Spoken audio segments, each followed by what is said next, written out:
as well.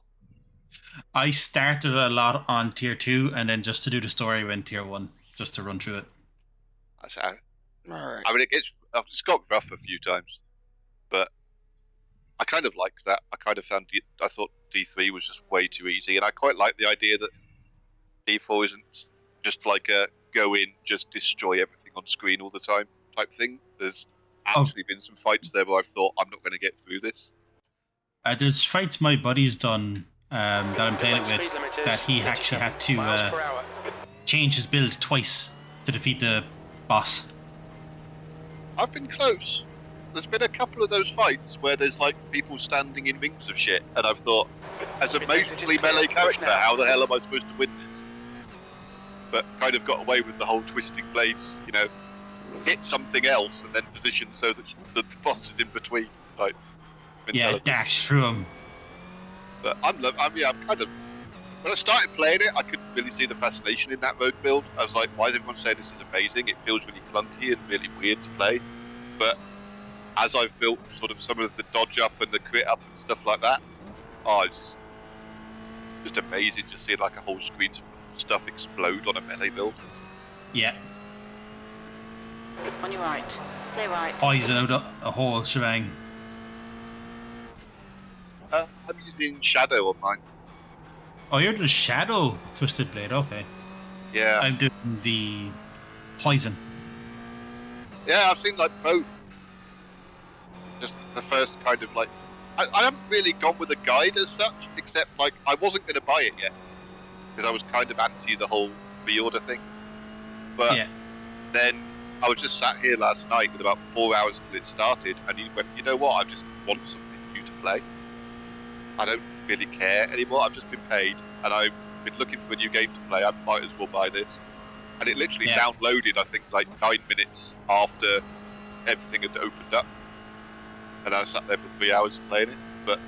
So I literally went on YouTube and I just had a quick scan for like what sort of things do the classes do? Because I played about 20 minutes of the beta, and then thought I'm going to wait until release. I don't want to spoil the story for myself. And I looked over the classes and went, right, I'm going to have to play either Sorceress or Rogue, because they're the only two classes that look fun. And I just thought, you know what, I always play D3. I played a Wizard. I was Demon Hunter in D3. I tried a couple of times, but it always felt weird. Thank you, Ashbourne. The track is very, very different to race 1 and 2. Less grippy, very hot. So, for those wondering, yes, welcome to the stream. Gyro here from a warm Middle Tennessee. It is, temperatures are creeping up to 31 Celsius today. So summer has arrived. We got Andy and Nathan with us in the Discord. And Nathan and I, you will see tomorrow morning, Nashville time, for the latest edition of the BMW 10 Cup from the Glen. Yep, let's actually do some practice later on. See if I can run this ankle correctly. But the thing I noticed is Andy liked the track surface. I was having a little bit more trouble with it. So I literally only did 3 laps. I didn't get as far as like light running. I went out on full fuel and did the first 2 or 3 laps. I found out of the gate it felt less slidey on cold tyres, but I didn't get as far as the troublesome laps. Yeah, I think as the last couple of laps of each stint, it is going to be an adventure. So I've spun it in T1 on those laps, both races so far, so it's probably going to happen again. I now have a mental block about turn 1 that I know that on the last lap of a stint that I'm going to spin it. And no matter what I try to do to stop it, it just makes it worse.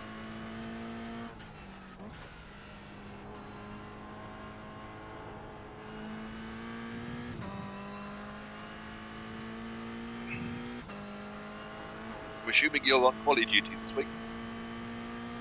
Yes.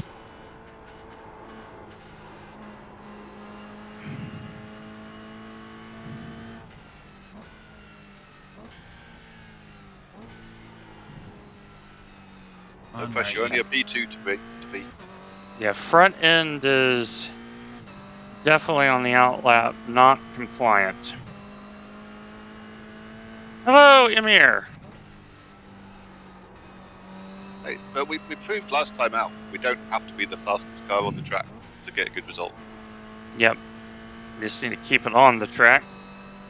And I think today, the challenge is going to be exactly that. Because it's going to be very interesting to see who is in the split because of the Majors 24 going on.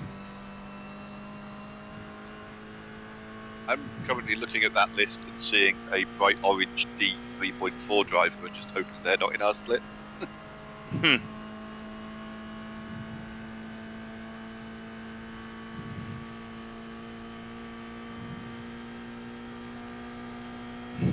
Speed run any percentage, yeah, pretty much.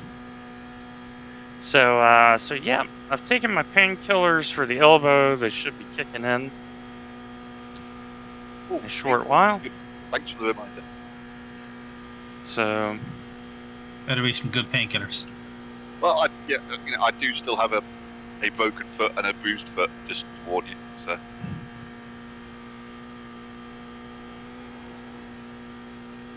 How? Well, I fell down like a cliff thing when I was out walking and chipped the heel of my right foot and bruised the whole sole of my left foot when I landed on basically solid rock. Oh. yeah, that's going to leave a mark. Yeah, kind of walked home without even really thinking about it, just thinking, oh, that's hurt a little bit. But then the next day, I could went to get out of bed and barely stand up. So for those wondering about a recap, in our last two offerings, we've had a third and a first. So we only need second to have the whole set.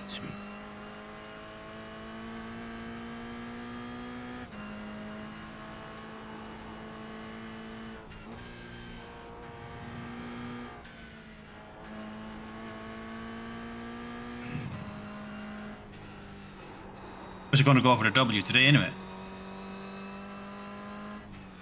Well, we'll Well- go for the W, and if we're winning at the last lap, we'll just let one guy pass.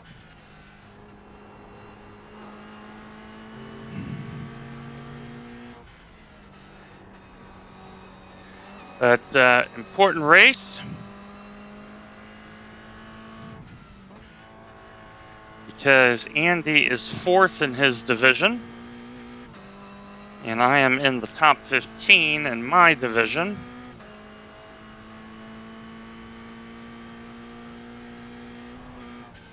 That's actually a very good question. What takeaway is Andy going to order this time? Well, That's an important question. That'll depend on what time I finish my stint, to be honest. So I wasn't expecting to get a takeaway, because if I end up doing the last stint, then it's too late normally to get one. Amir has put in the suggestion for tacos. Don't really have anywhere around here that does tacos. I have a technical question, though. I don't know if you'll know the answer to or not, either of you. So, I'm currently listed as in Division 5. You were listed in Division 4. Yep. And I was P4 or P2 or whatever at the moment in Division 5. Mm-hmm. But we're about to go into week 13. Yep. And I've gained 50 or... I'm not that far behind you, and I'm 80. I'm like Correct. 1475, 1480. Yeah, you're only 100 points behind me now. What happens if I get moved to do a Division 4? So it retains your original division. Okay. So I'll whatever always be division on- you started, that is what you keep for the entire series. Okay, because I don't want to get dumped down to P15 in the same division as you're in. I'd rather be No. P2 in my crappy division. Yes, we want to keep the crappy division. Yes. I'll happily take a higher position in a worse division. I'm not proud. Like with a good run today, I'll break 1600 for the first time. I can't believe we got you to 1599 last time. And then you lost maybe 6? I lost like 5 or something like that. It was very small. Tiny. But that was such a freak situation, too, how all that worked out. And then you were on holiday for months, weren't you? Yep. So is this your first run back since the Nord race? Yes. Like the 24-hour? Yep. That's why I was practicing.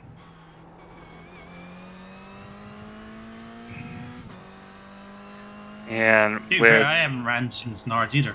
With the Sim Cup, that's why I got my practice in early. Because I've been waiting on stuff at work to happen because we have a major issue going on at work. And I've been basically on standby, waiting for them to be in a situation where I can start testing, but they're not going to be ready until probably tomorrow.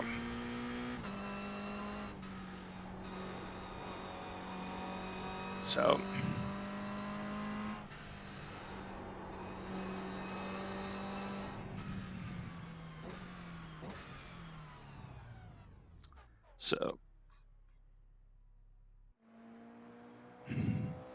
Moment of truth. How many other dodgy classes are we going to get this week? This is one of those situations where we may get them all because of less participation. So there's probably going to be less splits to manage. And there you are. When I'm just spectating and watching you go round, I always forget that I also have to click on the race button.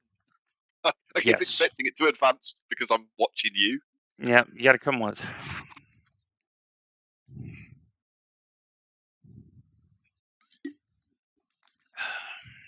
There it is. Fuck's sake. So yeah, we have a major space resource issue going on, and yeah, yes there is. Well, there's a lot going on. VRS endurance, NIS, busy weekend, week 12. And thank you, Andy, for 11 months. Wow, I've tortured you for 11 months on the resub. But yeah, it's busy weekend. And you know, during the race, we'll talk about all of the season 3 content. What we know for sure is coming, and to quote the late Steve Jobs, the one more thing that has not been talked about, but may be coming. That being rain. That one. Yeah. Because, yeah. I still maintain that's one of the driving reasons why they've put this new series in, where everyone drives the Nord each week in different cars. I think that's where they're going to bring rain in, so that they can test it on a consistent track with different cars without interfering with endurance races. That's my theory. Oh, I could easily see that. Yeah, because it would give them a perfect platform to try lots of different cars on the same track each week with rain, but without suddenly going, by the way, your 24-hour this weekend is going to be disruptive because we're going to test rain. So, new graphic system, 2 new road tracks, complete rework of the dirt oval model, 2 brand new cars. Looking forward to both of them. Agreed. And possibly the beginning of rain. I would agree probably with Andy.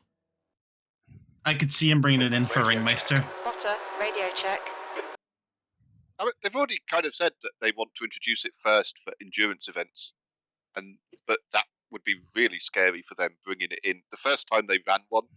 Just the risk of breaking the race. It just feels like that's kind of a middle ground of a longish race on a track that has pretty much every type of corner on it. So no TCRs, by the way, and we are next to last in I rating for Toyota. Don't they know who we are? Hey, that's okay. That's okay. You know why? Because that means we only have to get basically middle of the road or better. We're going to get more championship points. This is probably a split up for us. So for those wondering, it's 4, 5, 6, 7, 8, 9, 50. 1, 2, 3, 4, 5. 56 in the split. So just looking at yours there. So what colours have we got? We've got yellow. Everything but TCR. Everything but TCR. Okay, Dwayne, 5 minutes to go. 5 minutes. I'm just trying to remember what the colours are. Is it like blue for Porsche, green for Toyota? So it's red? yellow for GT3. Then it is blue for the 992. Then the GT4 is that pinkish fuchsia magenta, depending on how you see it. There won't be any of them left by lap 3 anyway. It's fine. And then green for the Toyota. And as you see, as it's listed, we are next to last in this split for I rating. So we have no pressure, 0. So we're in stealth mode. Pretty much. Pretty much. Now, the big thing is the track is moderate usage, so it has more grip. But the track temp is 34. It's the warmest it's been all season for the NEC. And so it's going to be very, very interesting how fast the track grips up and how our car adapts to it. So,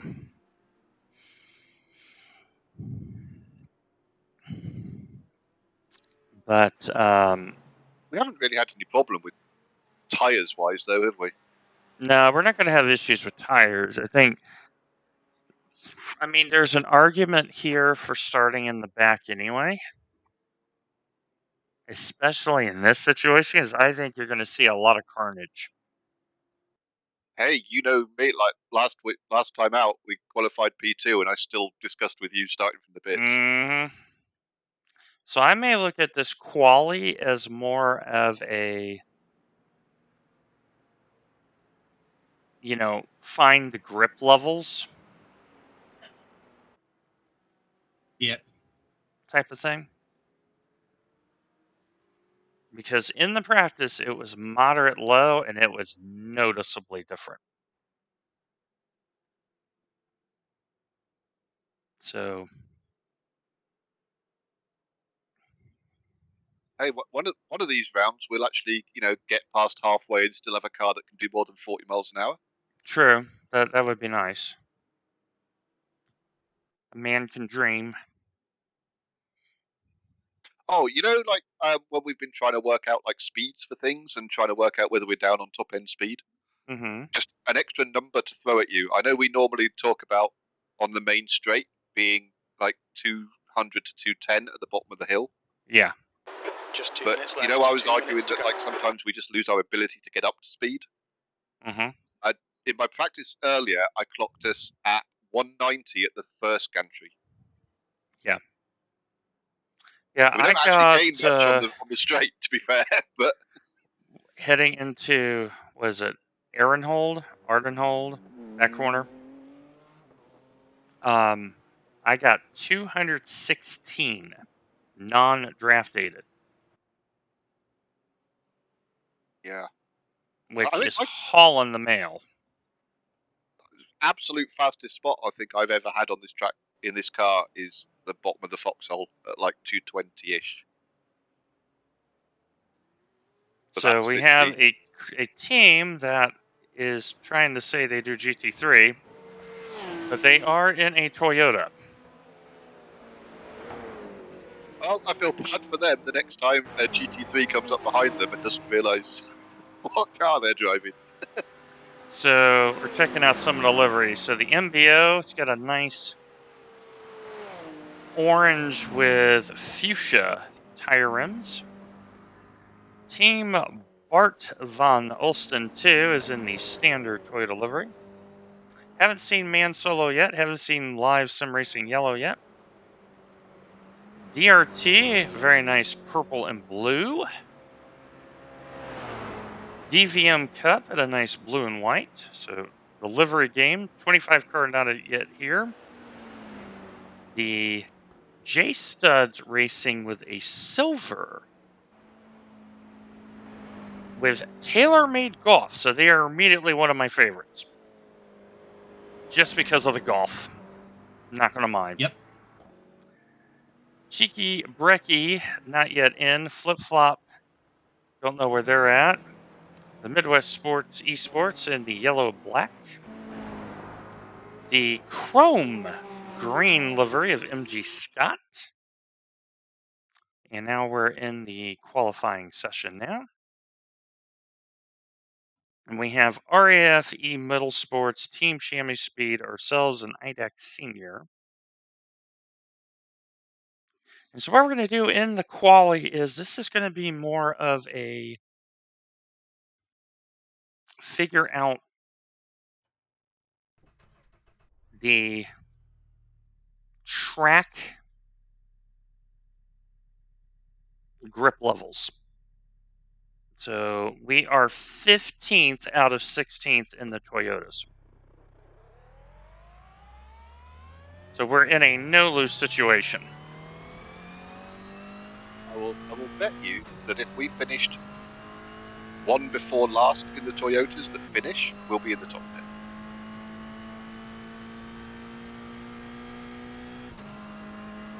Because I'm wondering what the strength of field is for this.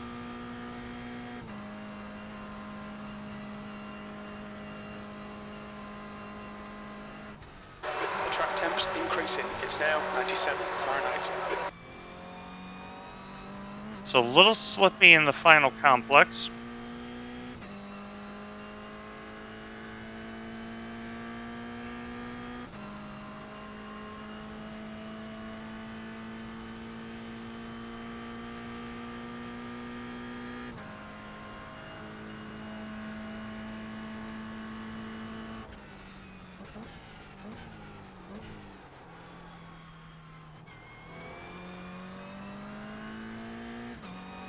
Cold tires, just taking it easy.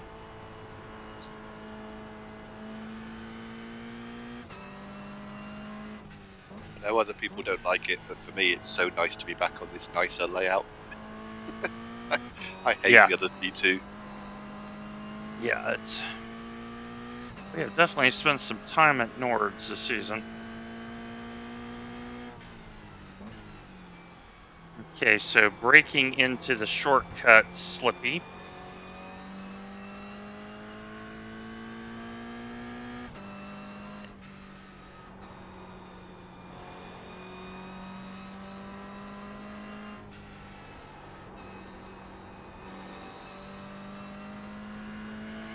Oh, Brian's running third in Camo. Yeah, Brian Molitor, one of our new additions. Flying the colors in camel for us.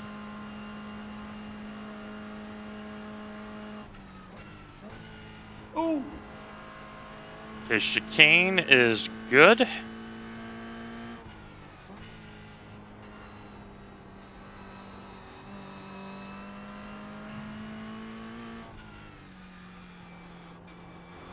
Sabine is good.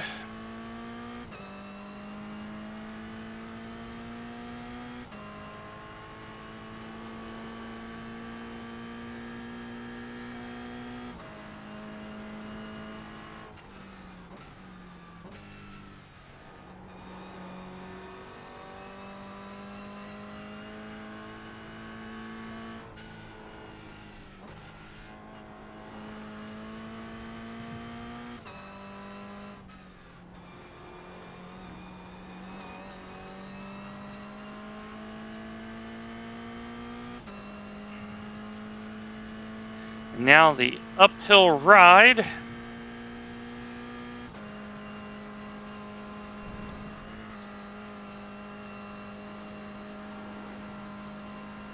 Now we're in flood plots.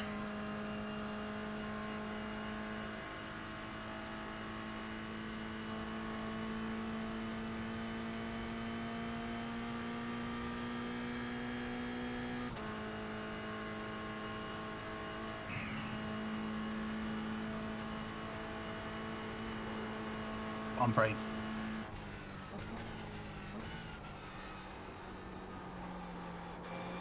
Oh, that has not lots of grip. Lots of grip. Brian's up to second. Pleasant grip. Now we're heading into the foxhole. Brian passed for second around the outside of turn 2 in Detroit. Wow. That is a very brave man. Turn 2 at Detroit, the infamous corner that a senior VP of Chevy, while driving a Corvette, spun and wrecked a Corvette. Yep. In preparation of the IndyCar race a couple years ago.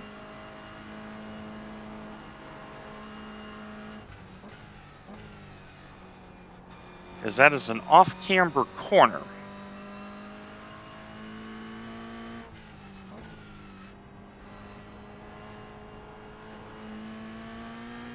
Yeah, Andy, the front's got a lot more grip now.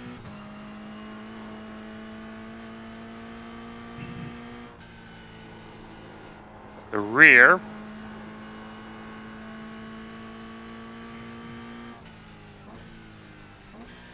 Still got its usual twitchiness.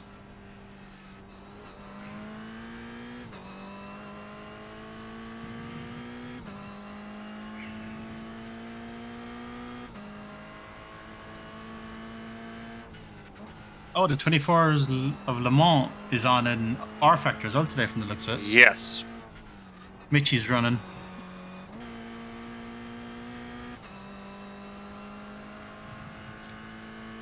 Surely if it's running in R Factor, it should have crashed by now. Oh. You would think. Are they not on like their 4th red flag by now? I've not even seen Max throwing his toys out the pram online yet. I don't think he's running it anymore. In I don't R Factor. think he's running it because he's in Spain. The F1 That race. too. That would help the actual Barcelona race that's on tomorrow. Yep. The season Max is having right now, he could basically be playing it in the car while qualifying.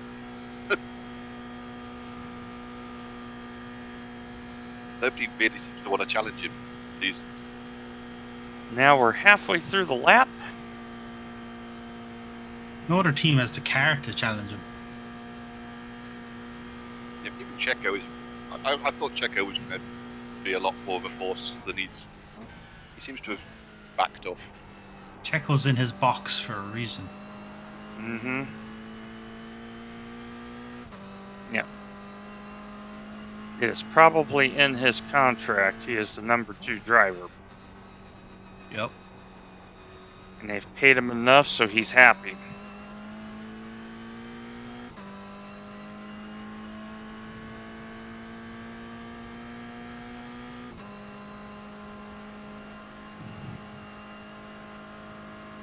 Well, for an outlap, this car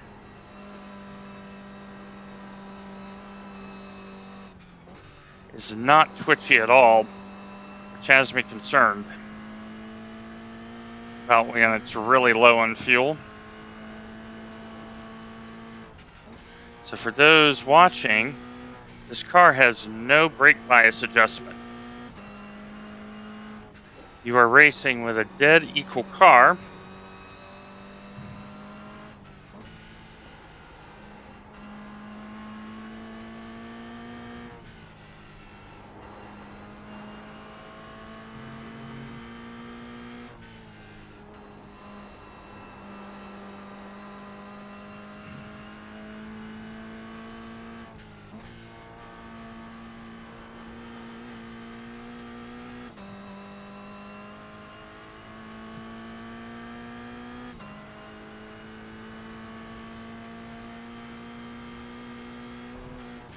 seem to have gone from conservative first half of a lap to how close can I cut it on the second half?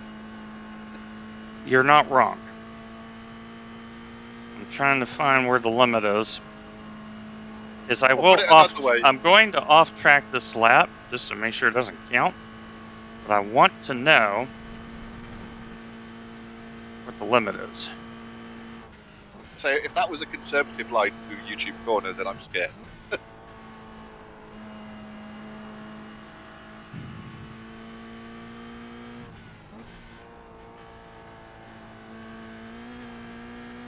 Now I'll finish the lap and I'm going to see where we match up.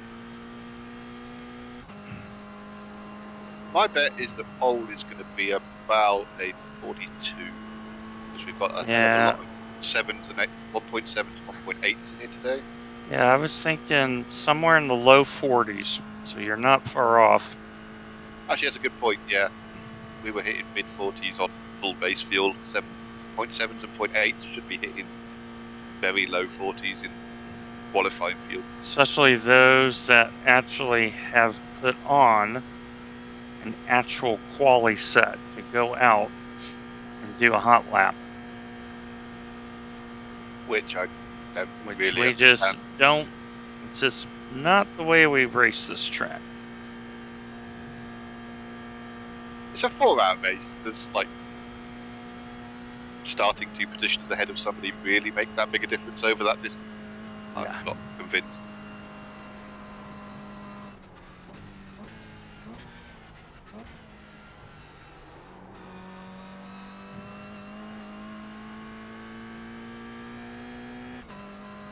Let's see what it would have been if I hadn't deliberately off-tracked.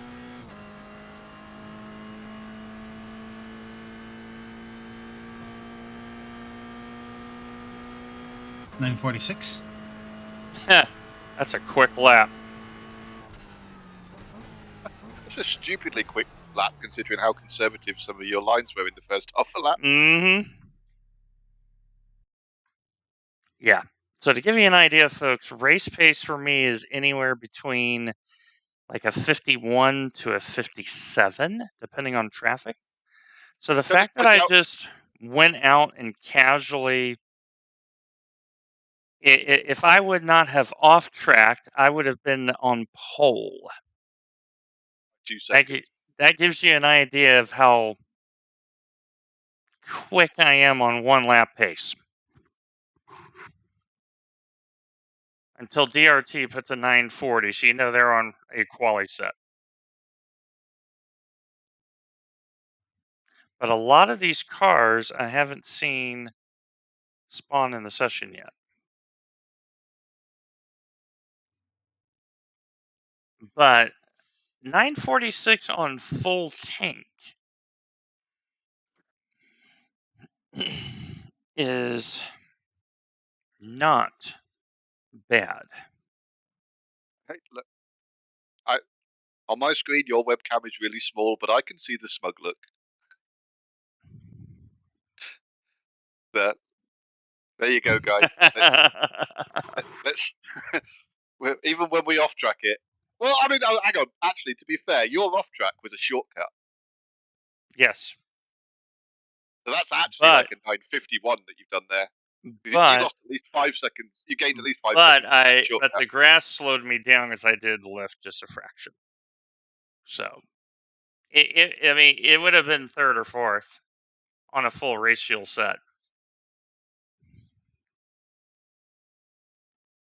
So I know we got the pace. Andy, would you like to get in the car and have a driver belt? Can do, as long as it's not going to suddenly then put me on the grid. Nah, we'll just have you drive around a little bit. We'll stop it with like a couple of minutes left. I don't know that I can. It's not really giving me any options to get in the car. I only have start spotting or wait or ready to race, I think. Oh, well then we're waiting. Once you've done a lap, does it not class you as being the one doing qualifying? Yeah, I think that's what it did. That's a good point. I might as well click on ready to race. Oh no, that's going to try and end it for you as well. Yep. I mean, we can technically do that because we're not going to go back out. But yeah. So let's have a Unless it's because you're sat on you're currently sat on my screen. You're sat at the beginning of qualifying rather than in the pits. Yeah, I think we're not going to be able to swap. So anyway, hi folks. So wait a minute. Let's practice. Let's see if I get the smug look correct. Okay, here we go. There we go. So anyway, No. Because last time you did it, you had like a really, really casual arm fold at the same time. well, kind of like.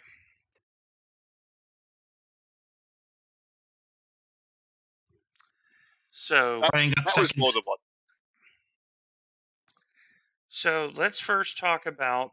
So since we're here at Nords, the Ring Meister series. So it's going to be 1 car a week, 4 laps.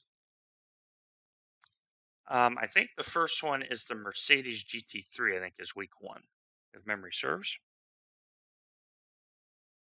And it's a different thing for iRacing. So instead of changing the track every week, it's going to be the car every week. So, gentlemen, what do you think of this idea? I think it's fantastic. It's to basically end up being at the end of your division championship, champion of the ring. Forces you to learn other cars on the ring. Yeah, I think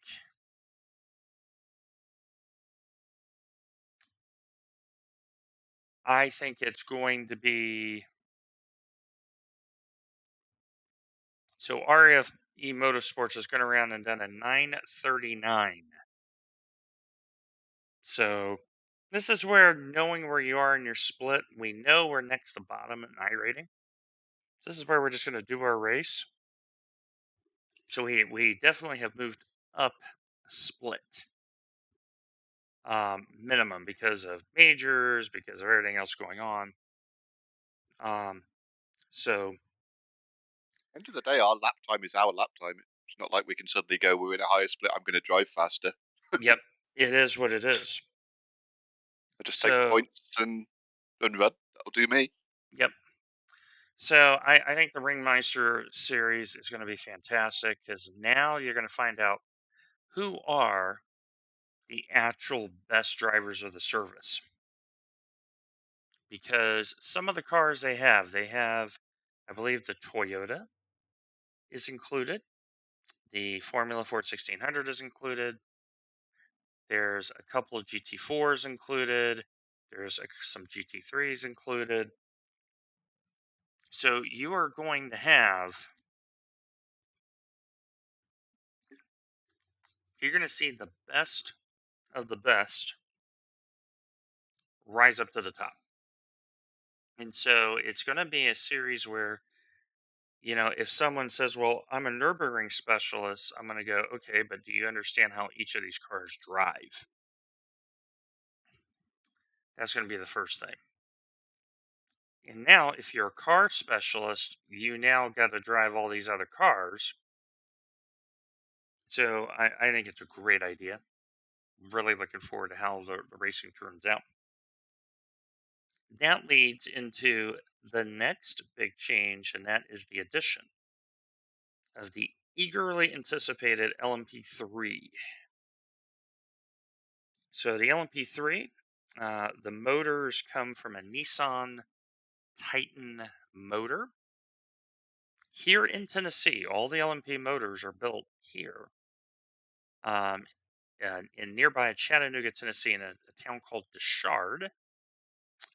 And they're 5.6 liter V8 motors. From what we've gathered, we think it's a fixed gearbox.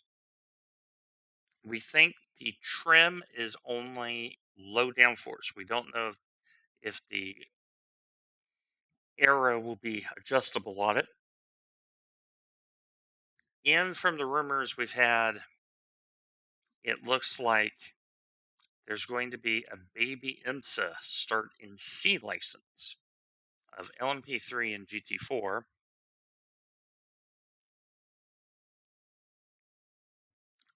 Gentlemen, what do you think about that? Pardon?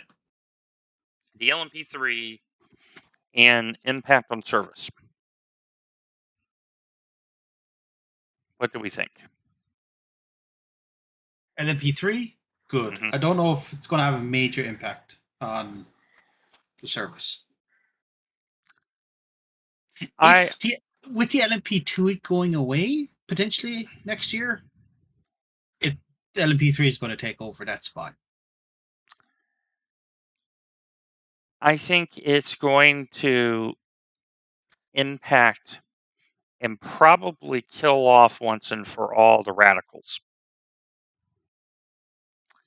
Because before with the SR8, the Radical was a great car to drive. When they went to the SR10, a lot of the people didn't like the turbo motor, they didn't like the tires, they didn't like the sets, and that series has really dropped off. I think iRacing need to kind of step up with the sets though, because the sets can be very, very hit and miss. Like, personally, I think you now have an argument because of the LMP3. You have the Spec Racer 4, which is always going to be niche. Yeah. It's very niche. To put the radicals down in D license and make it a free car again. Yeah. The leader's just done a 9:37.3. So 9:37 by Midwest Esports GT3 team in the Toyota.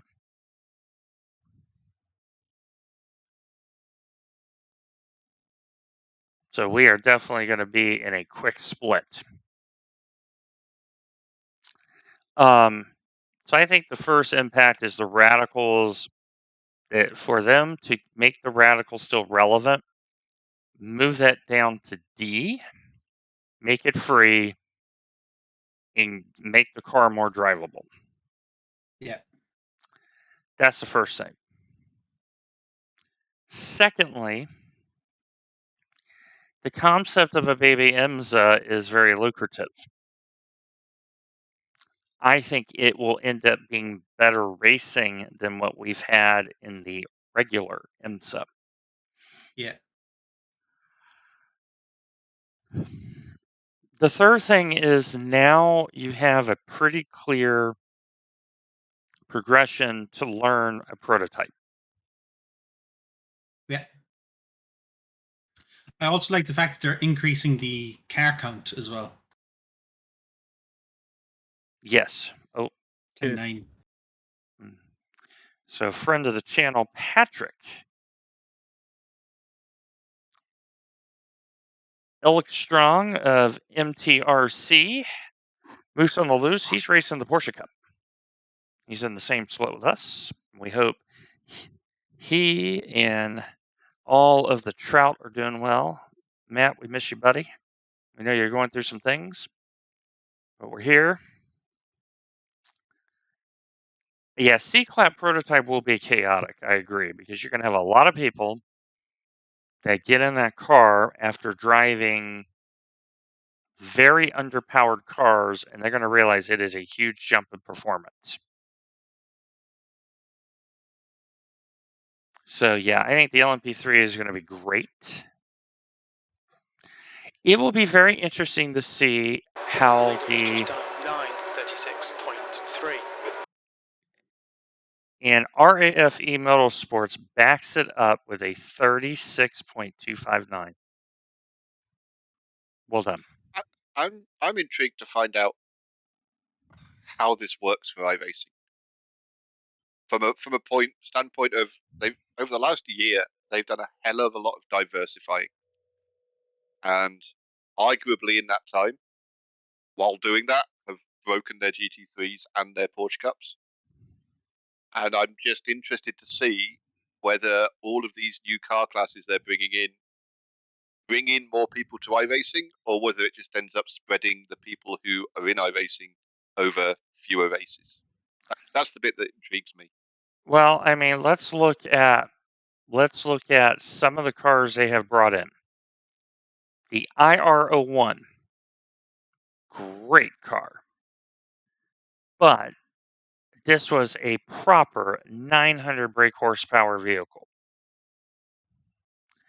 And people honestly thought, as a C license driver who had never even driven Formula Renault 2.0 or USF 2000, that they could immediately drive that car, and they found out very quickly you could not. That car deserved a lot better fate than it ended up as. That was a great car. The Mission R car, I'll say right now, I think Porsche paid iRacing to put it in. I firmly believe it. That's the horrific electric Porsche that nobody likes, right? They're just the one where you just either full throttle or full brake. That's pretty much it. Pretty much. I think that's what that was. The surprise were the Brazilian stock cars, because you had Tony Kanaan promoting that. You have an active Brazilian community, and they brought it in, and within 6 weeks, that series was dead. The track temperature is increasing. It's now It was just dead. 101 Fahrenheit.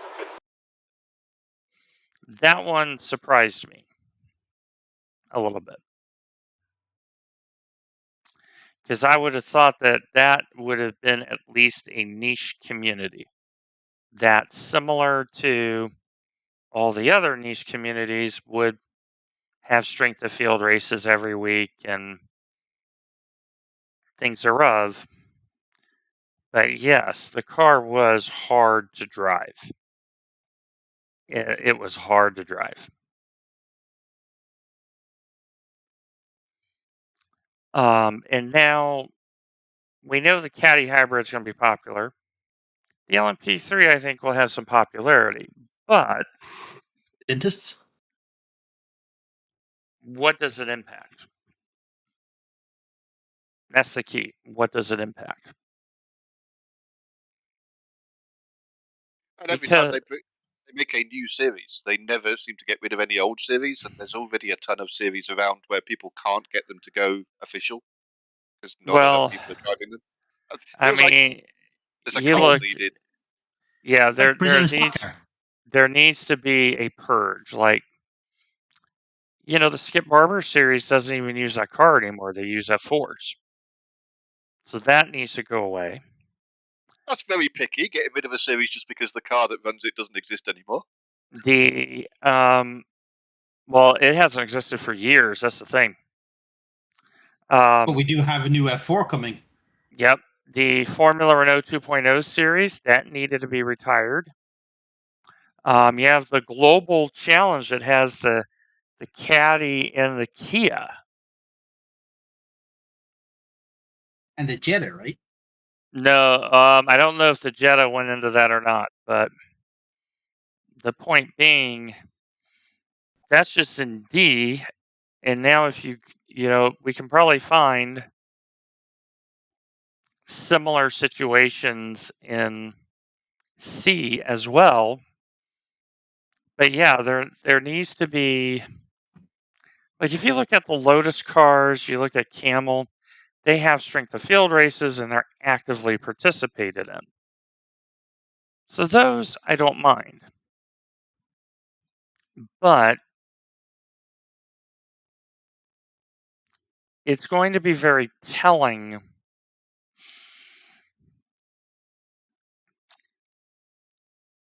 what's going to, turn up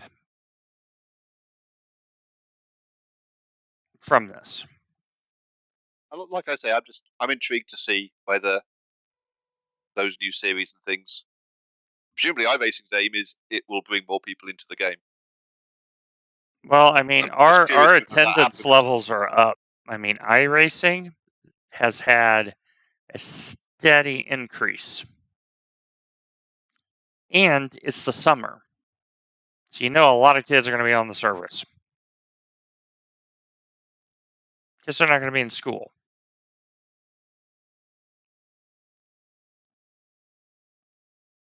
So, but no, I agree with you. The LMP3, like, I want to see if that impacts the LM2 Fix series.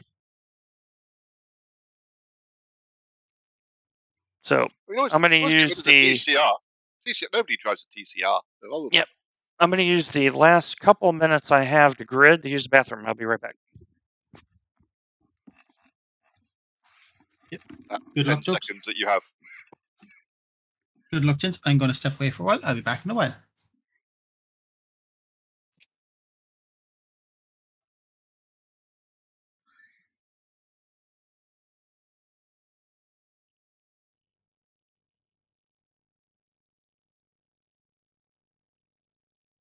Not at all unnerving to see somebody say that just as the clock gets to 10 seconds.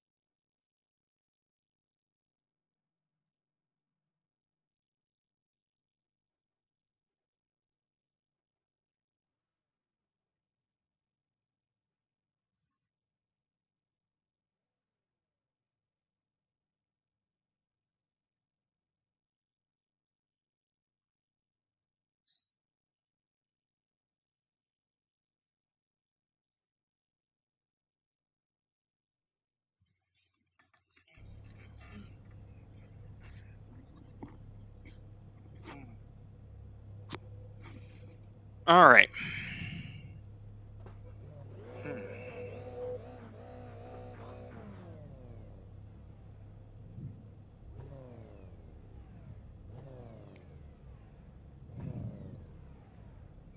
So we are officially the coolest kids in the lot. We are going to be racing shotgun.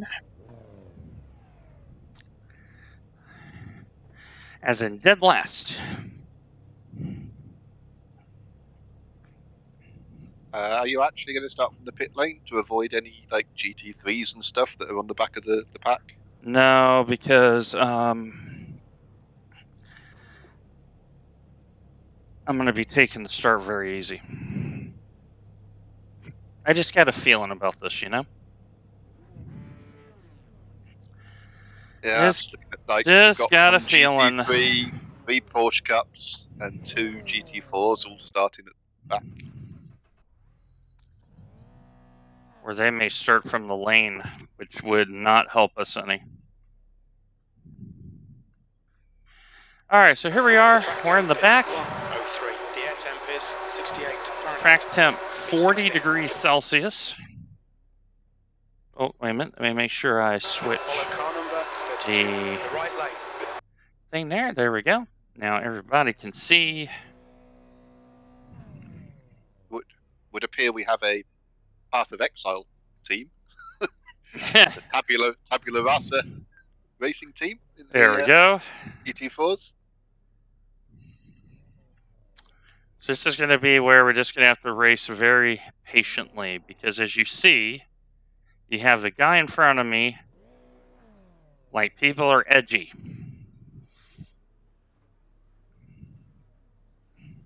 Wow, 3 teams ended up sub 30. Good luck, everybody. Sub 40.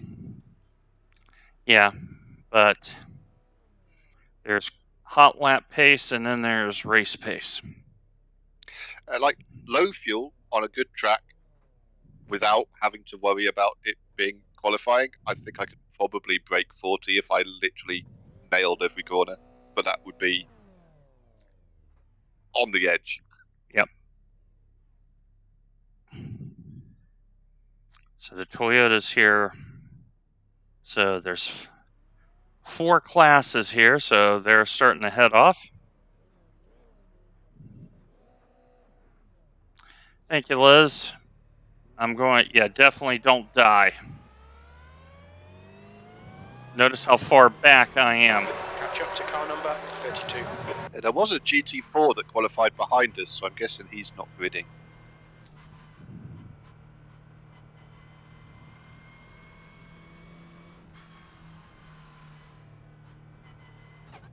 That's why I'm laying way off.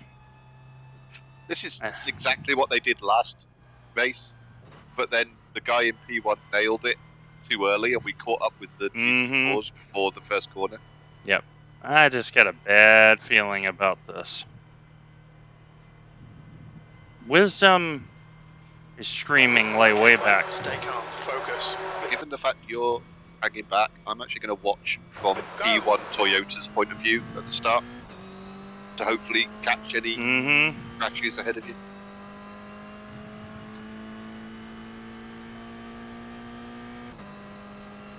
And here's where they're already 3 wide.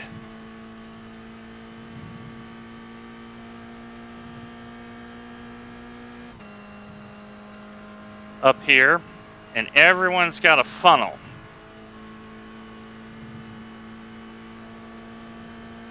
On your right. Clear right. See, this is why. Yeah, P1, P2 are fighting already and they're not on the straight yet.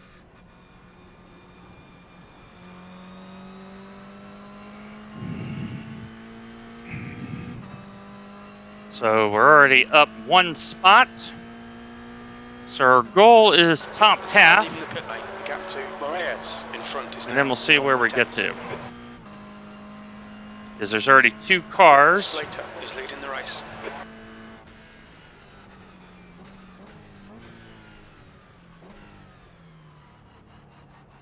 Turn 1 looks pretty clean.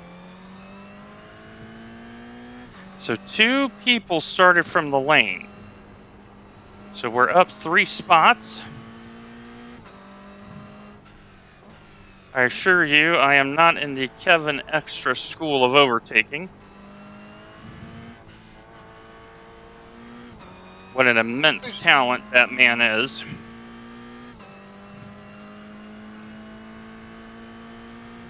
Car right. Hold your line. Clear right. And for those who don't know what I'm talking about, just look up his name. Look up the opening lap at Nürburgring. There's a very famous one where he just sliced through the field first lap. 0 Fs given. It was a thing of masterful art.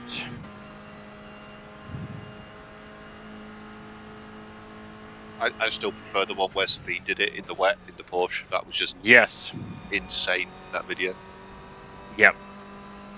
I fully agree. Moraes is gaining on you. The gap is now 0.3. I mean, that man We have a car off right at the start, right in the middle of the track. is insanely gifted for the ring. Oh, there has been a death.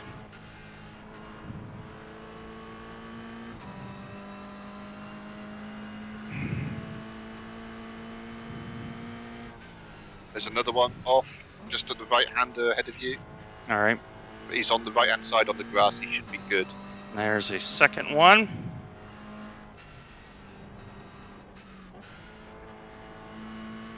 And I am a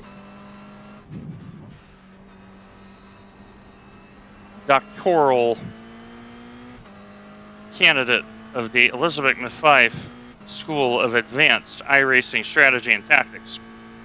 We're starting in the back because people will find a way to kill themselves in stressful situations, and this is one of those situations.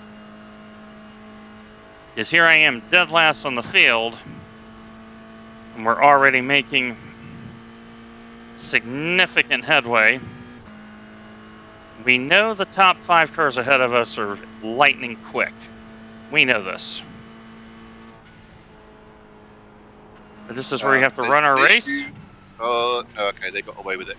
There was contact at the hairpin, or the right-hander at the end of the straight. It looks like everyone's clear. Cold tires. On your right. Clear right. Jefferson being kind of smart there. I think Jefferson strikes me as someone that's going to be cautious.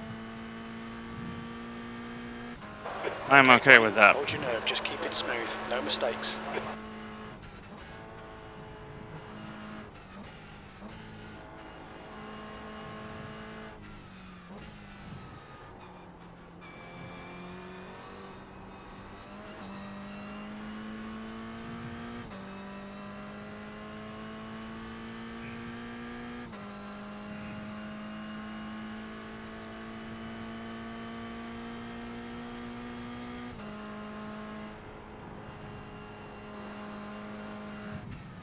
First two have spread out a bit. The little gaggle four ahead of you are fairly fighty and feisty. Yeah, I'm braking really early too, Andy. Like I know I got the legs on all of these fellas. I'm just being super careful. The orange and black car 3 ahead of you is he's looking almost like he doesn't know where some of the corners are. Just looking to see where this issue is down at the tight turn. There's a lot of smoke, but I'm not seeing a car.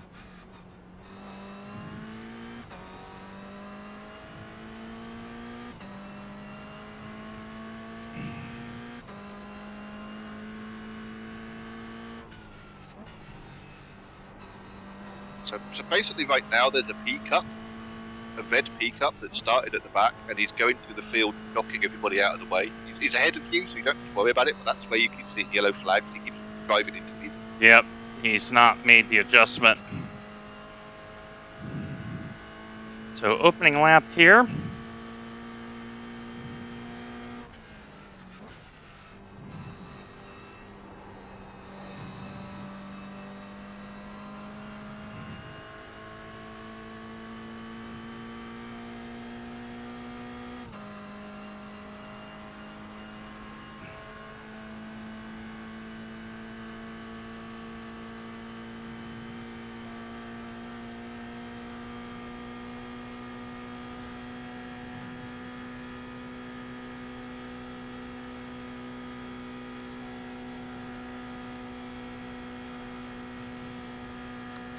And the reason for the lack of upshift is this hill will bleed all the speed off.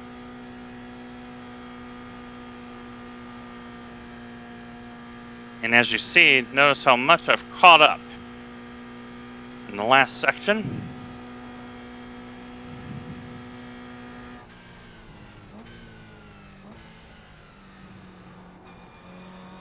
It's always something kind of chill about the first couple of laps here until the other cars catch up, the other classes catch up and start lapping. Yep.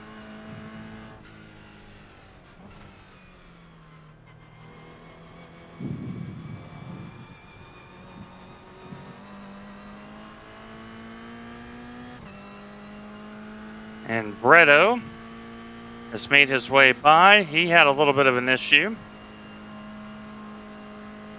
So I'm not going to fight them very hard.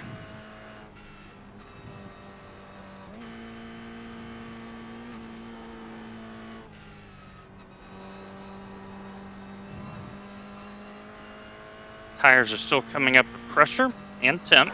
Stay close. Wait for him to make a mistake.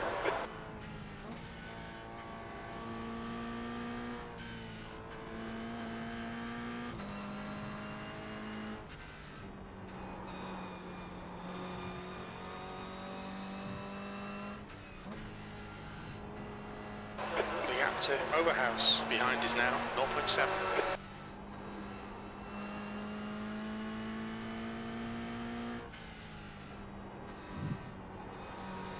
And we may see this today where you have two main battle packs just because of speed.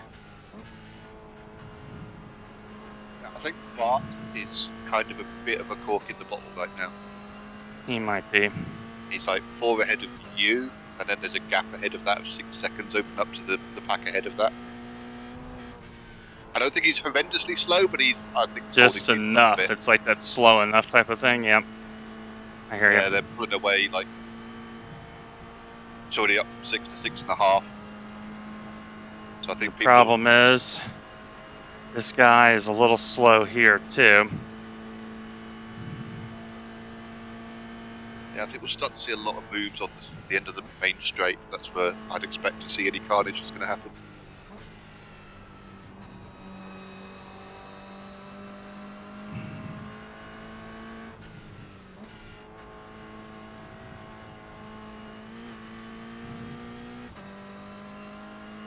And the draft is pronounced in these cars. Work for it. What I'm concerned about is they start getting touchy-touchy. So we have P3 in the pits. We have P5 in the pits. And there you see the other battle pack in front of us.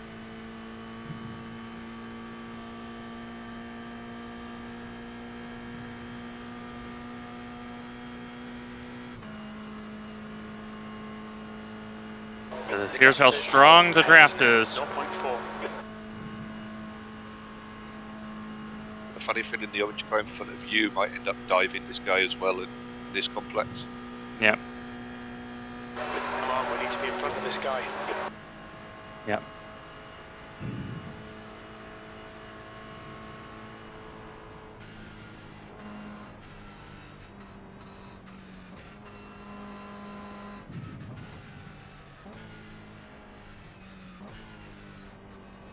The car currently 2 ahead of you is the one I was saying was acting a bit like a cork. Oh, Just for Mr. Houston or Mr. Powell? Mr. Oost. Okay. I'd say it's not horrendously slow, not by any means, but just a little bit slower, I think. And if Brevo wants to overtake, I'm not going to care very much. Car right. Hold your line, clear right.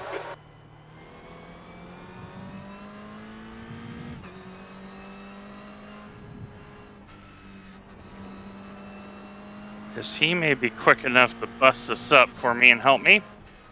I say the yellow one did start from the pits. Yep. So he might have the right strategy. Yeah, he has the look of somebody who went, right, I'm starting from the pits, I'll do a lap to warm up my tyres, right, now I'm going to move.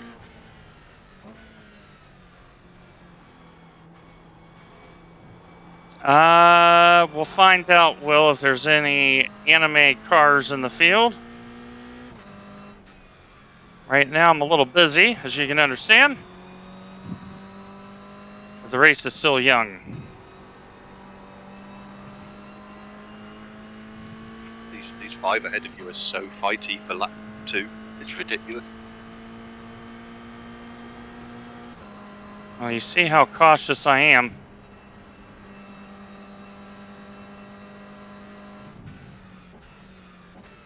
Lot of lifting on my part.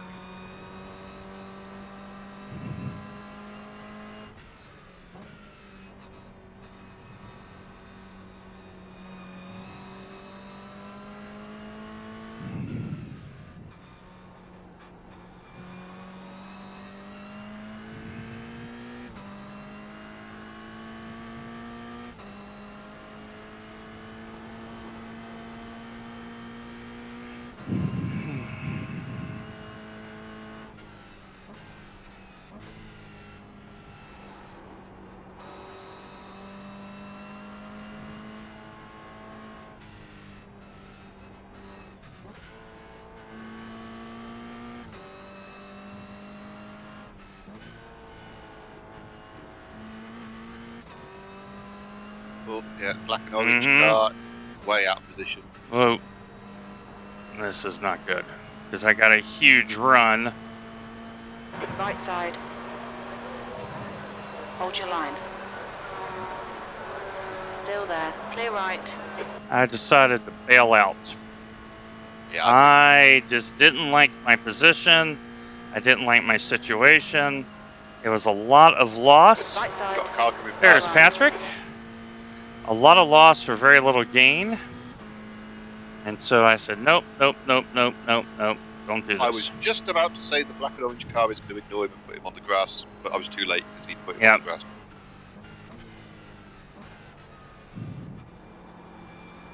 I think there might be trouble in a minute because this yellow car is good and faster than where he is. Yep. And the black and orange car is struggling and very unaware of what's around him.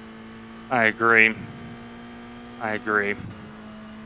I think me being a little cautious is very good right now. Because I have a feeling the yellow car gets by, that car in front of him gets nervous, makes a mistake, And now you need time to react from the mistake. Yeah, the only thing stopping the yellow car going past him at the moment is being nervous of whether he's going to get in his way or Yep. not. And the orange car directly ahead of you is being pulled along by the yellow car, I think. Yep. When the yellow car gets past, the orange one won't keep up with him. But the orange one's gone. Stay left. Yep. That's why you see me playing off. Great move. Keep it up. Great catch, though, by that guy. But I just had a feeling he was pressing.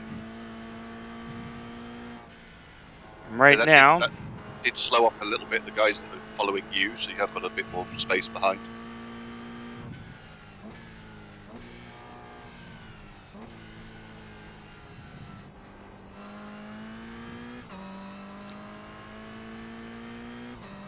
The black and orange car is either doesn't know the track all that well, or is like this is the top end of his pace and he's pushing like crazy. One of the two. Right. 'Cause he's Andy, keeping go it on ahead the and road, set up but the pit stop and make sure there's a tear off because I already got a bunch of rubber. I got your situation. You're only on that too. It's getting closer. The gap's Yep. now 0.8. Hate to break it to you. What I'm going to hear is, Dwayne, you need to nurse the situation. That's what I'm going to hear. I'm going to say, yes, you're right, and we're going to get on with it. Look, I know you've driven this place quite happily in the dark. It's not a problem.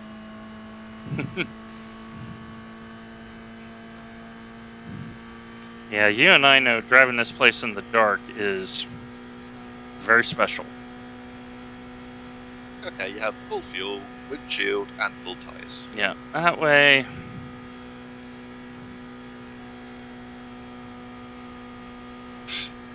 Oh, is Why that was the yellow yellow car going to car- go for it? I would not be tailgating this guy up this hill. You're reeling Overhouse in. See, notice he had the lift. Nope. Don't do this, Dwayne. Bring the car back. Work together. I bet that yellow car and I can get past these 3 cars ahead of us if we work together. But unless my maths is wrong here, you're already effectively in a P10. Yep. Pretty much.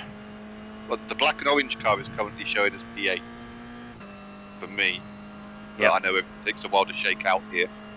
Yeah.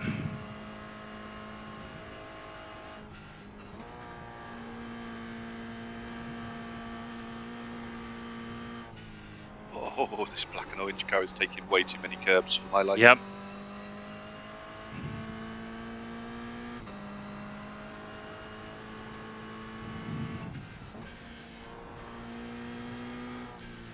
And so is the yellow one. Yellow one's really attacking the curb. But watching like the behaviour of the cars, I kind of get the feeling that the yellow one is doing it because they want to move on, and the black and orange one is doing it because it's the only way they can stay where they Yep.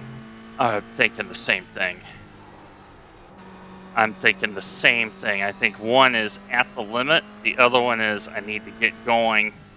I'm getting held up. Stick to the plan. Don't be intimidated here. I am sticking to the plan, Jim. El But it's plan also- is in motion. It's also helpful to know for later in the race that this yellow car, while getting frustrated, is sensible enough not to do anything stupid. Yeah, agreed. Like, let's give Bretto some credit. He's got the legs on these cars, but he's not putting his car in a silly position yet. Keyword yet. He knows he can just get past in the straight and not risk anything. He'll be gone in the straight. He'll get a good run out at the last corner onto the straight, and he'll be gone. But a lot of other people would have sent that 5 or 6 times on that lap.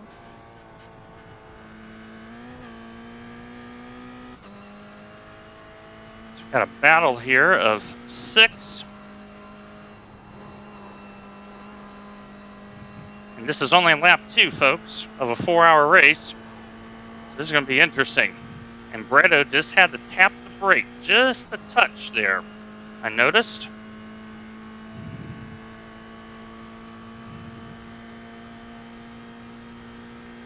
He's going to end in tears. Mm-hmm. Oh, the thought is crossing my mind already.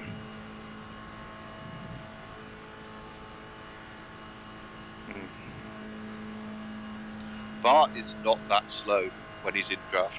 Right. Okay. Yeah, this could get ugly. So I'm just going to stay in clean air and let the air slow me down. That way I gain a little bit of space.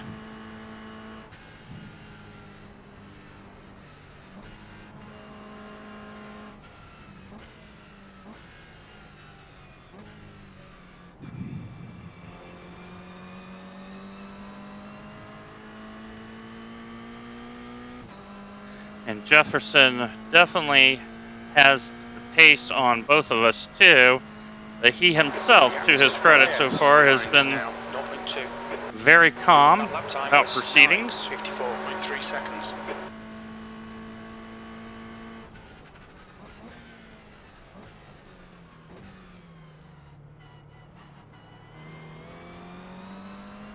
Oh, That was actually the yellow car losing it on their own. yep. I don't. It was either that or massive netcode, but it didn't actually look like his car suddenly moved. And I anticipated that. You notice my line was the alternate line. I think that was one of the spins like I normally do out of that corner. Yep. Meanwhile, the red and yellow car ahead of us, Mr. Houston has passed Salvani. And I know I got the pace on this guy here. Yeah, just more worried about how erratic he is rather than the fact that I know you're way faster than him. I'm just going to be very careful here.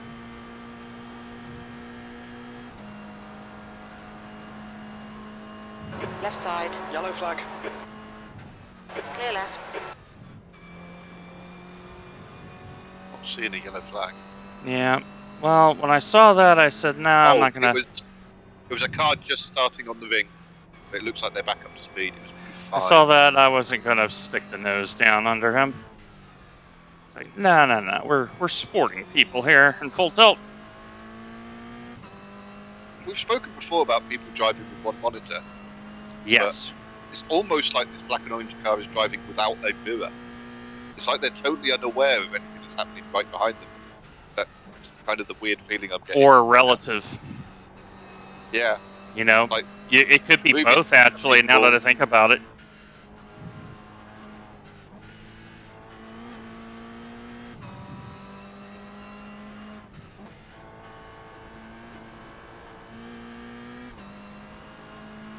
The gap ahead is now 0.7.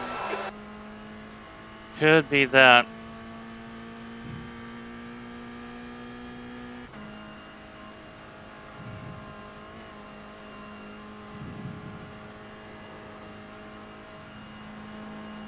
Yeah, the car feels pretty good, Andy. I mean, I'm at my race pace. I'm just having to be so careful. Because Yeah. my fear is that this guy in front of me is going to miss his braking point and take out the yellow car.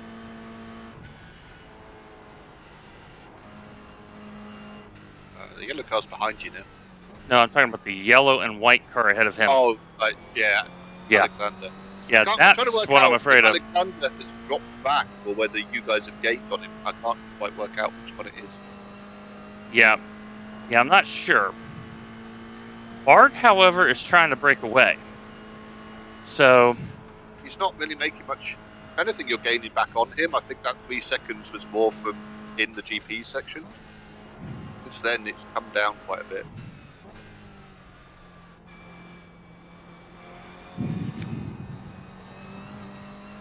Okay, Dwayne, stay close. Wait for him to make a mistake. this is going to be a very interesting Yeah, I think you're right, Amir. And people don't like being in the sandwich. People get nervous when they're in the sandwich. And so Lucas has got to be nervous.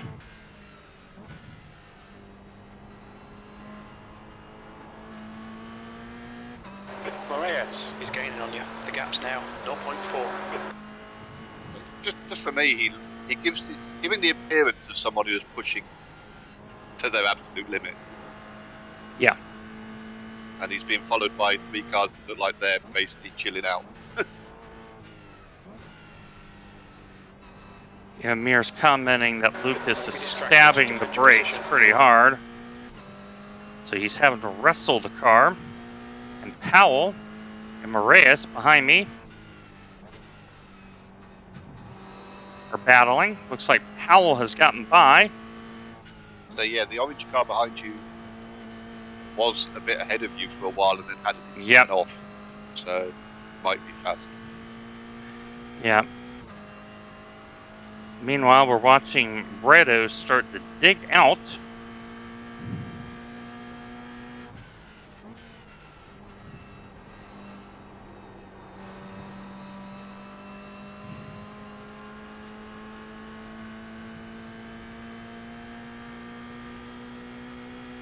Yeah, I mean, Bredo won't.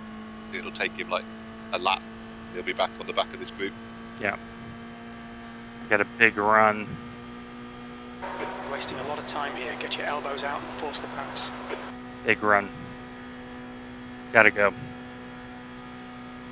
Big, big, big run.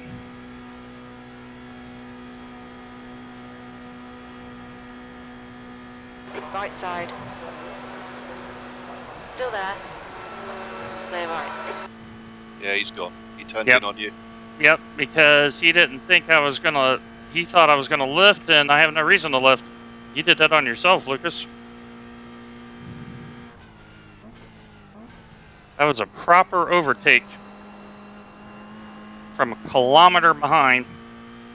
Yeah, just for what it's worth, I just had another look at it. You were in the middle of the road and started turning in. He was on the outside and turned across in front of you. All good. So in other words, he didn't know I was there. The other didn't know you were there, or just thought I was going to back out. He probably thought I was going to back out, and I have no reason to. Yeah, he had plenty of space to take the corner normally. Go round. Yep. We're in Toyotas. You can go round that corner flat out without using all of the exit. Yep. It's not like you can claim you have Yeah, to, well, it is like a possible. 5-minute splint that's going to go 4 hours.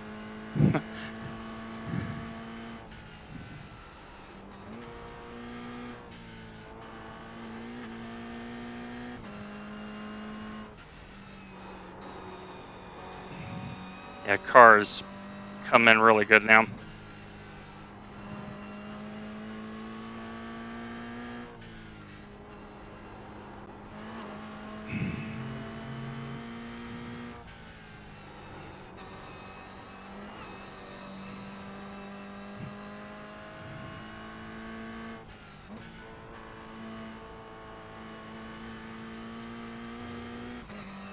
The gap in front is now I feel a bit 0.9. sorry for him, but at the same time, if you can't recognise a car has got to run on you in lap 3 of a 4-hour race and let them have the corner, then you're not going to get very far in a 4-hour race.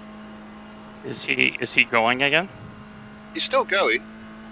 He probably just had a lazy spin. I didn't see him hit anything. I don't know. Oh, he hit the outside barrier, I think. Yeah. Well, he turned in when I was already there. So. Yeah, he kind of bounced off the side of you from what I saw, and then went into the outside barrier. Yeah, I did not get an incident point for that. But it was kind of net code, but it was like a side to side. Yeah. And yeah, he then went right, caught the grass. Oh yeah, he might have got away with it. He kind of bounced off the grass. Like I'm wondering if he barely touched it. That little sideways scrape you get, where it doesn't damage you. It just gives you the scrape mark. But he's definitely losing time. Cygnus has said, quote, Dwayne didn't do a thing wrong. There was no contact. Guy hung it out on the outside and ran himself into the grass. There you go. Well, he went into the grass because he like turned in, and then either bounced off you or like at the last second tried to, pull away from you again.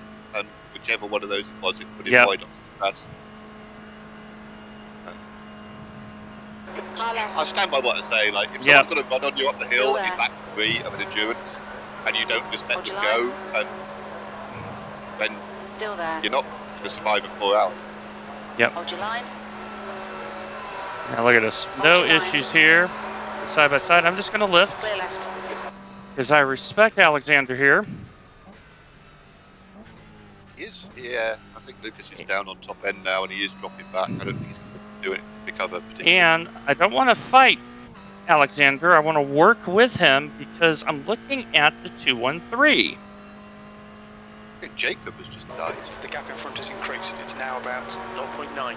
So P9. this is where you just got to think strategically.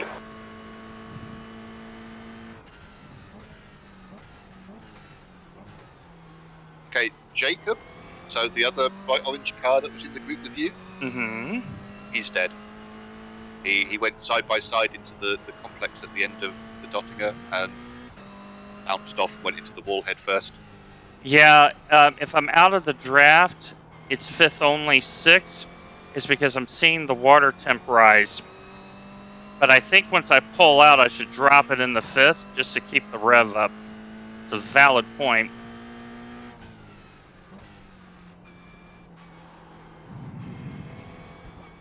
The back straight.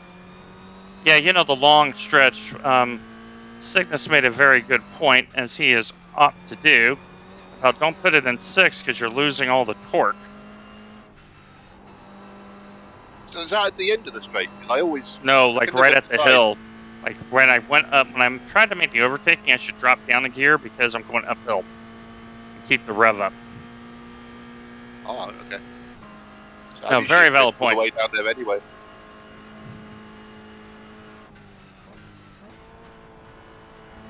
The bit I can never decide between is like at the top of the hill at the end of the straight, when it drops downhill before the final complex. I can never decide whether it's advantageous to go into 6 for that little bit or not. Quick question, Andy. Where's the GT3 leader?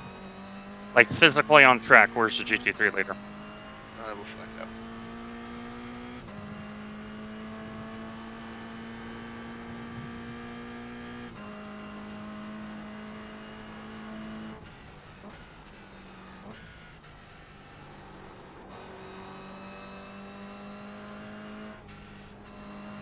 They are currently in the GP section, just coming up to the chicane. Okay. They will catch me, I think, here. On this lap. They're currently showing as like 4 seconds behind P13. Okay. And about 25 seconds behind Lucas, if he's on your list. Yes, Lucas is on my list. Alright, so he's about 20... So 39 seconds. Okay, so 6 to 8 kilometers, Dwayne, they'll be here. P9 and... Oh no, that's GT3.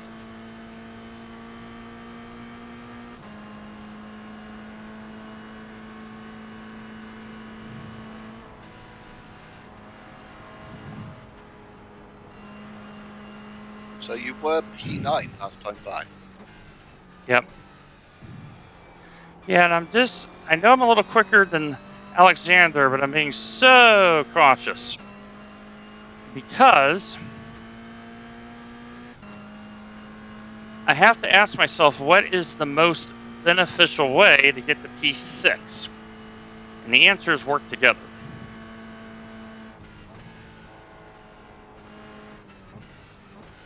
Is if we can get up to Bart, and that is a waifu car. Mr. Will, confirmed. Okay, Dwayne, keep piling on the pressure. He'll make a mistake. It's a higher split. We're on a totally different aim than last time out. Oh yeah, it's a very different aim. It's P9, we're going to get loads more points than we did last week. Last time getting the win.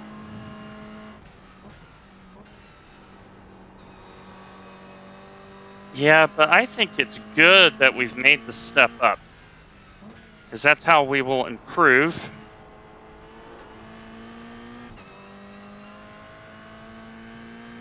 Oh, we're definitely competitive in this split. Yeah, I think we are. I think we're doing all right. I'm not sure we're competitive with the top 3 or 4 that are doing Yeah, the but sub-40s in race exactly. pace. Exactly. But Or just disappeared. Or just disappeared. Or disappeared. Okay. still there for me. Okay, so the overall leader is going to catch us probably in the uphill section or just after. And this is the first time we'll intermingle with the GT3s.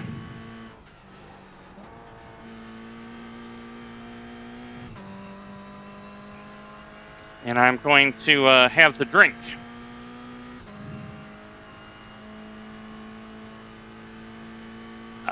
Yeah, in 24.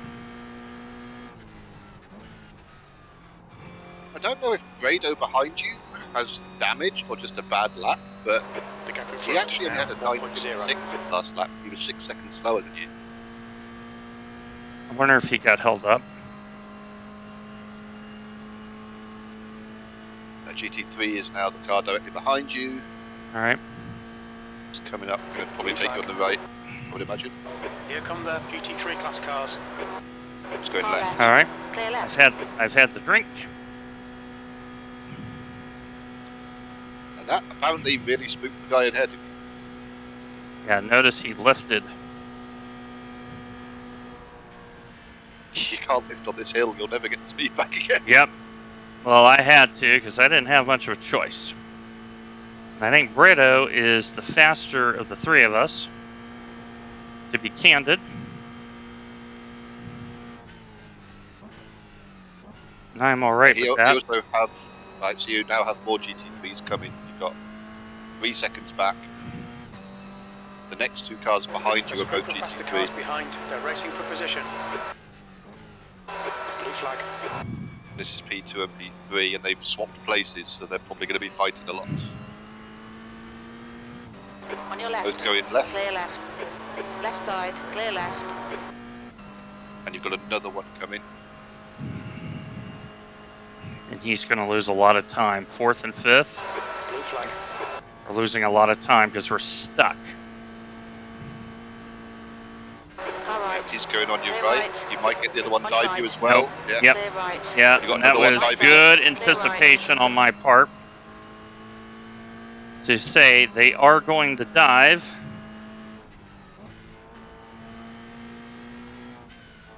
I've not got any more on my thing. Moments. You've got a bit of a breather. That has Bart let Brado has catch lost up, though. out a little bit. He's now come back to us. Yeah, Brado got advantage from that. He gained about 2 back on you. I think he's faster. He's the fastest of the 4, to be honest. I really do. Oh, for Like, sure. if he But gets anywhere near me, I'm going to wave him by. he got to just follow them through that. Yeah, rather because than he kind of you guys. benefited from that. He'll probably have a good run at you on the straight anyway, to be fair. Yep. But there is probably a tactic there of trying to let him pull us up. Yeah, I'm thinking the same thing of let him pull.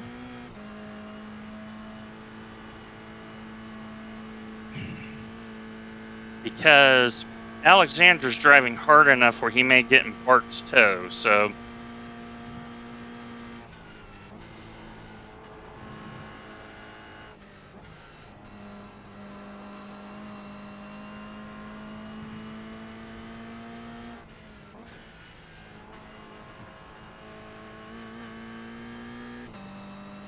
The gap to so for Overhouse reference behind is now purposes, 0.6. first of the Porsches, just done the jump. okay. So the next lap they'll be here.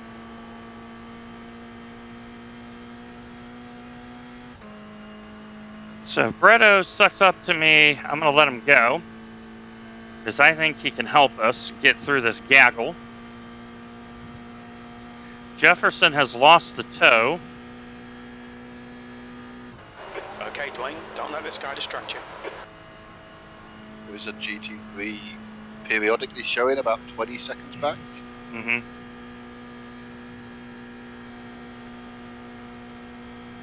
And looks like Alexander may get it done here. And he has. Well done.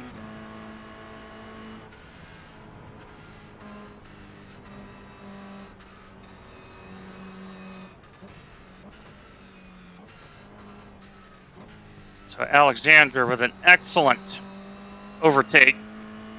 You have a GT3 4 behind.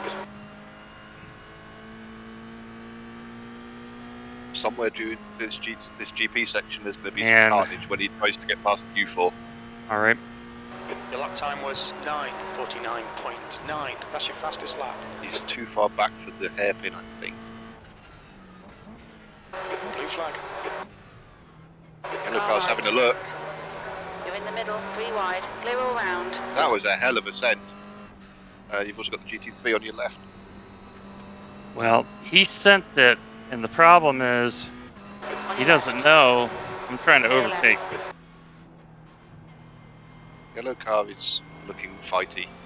Well, he may have already calculated he's lost so much time that he knows Alexander had a good defensive there. Still there. Because he knows I'm quicker. Still there. Hold your line. Brado's actually looking like dangerously frustrated right now. He's been totally over the curb a couple of times behind you. Clear right. And that is an overtake. Faster car approaching. It's their class leader. I just had to be patient. Brado just went off went for a trip through the gravel behind you. Oh, I think Brado is on maximum push. Fast. Here he comes. And I think I'm quicker than Bart, and I think I'm quicker than Dan.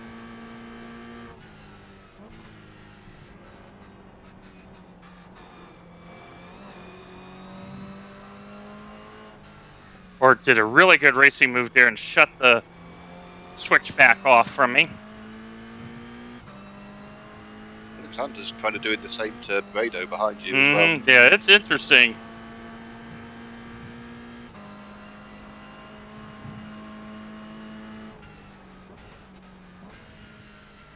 I'm going to try to set him up down here. Slater is now in the lead. Faster car behind. Yeah, you have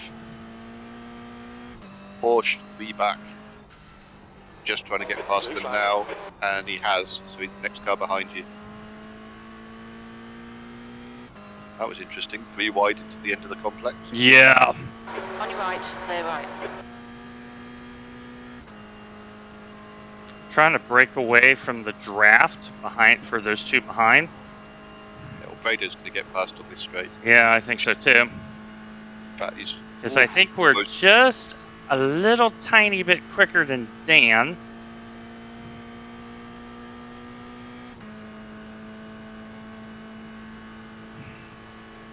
So I'm thinking work together. Once again with this time Bart.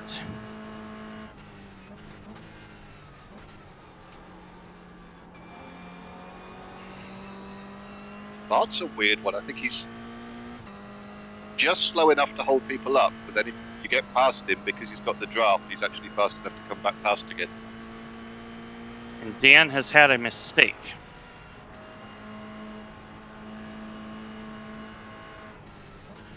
He's lost a second. Slap. Car right, clear right. Oh, how did he not hit you then? Well done, good pass. Because I float like a butterfly. Oh my god. Just as he started to then spin for the second time, my camera went behind a tree, and it was like, oh, I don't want to see what comes out the other side of this.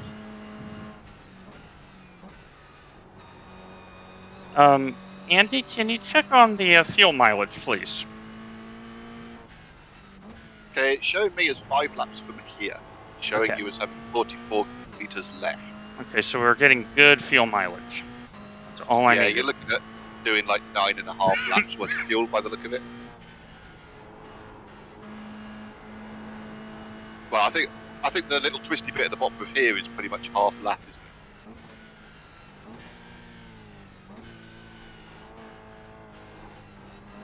What You'll pace have- is Sitter doing? 5.2.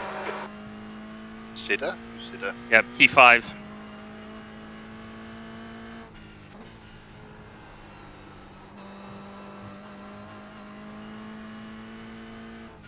He had a 9:52 last time round. Okay.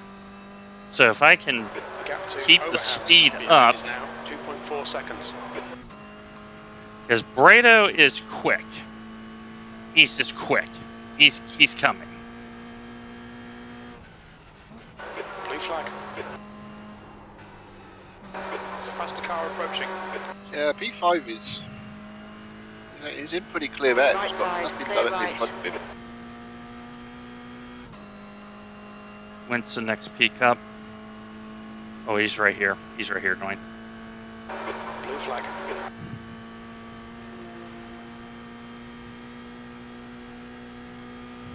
Yeah, Brado is really good in and out of corners. Excellent in the corners. Yeah, he's also pushing really, really And he hard is in corners. pushing so hard. He's been off track a few times on this lap. Meanwhile, I'm catching up little by little with Mr. Sitter. You have a GT, or you have a Porsche Cup about 5 seconds back. Just gone past Brado.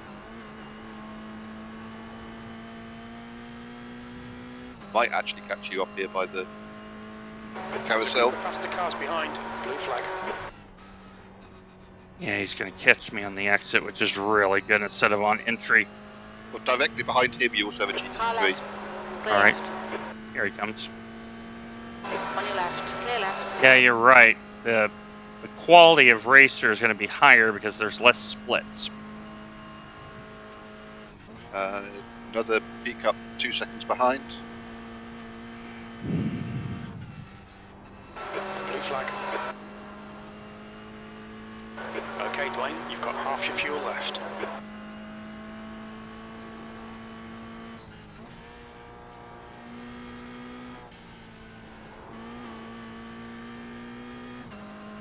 Car right. He's coming down your right. Hold your line. I gave him a lot of Clear room. right. You have another one half a second back. I gave him so much room. He trusted me and I trusted him. Like that was very respectful on his Blue part. flag. On your right. Again, going right. Clear right. And then you've got a bit of a gap. Or a little bit of space. before I the need a last gap lap. right now. He's still got Brado 2 seconds behind, but you've got a gap until other cars. Oh, who's off? Who's off? Stewards have Trying warned to us see. about track limits. Keep I it took between an the off. lines. That's my first off track. Park it. Not actually seeing anybody off. Well, it's a very slow car. I saw the off track and I stay. Oh, that you can't park there, sir. That is P2. Okay. You cannot park there. Yeah, race done. Dwayne has taken an off track. Even Brado the is still coming. Even the tow truck pulls up next to that and goes, yeah, no. Yeah, no. He is one Right, with the Dwayne, there's a fence. faster car approaching.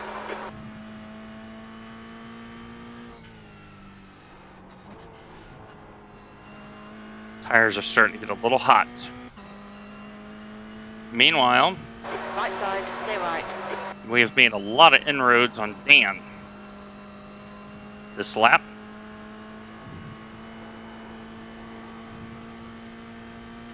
And Brado has made a lot of inroads on everybody. Andy, can you shoot a message to a 25 car and let them know if they get near us, we're going to let them by. That way he knows he doesn't have to fight us very hard. That may help facilitate matters for all parties involved. I Just for the record as well, he's a solo driver.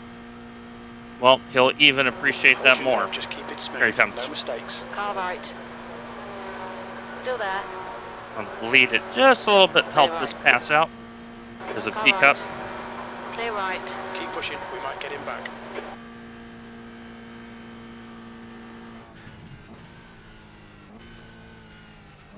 Here's where you have to race your own race. You're reeling. Overhouse. In. The gap is 0.8. Target is Dan, and I think he is highly gettable this lap with good, consistent Okay, Blaine, pacing. with the car exiting the pits. Heads up. P2 has had the tow, so that is a position gain. We're now P6.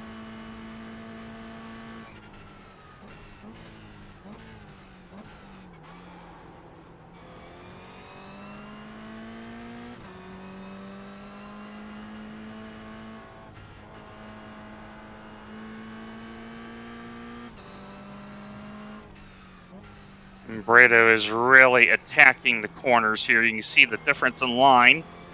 I'm being very, very cautious. He is going full tilt. Pardon the pun. Yeah, but like last lap, he went like all the way off into the gravel in the corner that's coming up soon, the right hand. Yep. So it's not always the best policy. Nope. It's not like he's speeding away from you for all his risk he's putting on. Car left. Clear left. Seeing the way he's suddenly slower than you, I'm just hoping to God that when I sent him a message saying something that he isn't trying to type a reply. Mm-hmm. Left side. See, Hold your line. Because he Yeah. suddenly just got really slow. yep. He had two really bad corners, and I think he's like, you know what? This guy made the effort to communicate and know that he's not going to race me very hard. I can relax a little bit. Because he may have thinking, you know what? If we get to Dan together, look at the gap to Patrick. We've saved 2.5 seconds already this lap. Yeah, just so basically, I So just said, Brado if you knows get- I'm not going to fight him.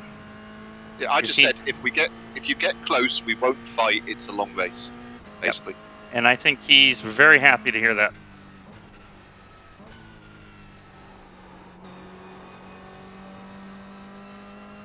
Gotta make some friends.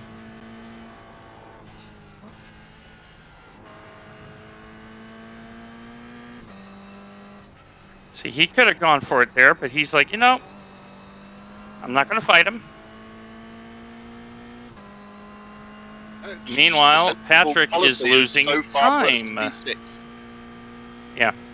Because Brado has had a very interesting race. He started from the pits, went forward, went back. Now he's coming forward again. I mean, we started what 50? We were 16th. We were dead last. So we're up 10 places. Yeah, we were dead last. And Patrick is losing more time. Patrick may have a problem. He might have a little damage from the incident with P2.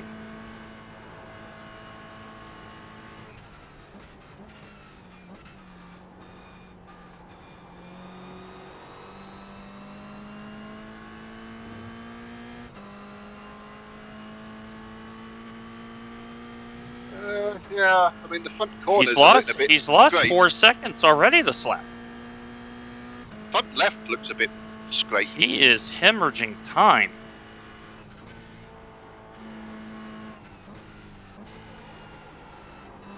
So the front is getting a little chirpy, Andy. Okay. So definitely, Okay, Blaine. Hold your nerve. Just keep it smooth. No mistakes.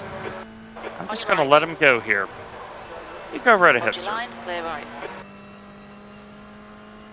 Because I know he's a little quicker, Bad luck, Blaine. and why put myself in the position? Just let him go. Just over time, having less damage on the car is going to pay dividends. Yeah. Well, and I'm Like trying. you say,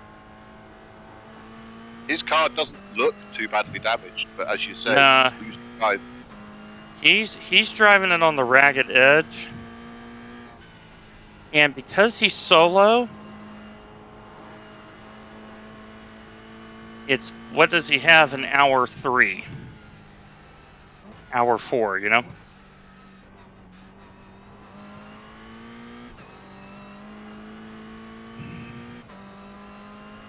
Because Bart's starting to find a little pace.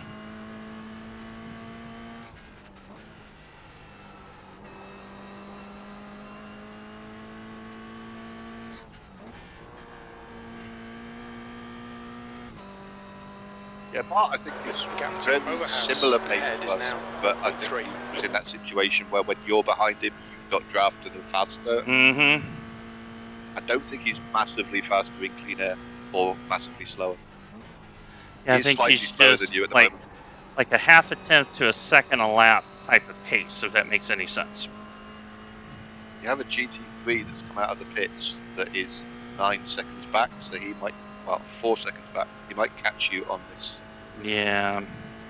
There's a faster car approaching. Yeah, he's definitely going to catch you in a second. You go right on ahead on the inside, sir. Clear left. The track temperature's rising. It's now 108 Fahrenheit.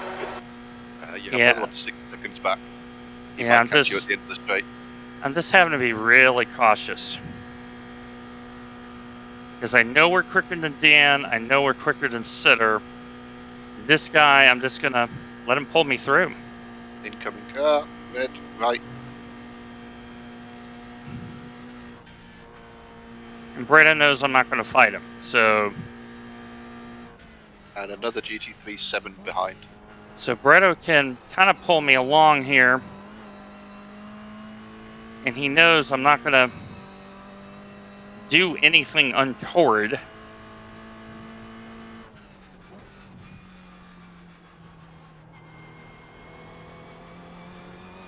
GT3 2 back, and then a Porsche Cup 6 back. Faster class car approaching. Yeah, because we're pulling out. Oh, Sitter's had a problem.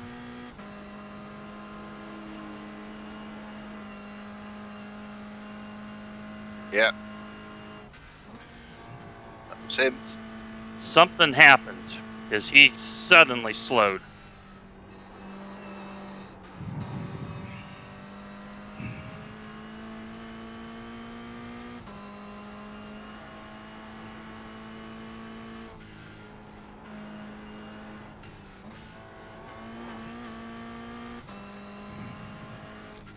And now notice Breda, because he knows I'm not going to race him, I said, you know what? I'm going to go chase down this guy. He got a better run through the yellow zone area.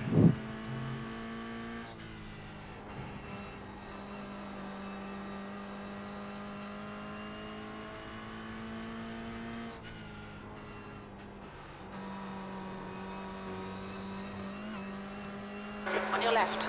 Clear left. All right, Dwayne. There's a faster class car approaching. Clear right.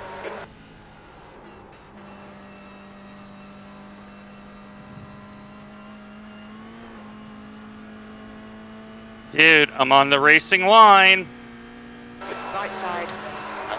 Clear right. Like, where do you think I'm going to go? And now, Bredo's caught up because Dan got caught up in the traffic. Sitter got net coded by the GT3 going past. Oh, bad luck. I mean, the GT3 didn't use all the space that was available to him. He cut it really fine, but then the net code. Yeah. Uh-oh. And Sitter had eased off by about 3 seconds to let him go. Track limits. Watch those lines. I just lost it.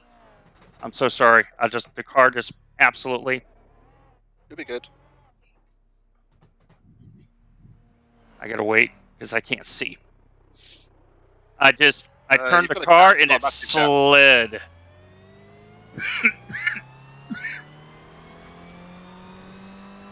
You're good. Give it a minute, see how it feels. Got a little damage, but I should be alright. I turned and it just pushed. But you've got like 3 laps until you pit. I mean, is it just have a feel of it and see whether it's damaged enough that you want to fast repair it or not? It's going to take me a while to find out.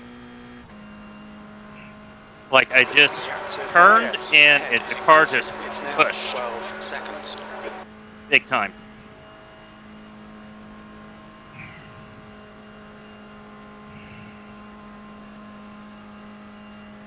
I mean, how much longer do we have in the race in terms of time? 3 hours. Okay. This may be a situation where, let me see how bad it is. I may have to pit next time by. Okay. Yeah, we should be in that window where if you wanted to pit next time by, we could fast prepare it, and I could do my stint, and then you would just have a longer stint at the end. Yep. I'm bringing it in. Make sure the fast repair is selected.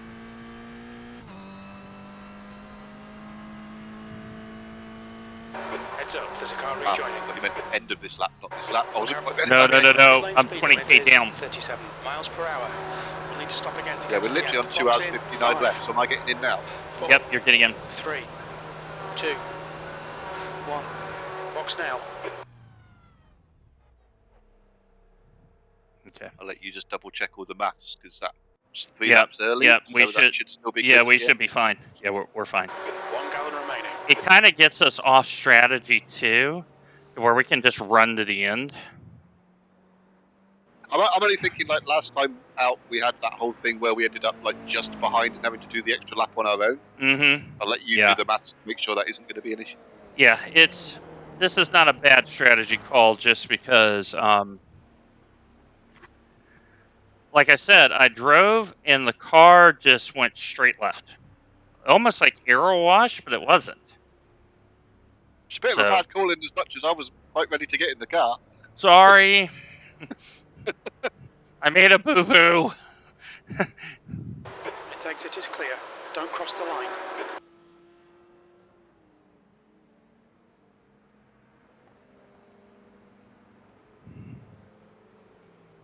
We're getting a drink and things.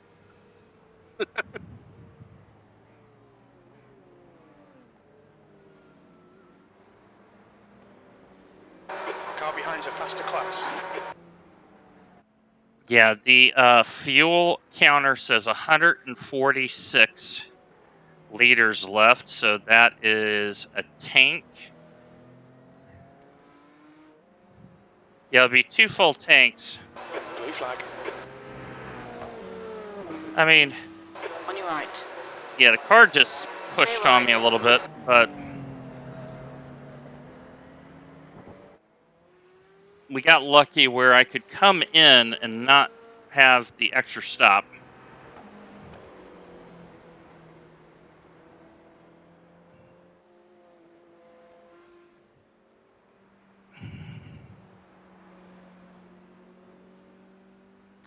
So right now, J studs are leaning, 35 cars leading, 25's leading, 213 is third.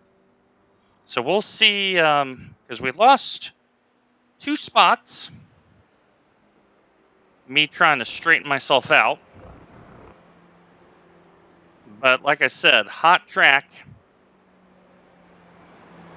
And Andy is the ace driver of the 2 of us around here. So I usually have the comfort of a fast repair, though. yeah, I just turned the car and it just went straight.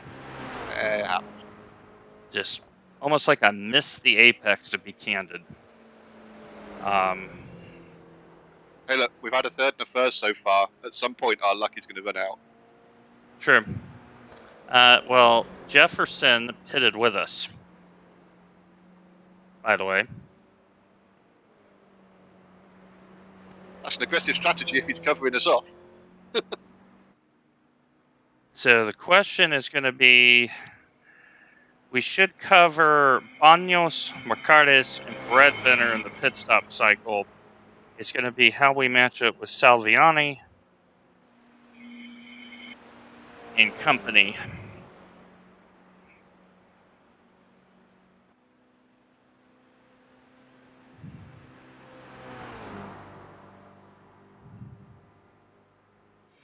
So we've kind of done a reverse strat where we've done an hour, and we're going to do an hour and a half, and hope that we have just enough fuel to get it to the line. Right before the long back stretch, Will, I turned the car right, and it straight understeered, and there's no way to catch it. Track temp is 43 degrees Celsius on hot tires.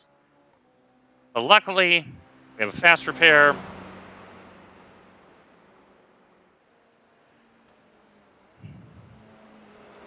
Yeah, and that's what I'm concerned about is the extra lap. And we may be the lapped car where we only have to go one short. Because I think we have a top 5 car. We just need things to go our way.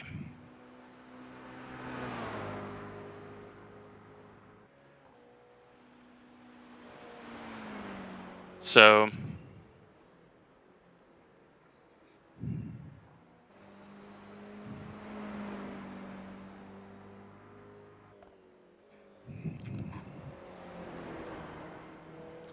yeah, I think this is going to be interesting to see how the pace falls off.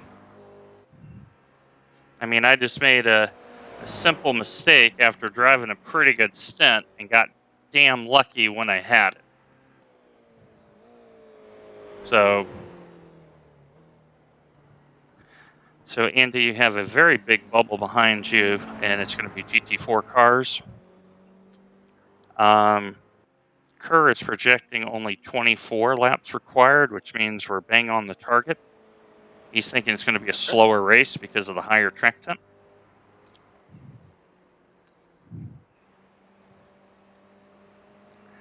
I'll be monitoring the our reference cars, which is Houston and Salviani. They are 85 seconds ahead of you.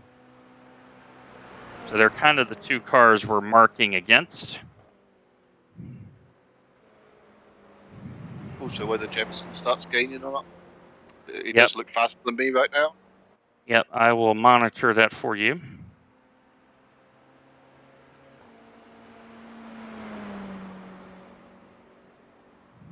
He's the one Jim keeps telling me is gaining on me anyway.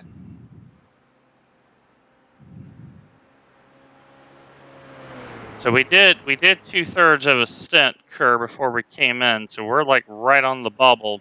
So if it goes 24, we're in great shape. If it goes 25, we're in trouble.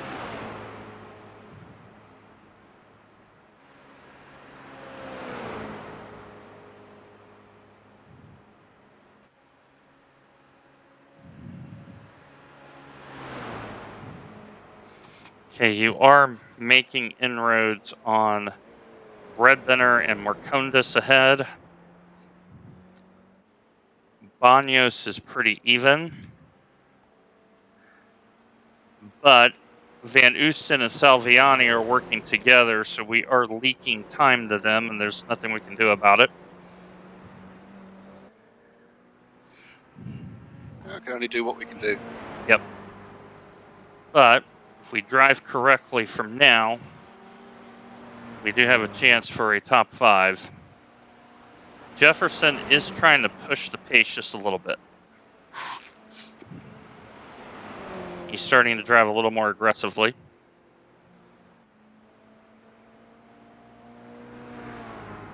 Moraes is closing in. The gap is now 5.9.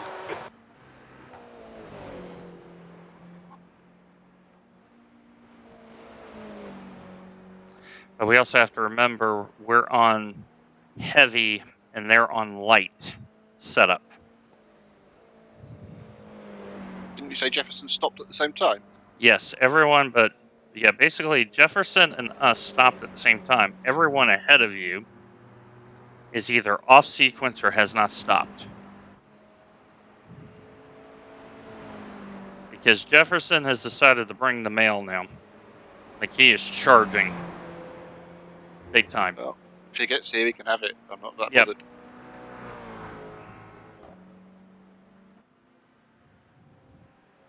current rate, GT4 should get to us on the straight.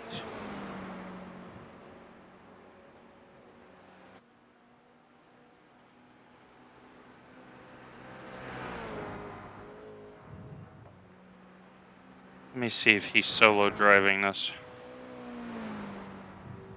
Yeah, so the 72 behind us is a solo.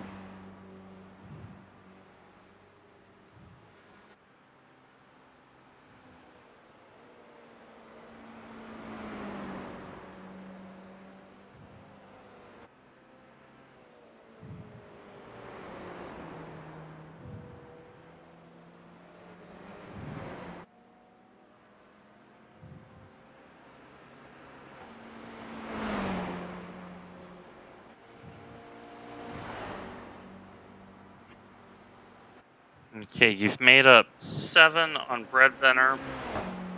You're up 4.5 on Marcondes. You're up 2 on Banos. And you are slowly but surely starting to make up time on Salviani, which is our reference car. So this is working out very, very So well. how long was the stop? Like, how far do we have to get back in front of those at the stop when they stop? They got another like 10 to 11 minutes, give or take. I just mean, like, I can see Antonio is 57 ahead, but how much of that will be their pit stop? Oh, that's all pit stop and then some. Okay, GT4 coming, 2 coming. First one now. Second one in white nearby.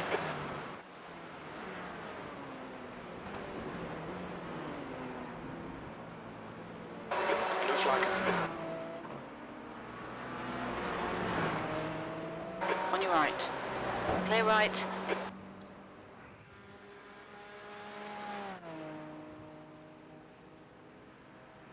E9. Yeah, I think like the full pit lane stop here is something like 70 seconds, give or take. Just for the stop. We're not even talking about the transit down pit lane. Because remember, on an empty tank, this car is like gravity fed and fuel, so this takes forever. Yes, it's getting closer. The gap's come down to 1.9. Yeah, Jefferson, I think, has decided this is hour 2. He's going to get on with it. Yeah, from empty, it takes a while. From empty. Now, when Andy got in, he still had like a third of the tank, so it's kind of a shorter stop.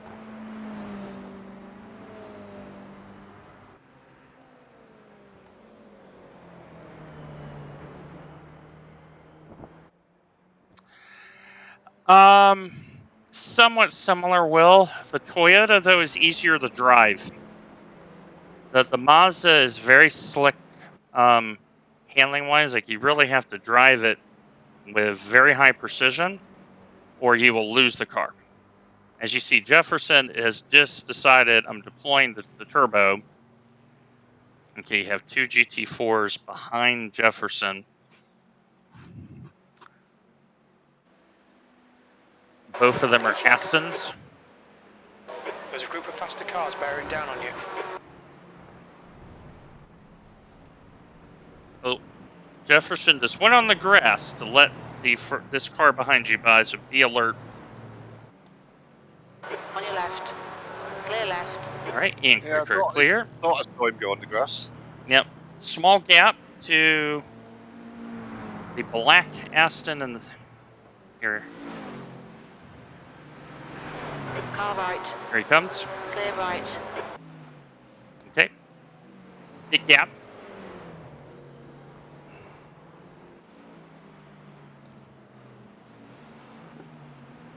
So the next lap by, you're going to start seeing people come in the Toyotas. So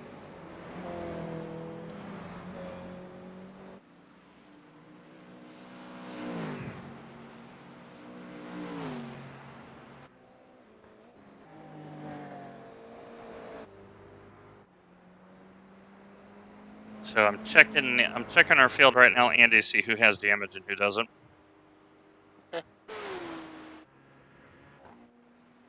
Okay, 28 damaged, 11 is damaged.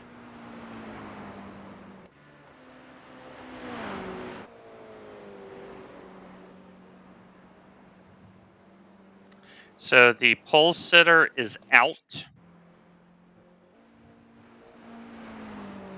So the 27, they're out. RAF Motorsports are out. Man Solo is out. LifeSim Racing Yellow is out. So the fast cars are pretty much out.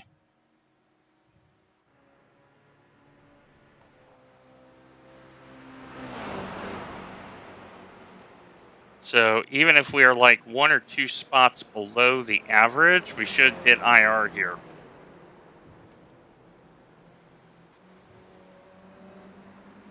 Don't be pressured. Keep your exit Okay. speeds up. The next car behind Jefferson is the overall leader. He is at 7.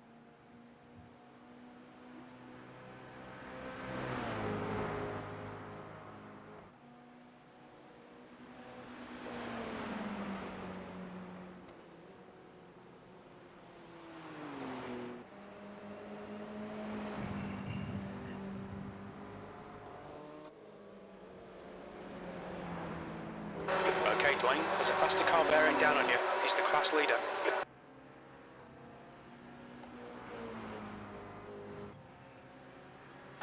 Blue flag.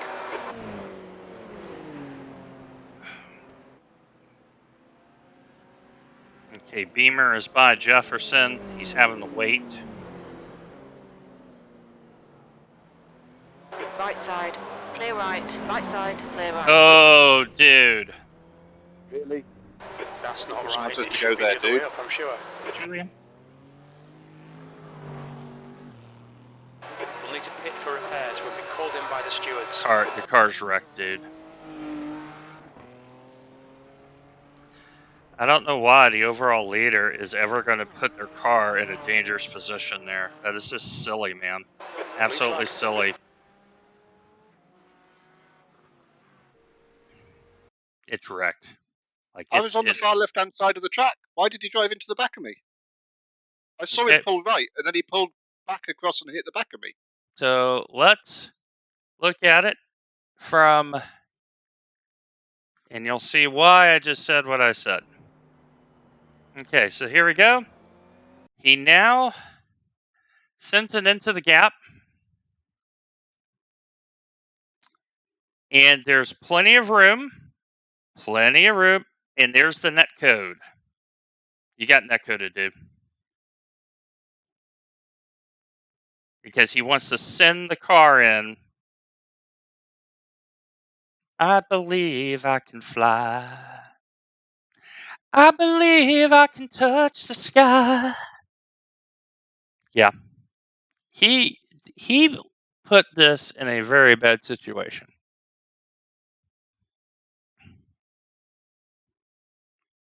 Yeah, that net code, but the leader,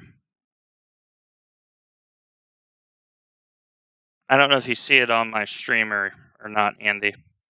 Yeah, I'm watching. So we're going to roll it all the way back. Okay, so everything's fine. There's the net code right there. Look how big this net code is.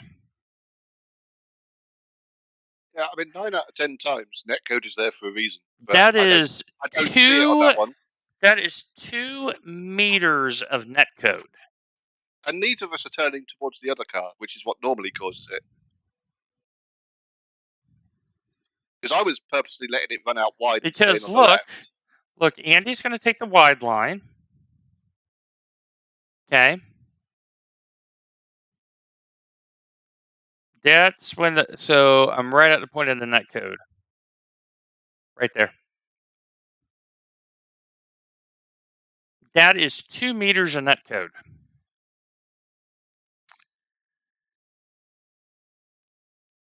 Net code just took out the overall leader and us. Because both of us are trying to do the right thing. Now, if I'm the leader, okay, I'm not going for this gap. Don't go for this gap. You have a straight coming. This is why I said what I said.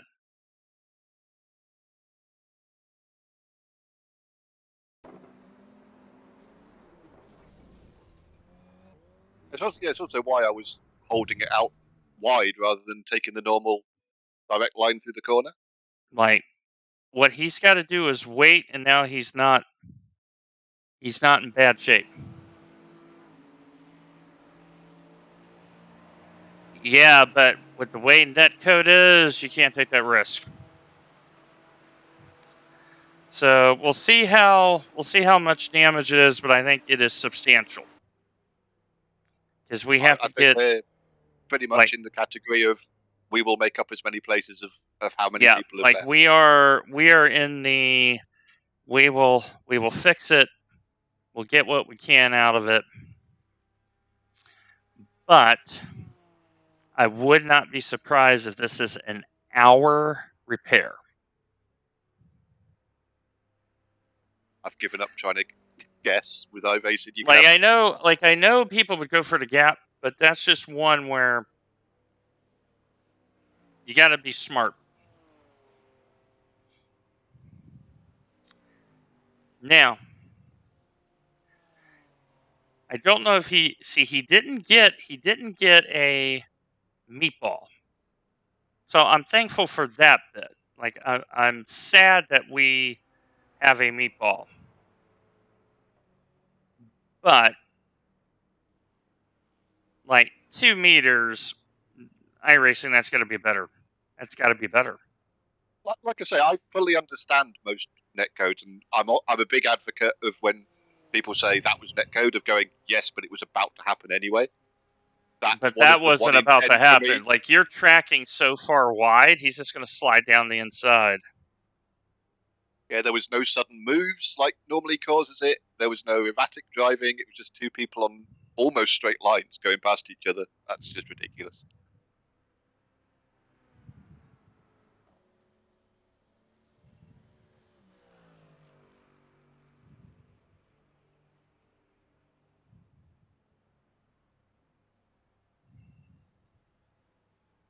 I didn't even get to drive far enough for the auto fueler to work out that I'd done enough laps. It still says insufficient data. That's the ultimate embarrassment. Yeah.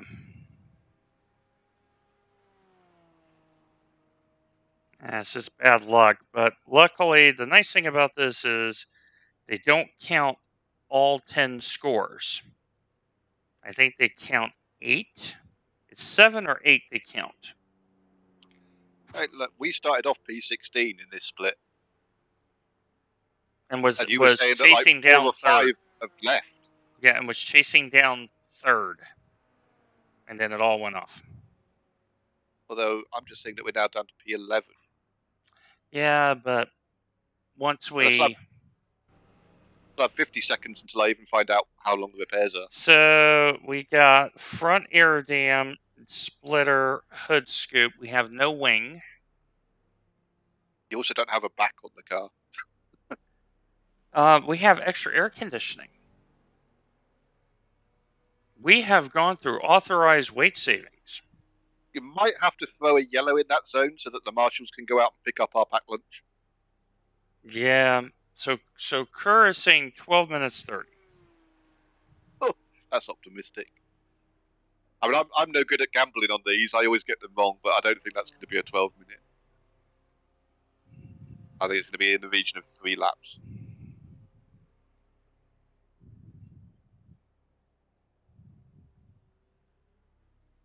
Well, Kerr wins, although I will say he overestimated. I mean, and he's probably sitting there going, what happened? Oh, wait a minute. Andy, what is the damage? So, like I say, Kerr was out, and he was too long for required repairs. Okay, so the requireds are 11 minutes. 11 minutes from now. Okay, so 11 minutes. So that's just 5. A lap. That's a lap. Then we have 5 of optionals. Only 5? So we may only lose 2 laps. Well, that does solve our fuel mileage issue. Kind of. I mean, we're still... It messes with our stints quite a lot. Yeah, what do we do now? Do I go out and do another full one, or do we sort of like split it in half from here? Honestly, what I would do is make sure you have... Did you put new tires on? I didn't do anything. I just towed. I would fill it up and put fresh rubber on it. Because you now know we're going to gain a small amount of time. I've just done an out lap to warm up a set of new tyres, and now you're going to make me do another one. Well, according to Kerr, it already went up on jacks. So looking at this, the service has already occurred. Our efficient German crew has already serviced the car. To be fair, I did like 1 and a bit laps. If they haven't put new tyres on, it's not the worst thing in the world. Yeah. So it's only 16 minutes. So with the tow, it's like 2.5 laps we're losing because of netcode. It's just sad because we were actually, although we were away down, still we gained a lot of places just from being patient, and we were competing in this split. Yeah. And to not be where we should be. We don't know. We don't know if we're going to have a spoiler or not. The way that thing has been heaved off, we might get a brand new rear on this car.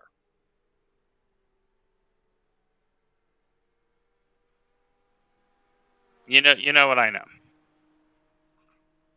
So looking at my standings here, I'm seeing P12 is a lap down, so they'll go past us. But I'm seeing P13 is not showing any more, so I'm guessing they've left. Well, and we have to remember if we get all of if we get a couple spots with people dropping out, even if we get a middle of the road spot, a lot of teams have much higher averages than us, and they've left.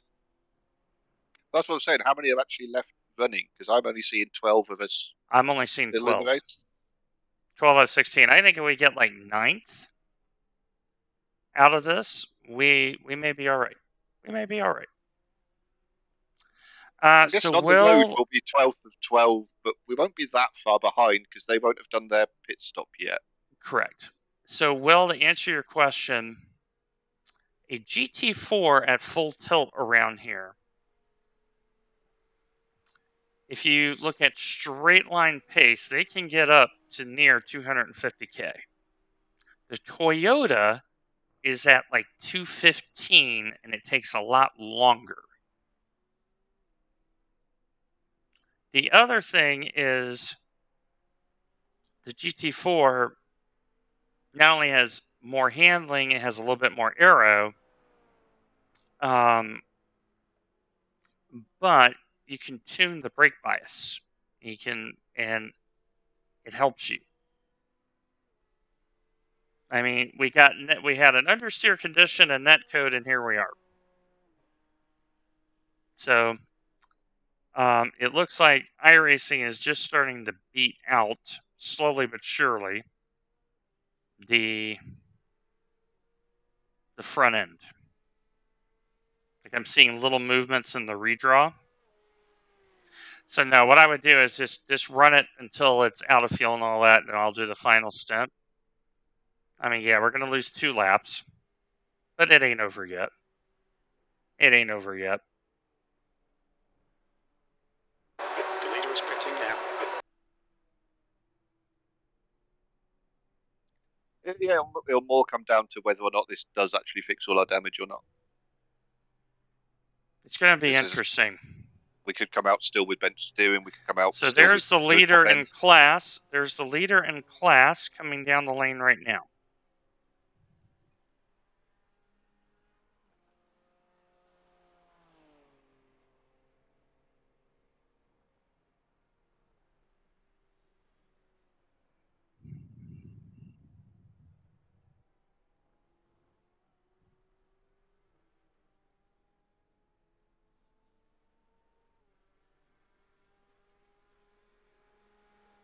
Okay, we have 10 minutes left. I'm just stepping away for 5 minutes to get the drink I didn't get before I got to the car. Yeah, get your beverage, please. You deserve a beverage. So I don't know if it shows on the stream, but I'm seeing little changes in the air dam, in the shading that is simulating the repair going on.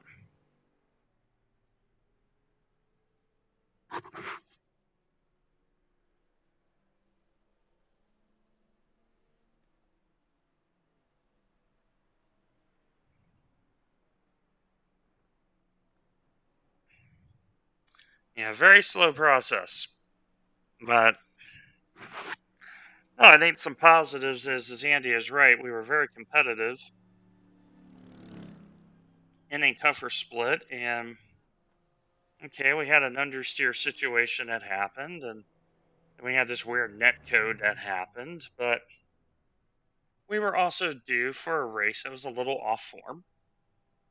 And now we got to show our resilience and keep fighting.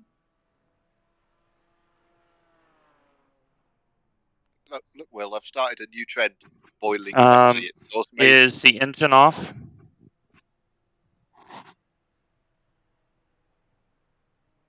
Andy? Do we know if the engine is off?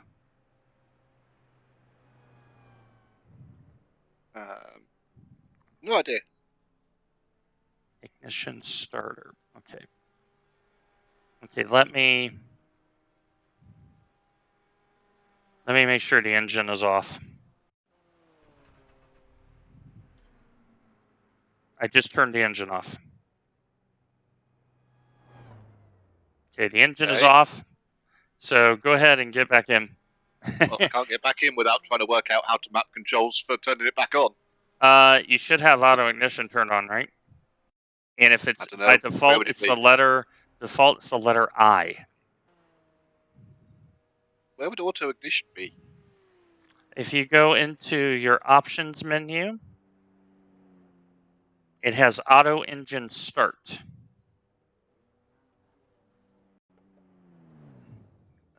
Under drive. Oh yeah, auto engine start. Yep.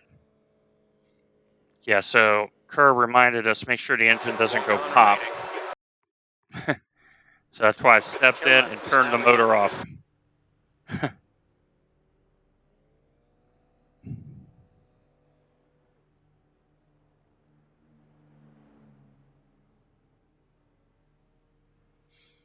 So yeah, the front air dam is starting to look okay.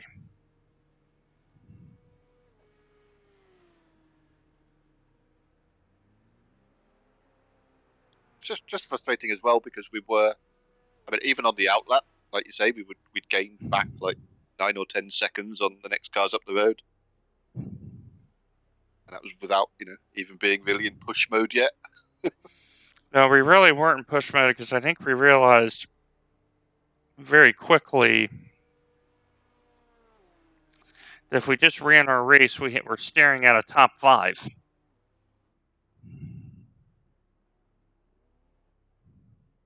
Yeah, I mean, we gained like 7 or 8 seconds back on those people up the road just doing a normal outlap. One day we'll do one of these and I'll get to actually do some fast laps. Yeah. Well, we got the 6 hour coming up. That is going to be a big test. I'm guessing that's just like two stints each, though, isn't it? It's not that bad. Yeah, it's not that bad. And so there is IDAC Senior, who's in 3rd place on the listing. They have some serious damage on their car.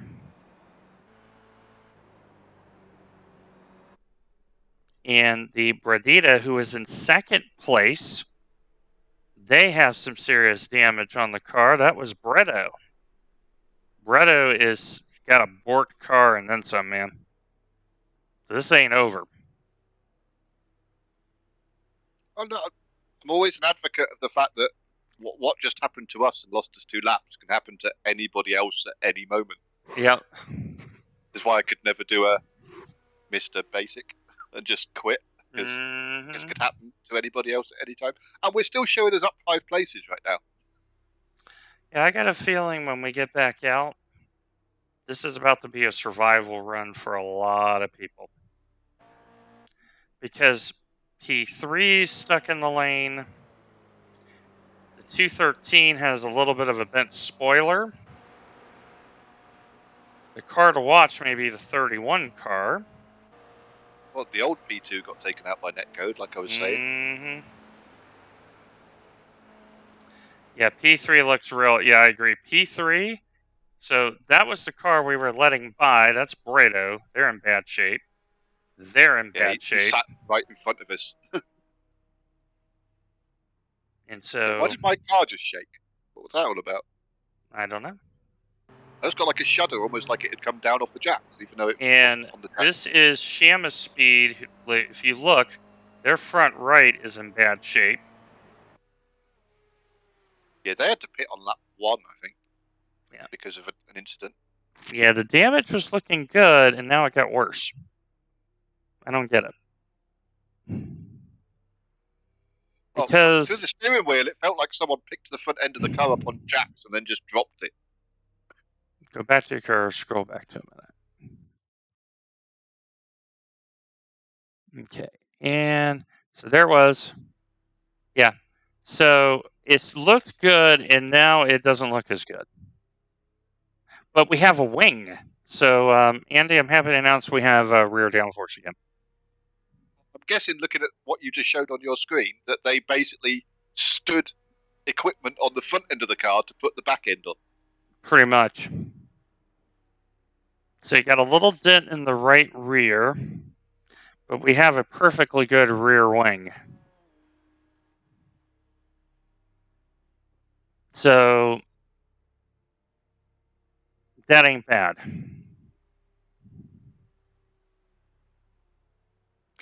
We've driven worse here, to be fair. No, we were driving well here. We just track is definitely yes, it's very slightly bent. If you look in the what would be the right rear versus the left rear. I meant we've driven worse looking cars here. We have. The fact that we have a rear wing and 4 working wheels is quite a revelation to us. Mm-hmm. How's how much optionals you have left? Just under 3 minutes. Okay. So I suspect in 3 minutes we're going to get a halfway decent front end. But yeah, I'm pretty sure it's a conspiracy from your chat, because this now means my stint will go longer, which basically means I have less options for my takeaway. So Bread Dough just got a hood scoop. Oh, I just fast forward. Jefferson is wrecked. Look at this. Pushing as he was pushing. Look at this.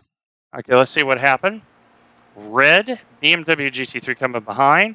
That's the same one that netcoded out the old P2. Mm-hmm. That red car. Yep, that's exactly what he did. Jefferson had no fault of his own there. It's those last-minute moves that cause netcode. Yep. And he's missing a hood scoop on his. And so DRT is missing a hood scoop. DVM Cup is missing a hood. Brevdo is just left. But he's got a really bad front end. Yeah, there's a lot of carnage, man. Right, there's a lot of carnage. Oh, Red Brenner has lost it. Let's see what happened here. A Porsche come behind him. Netcode. See, I'm now torn. Should I go out and try and push because everybody else is having problems, or go out and be ultra cautious because everybody else is having problems? Go out and be ultra cautious. Most of the field have issues now. I don't know how many of these more of these I can face going out driving just to survive. I know it's kind of a tense soap opera. Yeah, we're gonna leave a lot of room. Be super cautious. The netcode is bad. Like I just saw on my stream in real time, 2 of the Toyotas get completely wrecked. Okay, so the right front fender is in pretty good shape. Yes, Kerr has said, quote, "You're in a Toyota. You knew what you were getting into. This is your penance." Dear Saint Kurt of the Holy Sepulchre of all that is decent and good, we bear this penance because there is more to life than toast, HDR, and alpacas. Okay, you have a little damage on the left front, but the car actually looks a lot better than what we've driven before. Not gonna lie. It exits clear. Not gonna lie. Still, not the highest bar in the world. Yes, we have really lowered expectations with this one. So the 21 and the 28 car is still in the lane. Who knows where we're at? Let's just see how the car drives the first lap. Well, steering straight, that's all I can tell you so far. Okay, we have confirmation steering straight. We have a very slight upward bend on the right rear. So that means we're going to be able to turn right even more effectively than we could before. Well, there goes my oval career then. I know, there's your overall career. Done. Park it. So we have no idea how good the motor is going to be. We just don't know. It's a faster class car behind. I don't even know what the steering's going to be like. I just know it's lining up straight. Yes. We have a new rear wing. The Germans we hired have done very good work. Yeah, GT4 coming behind quick. Car left, clear left. But yes, we now know a lot of set of moves with netcode are causing a lot of wrecks.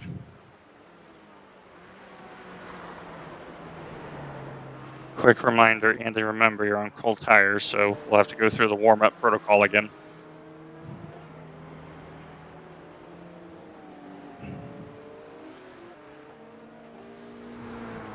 Blue flag.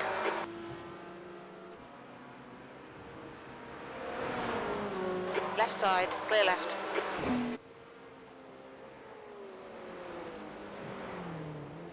Okay, double caution. Wrecker is right behind you. Blue flag.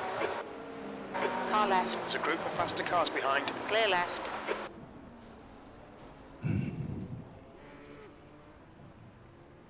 And he took you out. Again, he's just out to kill everybody today. We've been called into the pits for repairs. There is nowhere for me to move out of the way there. Being left or right? Hey, 56 car, that's the second Toyota that you have wrecked out of this race. Third. Actually, correction, third. I'm on Teams. Thank you. Professional streamer here. Actually, I cannot talk to... Oh, I can go all Teams. 56 car, that's the third Toyota you have taken out today. You may need to consider some apologies. Because if not, we are going to consider that as intentional wrecking and we are going to protest you. That is absolutely inexcusable that you would send a car in that corner. Here's why I'm saying that, folks. Watch.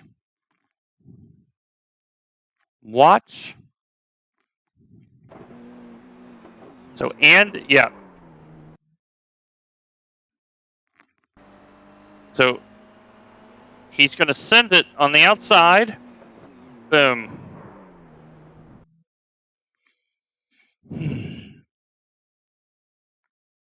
Like, the netcode has been really, really bad. The netcode has been bad, but at the same time, you don't have the same car have 4 And lots of netcodes so unless they're doing something wrong. we've lost the rear wing again. We've lost the rear bumper, which means our damage is going to get fixed for the rear bumper. I don't think we had much in the way of damage. I was still getting 5th gear before the chicane. If anything, we were maybe like 3 or 4 Ks down. Otherwise, it felt fine. I had the confidence to drive it like I would normally drive it. Like, I'm going to be looking at this recording, and like that one is net code, but once again, GT3 not thinking. Maybe that's on me. I just No, don't. I that's don't not. know No, how no, much wider I can go in there. nope. That is not on you. That is his responsibility. Because if the netcode doesn't hit, he's hitting you in the door. He's hitting you in the door. Which is why I just got on the horn. Yeah, he's hitting you in the door. Which is why the 56 car just got an earful.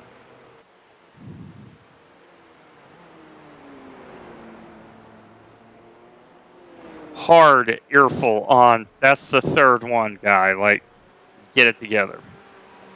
Well, it's the third one that we know about. I would not know. I wouldn't know.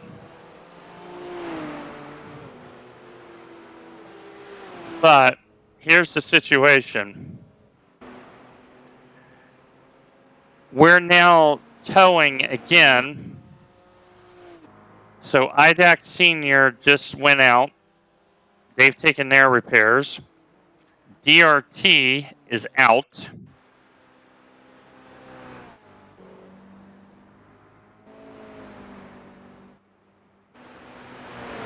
This is where the comedy of iRacing comes in. I mean, last time we went upside down and over a fence. We got 11 minutes. I'm going to guarantee we end up with like 30 minutes for this one. Oh, I wouldn't be surprised if this is a significant one.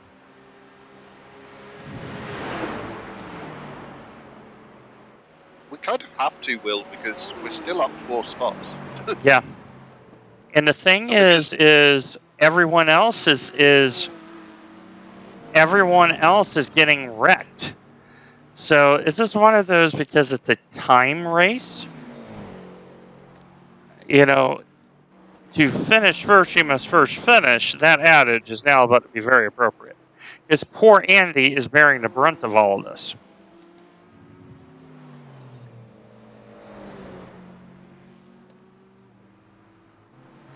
I say, here's some interesting maths for you. I know you and your chat both like maths. If this repair is longer than 8 minutes, then I will have spent longer in the car than you, but only done a lap and a half. Yeah, and the problem is you got to meet fair share.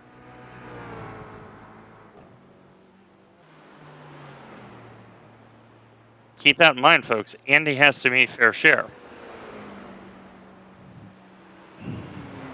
Which is what, 3 laps? 4 laps? Let's see, 240 minutes divided by 2 times time, though, isn't it? 4. Hold on. 240 minutes divided by 2 times 4 is 30 minutes. So at the rate we're going, it's 3 laps and a little bit. So it's the beginning of like 4 laps. And what's it actually recording me as right now? Is it recording me as 3 because I've Well, you may have found a way to shortchange the fair share, not going to lie. You are recorded as laps. 2 starting 3. I've been shortchanged then, because technically I've started 3 laps. That's true. I've just only finished 1 of them. Through no fault of your own, for the record. So, you have done 2 laps.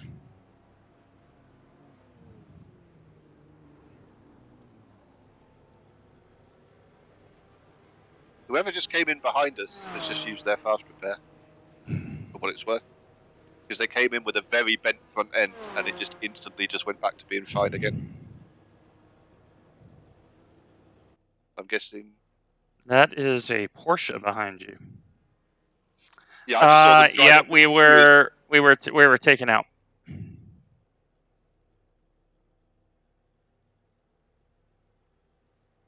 Yeah, we were taken out. We lost the rear wing that are wonderful German mechanics. And now we're waiting for the tow. Yeah, we've still got 2 minutes before we even find out what the repairs are. But this was a straight back into the wall. So what I'm hoping is that it's new bumper, new wing, and maybe it's 10 minutes. The 56 red GT3 that's taken out 3 Toyotas. We were the third one. And so I got on the horn and basically said, you need to start apologizing because this is... And there's a Toyota in front of us. And that is the J-Studs entry. Notice the rear damage there, Mr. Andy. Yeah, I mean, the thing is, like, we're going to be at least 2 laps down on 11th place. So Yeah, but if everyone's spending time in the pit. Oh! Okay, so this is the leader in our class. And we're about to find out what happened. Okay. So let's see what happened. I put money on a red car. Is that allowed? Oh! That car has an owie. He tried to yield for the faster car and wrecked it. Bit of a strange place. Very strange. Yeah. I mean, a faster car could probably get past you there without you yielding, to be fair. And so now he's driving. He's got the meatball because notice the car is crabbing.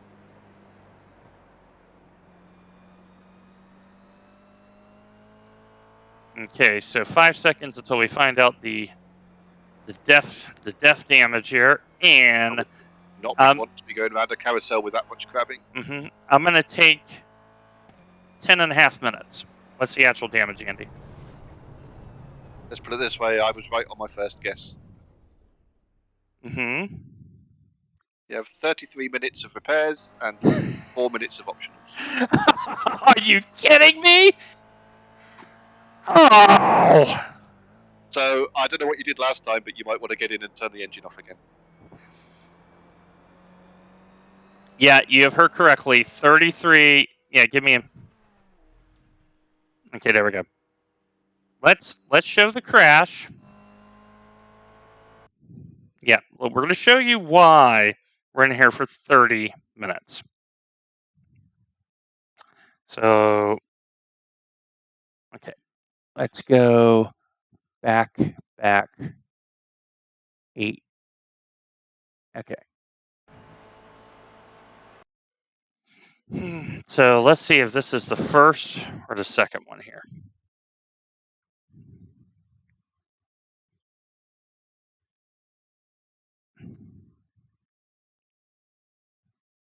I think this is the first one. Okay, yep. So this is on Andy's outlap. So, yeah. Hold on. Let me go lap 9.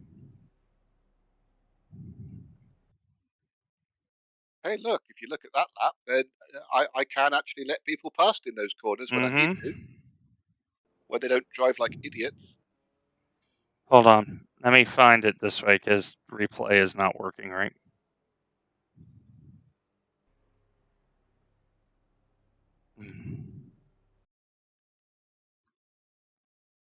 Hey, look at that. I have yet to set a lap time.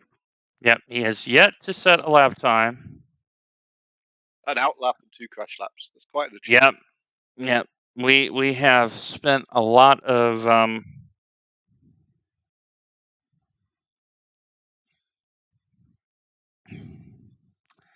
So what happened is the 56 car just wrecked us. Absolutely just wrecked us. So let me see if I can. It's this guy right here.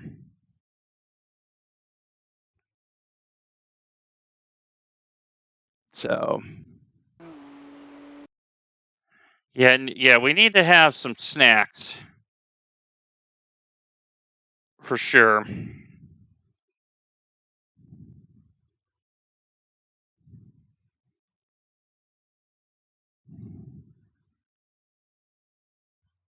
So right in here. Okay, so it's not lap 11. Let's see if it's this one. What lap is that? 10? Track temp is almost 45. It's very hot, Kerr.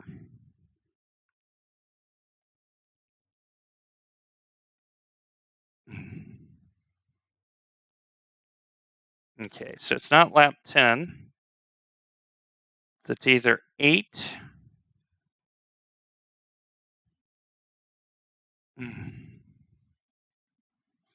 It's not as long ago as you think, because we only towed for like 6.5, 7 minutes.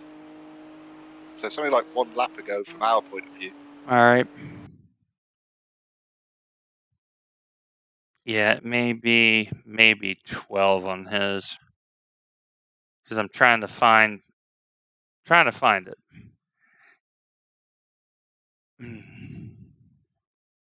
Yeah, it's only like one lap ago from our point of view. All right. Okay, so there's our car. Okay. All right, I think we may have found it. Do you want to take a recording of that? Because that was a recording of me in the Toyota actually moving. Well, it's either this one. Okay, so it's either 11 or 12.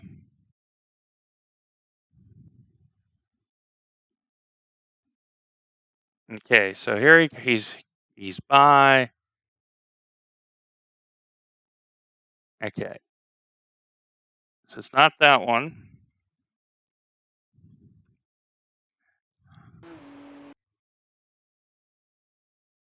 Yeah, I'm struggling to find this, guys.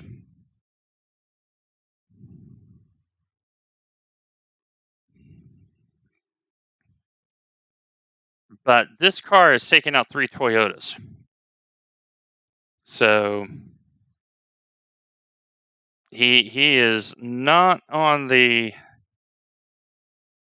holiday list, I assure you.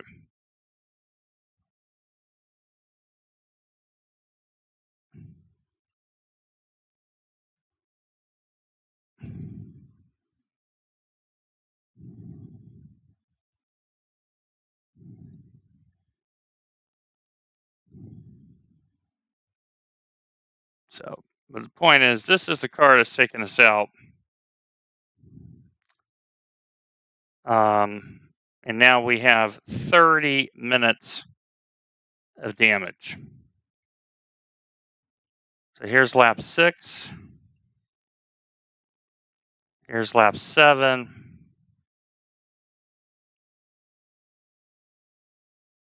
And here's lap 8. And here's lap 9. And that's so it may be lap 8 to 9. Hold on here. All right, here we go. And Bredo has disconnected, Andy.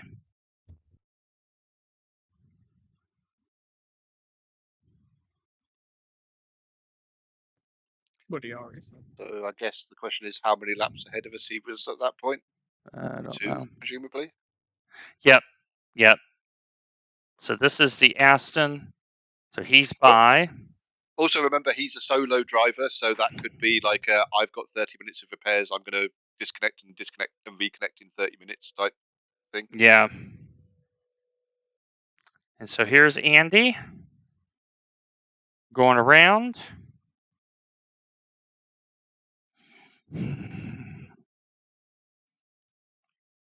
So let me fast forward this.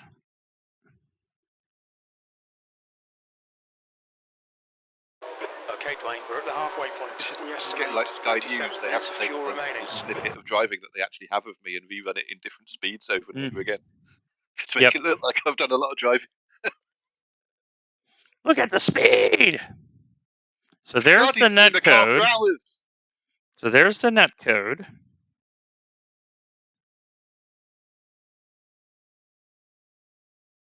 And we're seeing a lot of net code on the service right now. A lot of net code. So here he is. Not at all contributed to by the fact that there's a whole load of people doing a 24-hour race. So this looks like this is the car.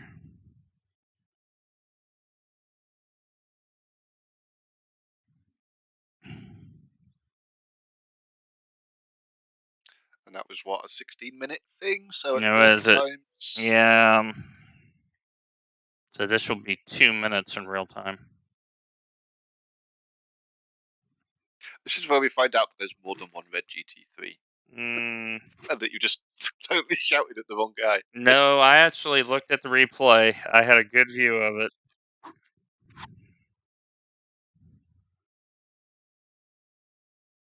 Come on.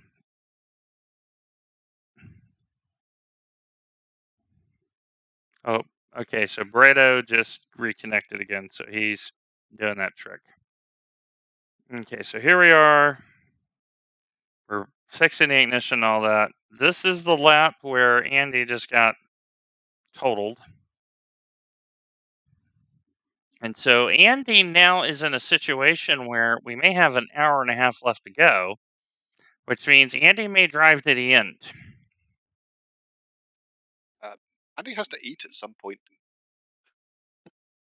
Because he's got to meet fair share.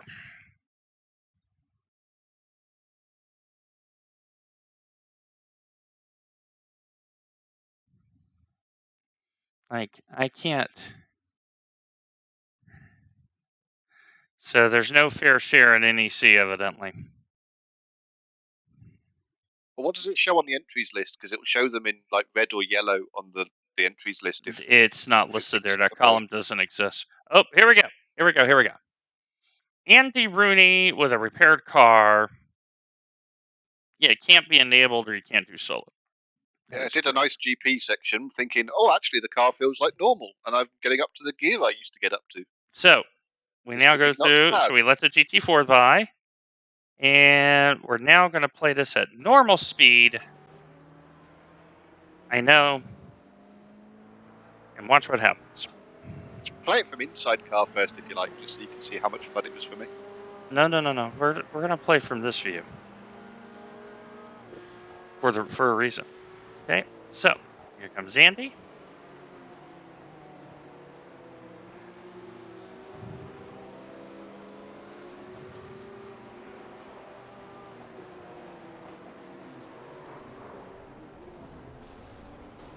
Like, where are we going?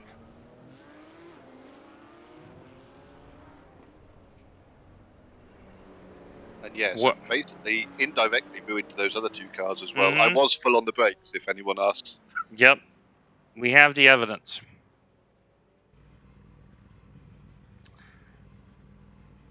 Oh, once I check the whole recording, if I see a pattern, then it will be protested. I'm 95% that I sure can't protest. P2's death early on in the race, that it was the same red car that netcoded him. Mm-hmm. Like, that I can't protest, because what they'll say is, hey, they're bad drivers, so what? But the other problem is we now know there's netcode everywhere.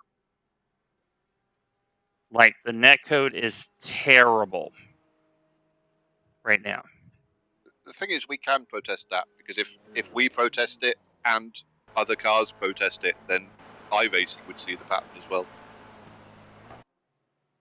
So DRT, we're going to catch in a couple laps. Bredita is in the same boat we're in. They've dropped the rear wing and all that. DM Cup is struggling down the straights. Like, this is a race of survival. I will be amazed. If our car is Oh openly no! drivable. Lucas got wrecked!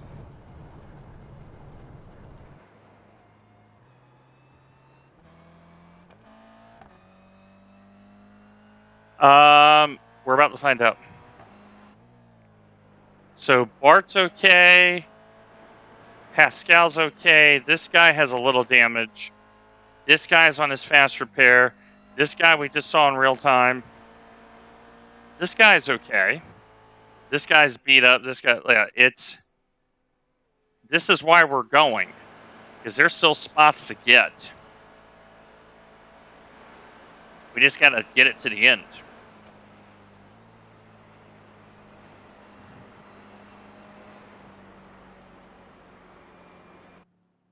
That's the situation right there.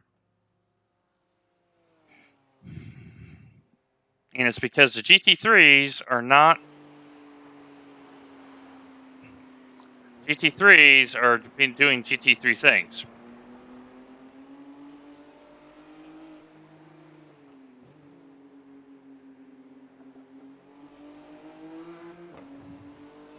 And that was also a net code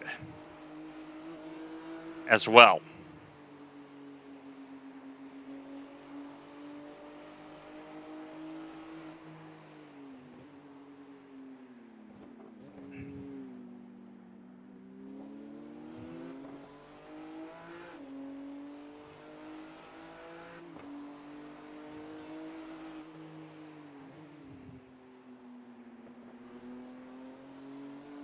So we still got, what, another half an hour, Andy?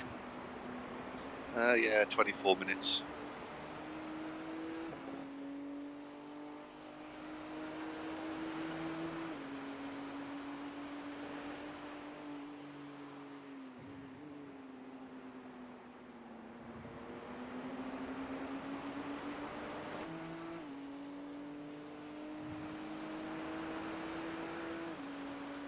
Yeah, a ham and cheese toasty is not a bad idea. But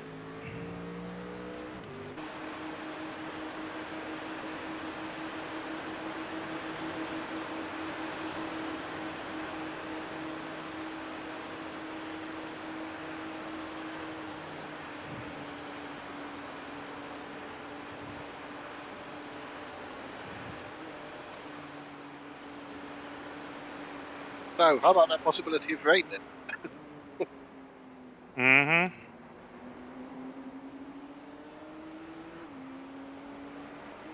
Imagine how much extra carnage we would have had here if there was rain. Oh yeah. Everyone's so eager for rain to turn up, but Just wait till it does. They can't even get through a 4-hour drive race without just murdering people. What the hell are they going to do in a rain? Not going to suddenly make these people go out and practice more. So Lucas has been in the wars. So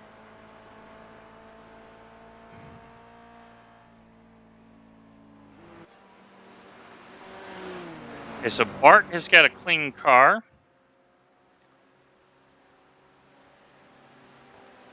Pascal and Flip Flop. The waifu car is second. So we're cheering for the waifu car.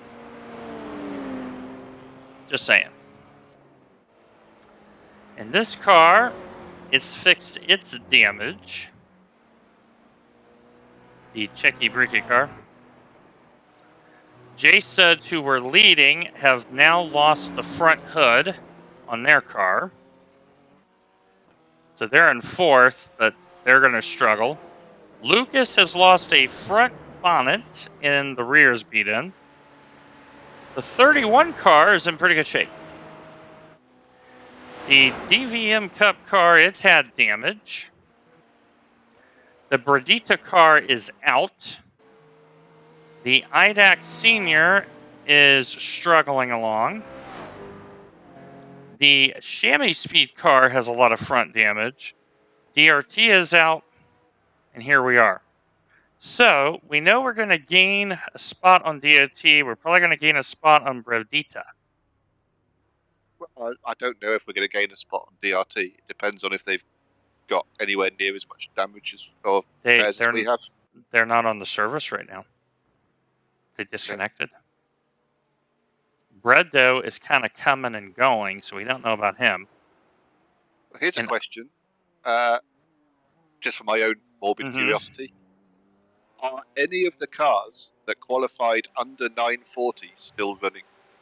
Now, that is a very good question. You see, we asked the good questions here. So here we go. So I can see two of them on. So RAF Middle Sports was the pole. They are not running. They were the pole sitter. Midwest Esports team, not running. Man Solo, not running. DRT, not running. Live Sim Racing Yellow, not running.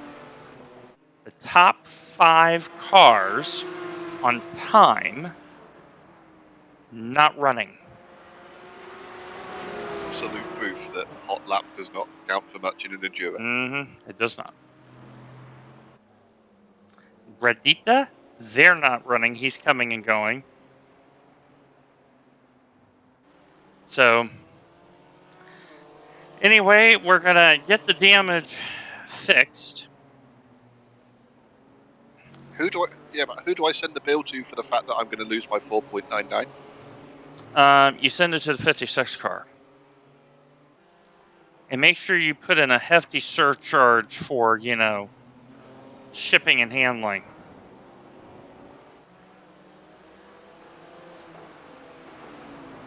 And also, after a year of only gaining I-rating, I seem to have been on. This will be my second in a row where I lose it. This is not. Oh, acceptable. we have. Wait a minute. We have quote news. Kerr has news.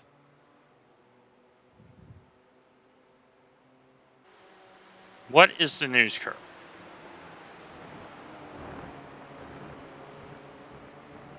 Oh, wait a minute. Kerr stating, iRacing just announced something else for the update. Would you like to guess?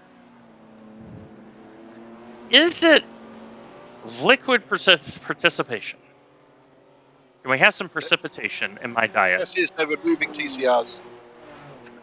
Anime girls to replace pet crew. Okay. Anime girls to replace GT3s. No, it is something that wasn't even rumored. Oh. Okay, I haven't seen, but in that case, my guess would be maybe they're introducing a second F1 car. Interesting. Not what we thought.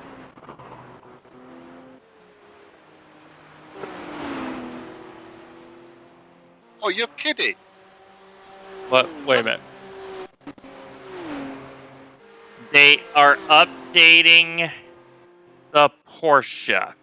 That's one of the newest GT3s already. Translation, Porsche really threw a lot of money at him.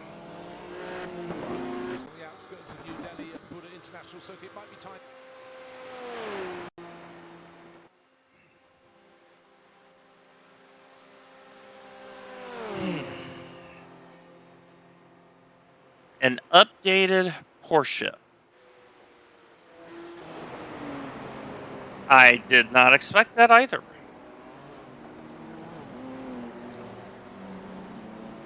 But hey, it's landed in iRacing and not somewhere else.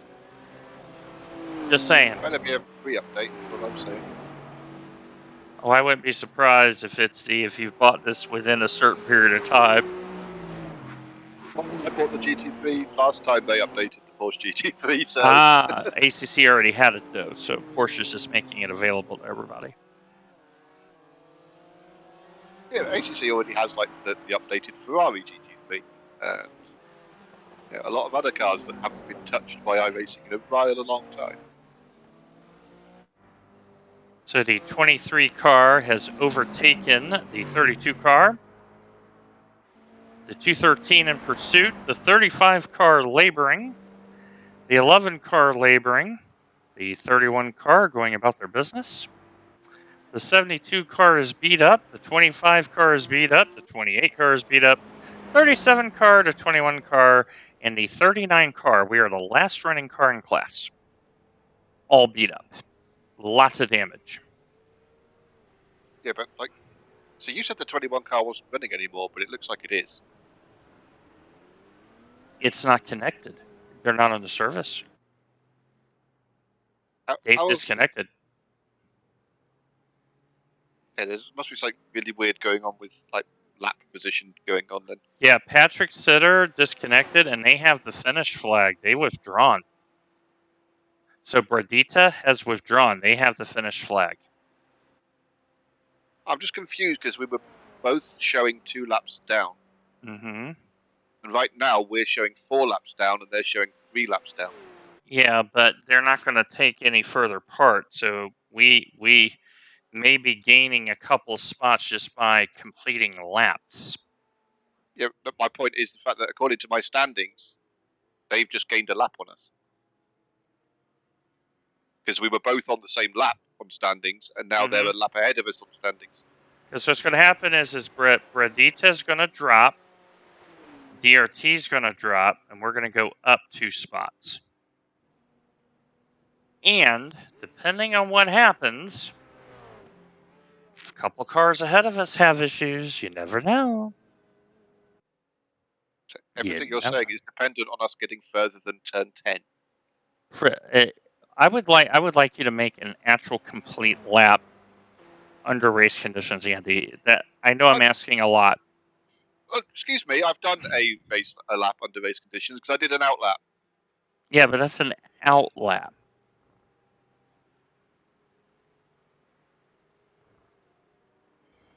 So, see, the stream just belched because, it's taking sympathy in your plight, Andy. So there's the situation with us. We're rating on the wing. And we're going to get back out there because, yeah, it ain't over yet. Because a lot of people are beat up. So I'll be right back.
Yeah, a lot of damaged cars right now.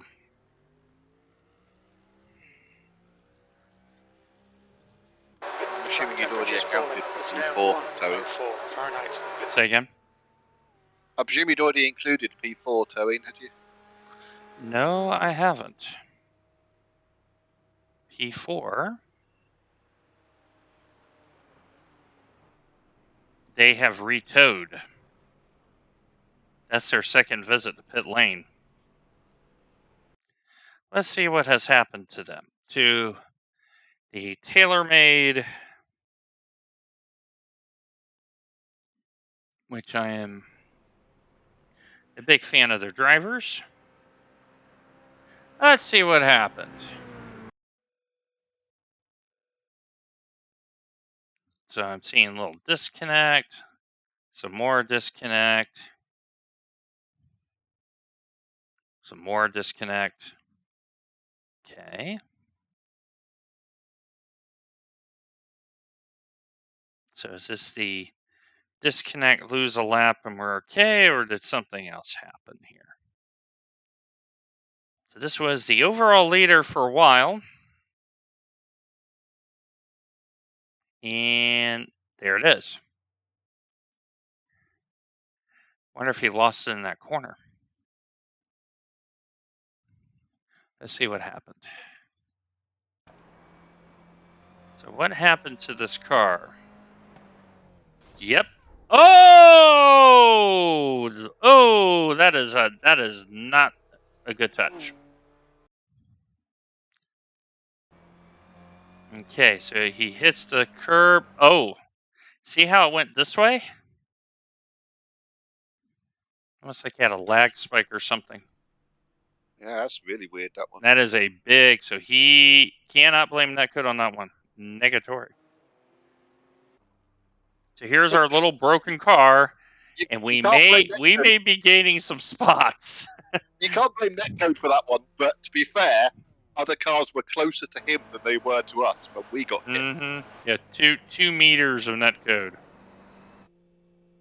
So that car has got a broke front end for a while. So they have taken their fast repair. So Lucas is out of the car in the MBO, and Mauricio is in, and they got a fresh car.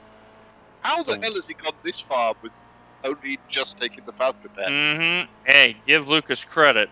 Lucas, respect to you, sir. But you'd already murdered him on like lap 2. And Mark, kind of going about his business, is in 4th. Hey, was that message global or just to me? Who's Matt Stace? Matt Stace was in a GT4. Okay.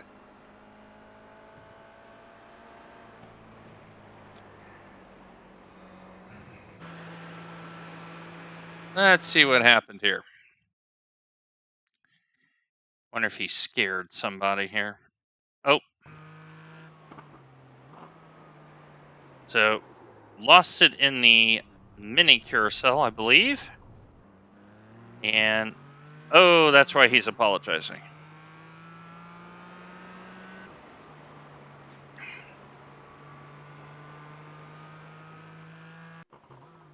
So, fair play to Matt. He's been struggling along. This has been a very carnage-filled split.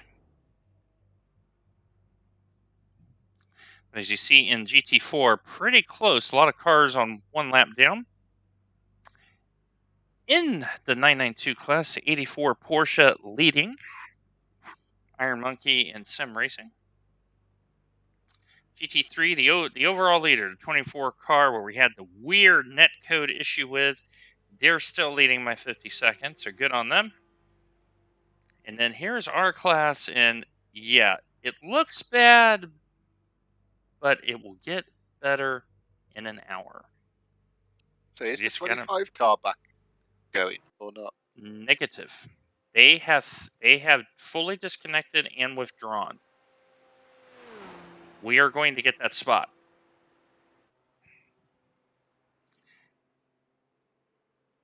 In DRT, let me see if they have fully DRT is fully withdrawn too. So we just got to make some laps.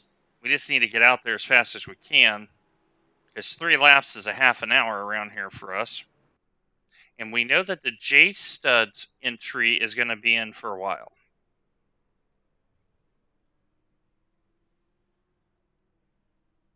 I'm just really praying here, because for us to have gone through that first one and to come out with the car feeling completely undamaged, the odds of it happening again are very small. So, Andy, I have good news for you. You've been credited with a 3rd lap. Nice. Oh, the meatball flag is gone, but we're in the optional situation. How long is the optionals? 4 minutes. Yeah, you're going to want to take him because we don't have a rear bumper or wing.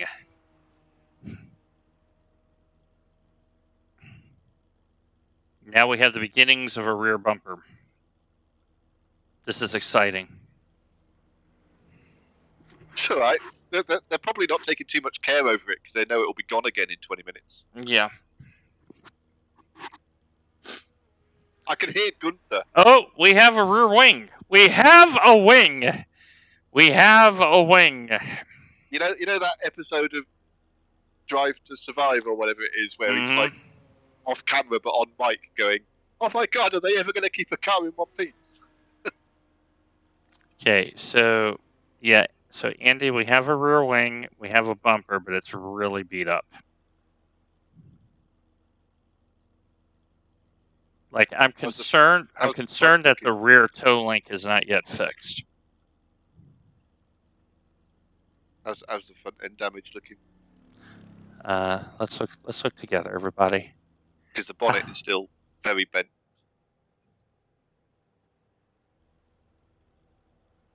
It's not terrible. It looks a lot worse from inside than out. I can see under the bonnet and out onto the road. That's how bent it is in car. It's not terrible. Okay, chamois speed is in their front bonnet. As I speak, it's slow. It's slowly flattening out. It's not even popping down. It's just very slowly moving down. So Johannes in that car. So we don't know if there's damage that they are fixed or if it's normal service, because it's at the time where they're down off the jacks. So once Andy gets fixed, he is going to go to the end. Touch and go. I'll give you that It's much. good. It's going to be touch and go, but he's going to go to the end. So IDAC Senior's in the lane. Senior Banos. So everybody J Studs have disconnected but have not yet withdrawn. So there's 3 spots we might get just on survival. So the key thing we're looking at is J Studs is going to drop down, Bradita is going to drop down, DRT. So there's the 3 spots. We know Chamois Speed and Senior are struggling. Senior's gone out to try to finish. Chamois Speed should be going at any time. So this is now, and the car that has hit us has just came in the pit lane. You evil, evil car! Yes, Andy has flashed them. The front end really is not that bad, not gonna lie. Ironically, we have 20 seconds left, so I'm likely to pull out in front of him and then take him out. Well, that's the story of our race right there. Okay.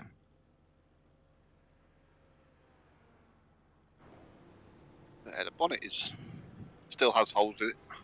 Yeah, but it's not the worst. Okay, so the 37 is still stationary, so they may be having issues. So that may be very important in terms of placing. You have the 56 car is in front of you. It looks clear. For some reason, I feel safer. I don't know why. So this is going to be very touch and go on fuel. for Andy to get the car home. I will just top it up in the next behind. This is their class leader. pit stop. So, okay, so Johannes has come out. So right now we're looking at trying to get to 9th. That is the goal.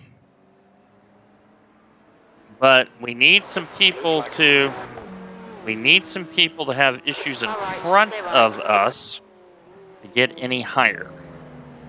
This race has had a lot of attrition. The right side of the car is beat up. The front's beat up. The whole car is beat up. I mean, it looks like it's warped, like aluminum foil as it gets warped. That's our poor car right now. It's our poor car. Okay, why is Jim telling me that the engine temperatures are okay? He doesn't normally say things like that. Because the air temp is 21, track temp is down to 39. Blue flag. Okay, Dwayne, there's a faster car approaching. Left side. Clear left. Okay, the gauges look okay right now. It's just weird that I don't normally hear him say things like that.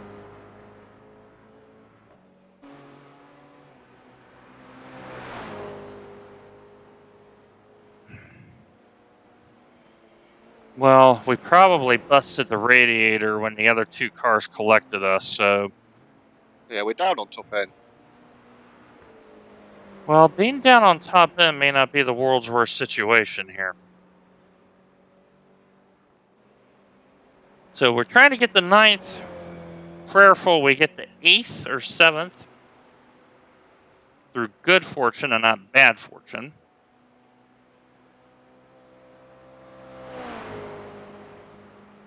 Oh, yeah, we're big time down on top end.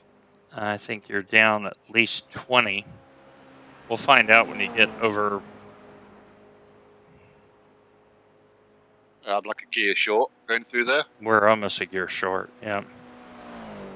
Just like it was, yep. Just down the hill, okay, 200. We're 10K short minimum. So, all right, back to work. So Johannes is very slowly catching up to you, but they're in the same situation we're in. They got a beat up car.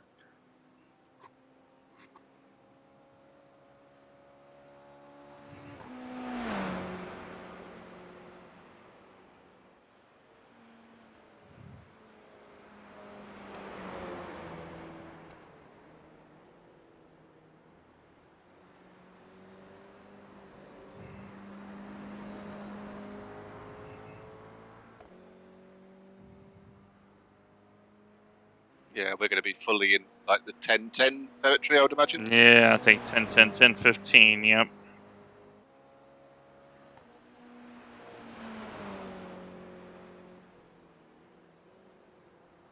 Steering feels relatively okay, but that's probably because we're going slower.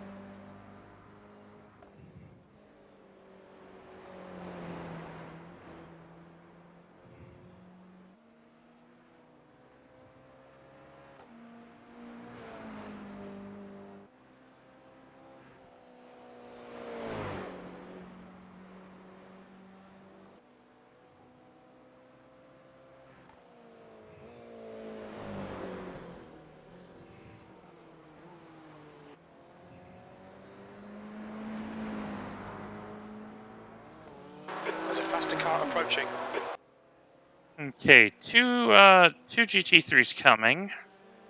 Blue flag.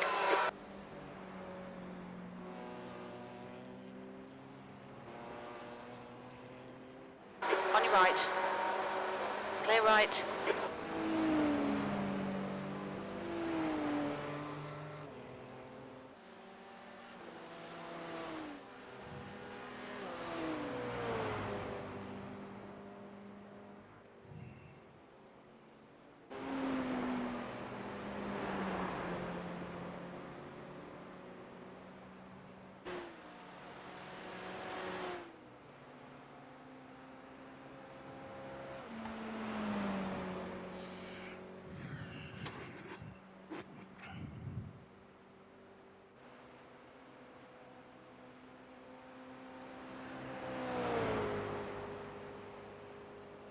Yep, I'm not even getting the option of 5th gear here. Not that I would normally use it, but it's not giving me the option like it normally would. So we're definitely about a gear down. Well, we've been in this situation before. It just starts messing with my head as to where I need to brake, and also I get scared about cars behind, not realising we're even slower than normal.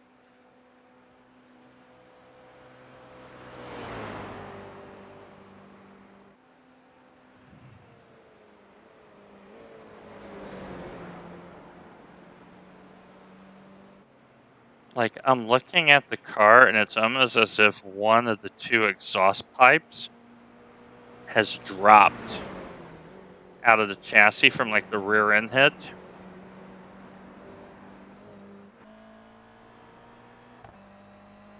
Yeah. So we're missing part of the exhaust on the left side.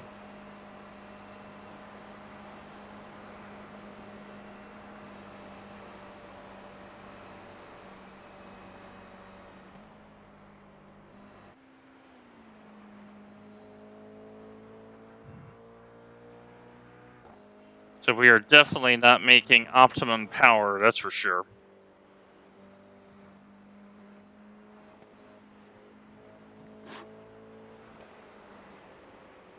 Oh yeah, we have no power. Power? What is power?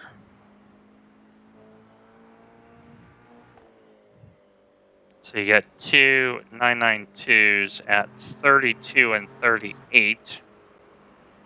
And Johannes, believe it or not, is running same pace or slower than us.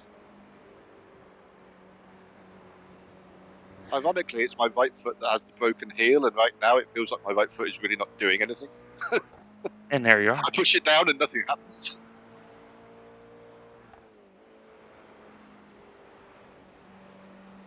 The car is definitely sliding though.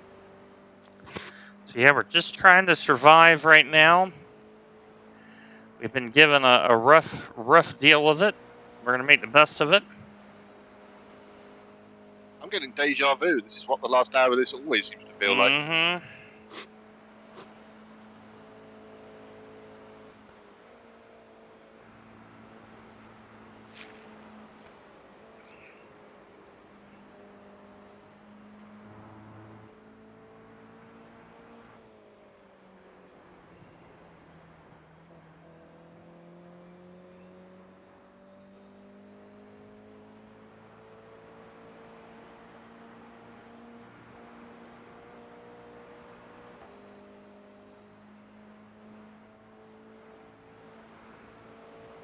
Okay, so I'm usually 190 at this gantry.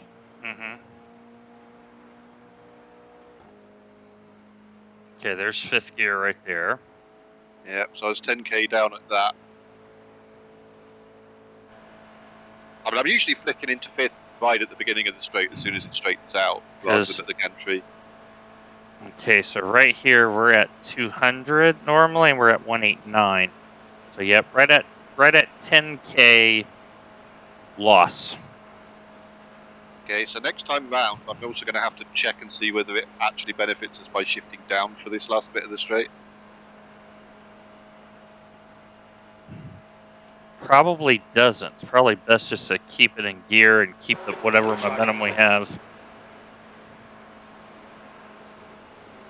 Okay, this is the Porsche Cup. Guy's showing a lot of patience. All right, Dwayne, there's a faster class car approaching. On your left. Clear left. Blue flag. Okay, you got one more on the left coming now. Okay, so Johannes is a little quicker down the straight. You're actually better everywhere else. That was a 55-minute, 30-second lap. That was a very leisurely lap, sir. But you gained a position, for the record. I was. You have gained a position doing a 55-minute. And you know what that means, chat. You know what that means. You know what it means. That means that the following must occur. Yes. Indeed. Indeed. For gaining a position.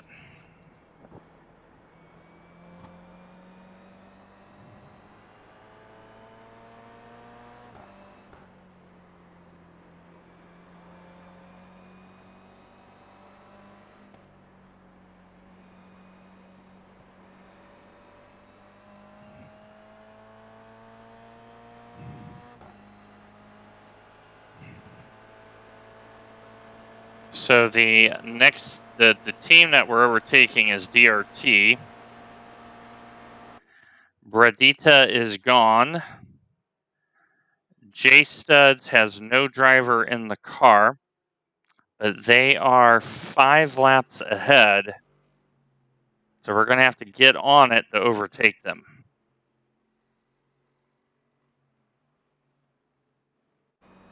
I'm spotting a flaw in that plan. The proverbial, how do I get on it? I understand.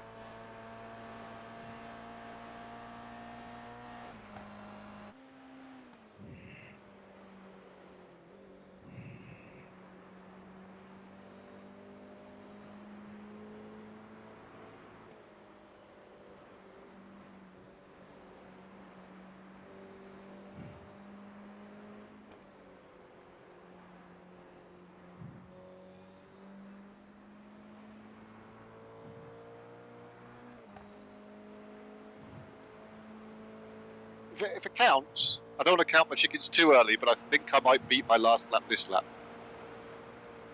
Okay, Johannes just had a major screw up behind you.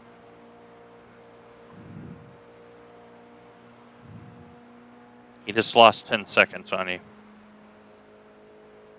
Okay. You sure I didn't have just a really, really good sector? Andy, you just drove the sector of your life.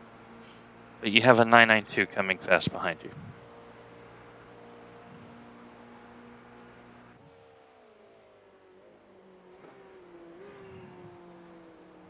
And then big gap. There's a faster car approaching. Blue flag.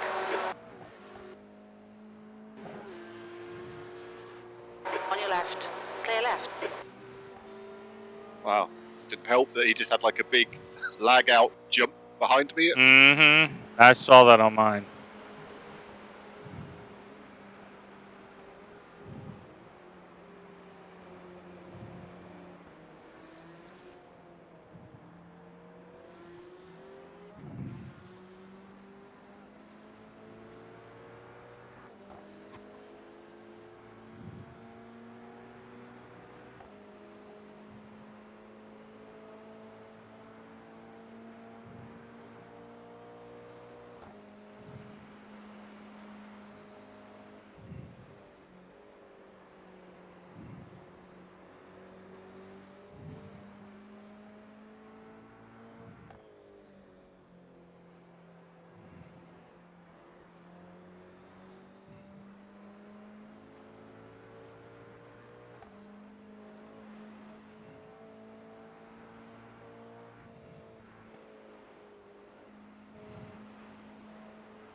Double caution, P5 and P6 in Porsche Cup are fighting.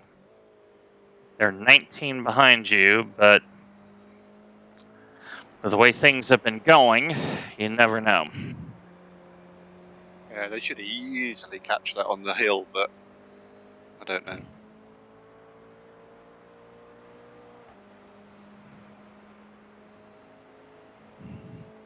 So just under 75 minutes left. We're trying to gain 3 free spots because of drops. And we know Johannes in 9th is really struggling. So it may be 4 spots if things go our way. So presumably anybody. How many of those have to stop? Okay, the 72 car is stopping for their final service.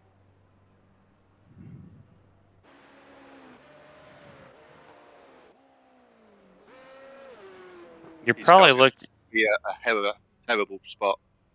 Yeah, you're probably looking at 2 teams that's going to have to stop short. So. Right side, clear right. Okay, one more coming. One more coming. Faster car approaching. GT4. Class leader.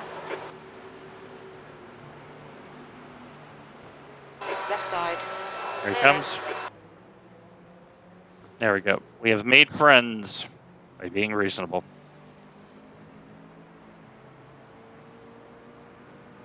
Okay, so the Weifu car is leading. Leading. Their 23 car. Pascal is driving along.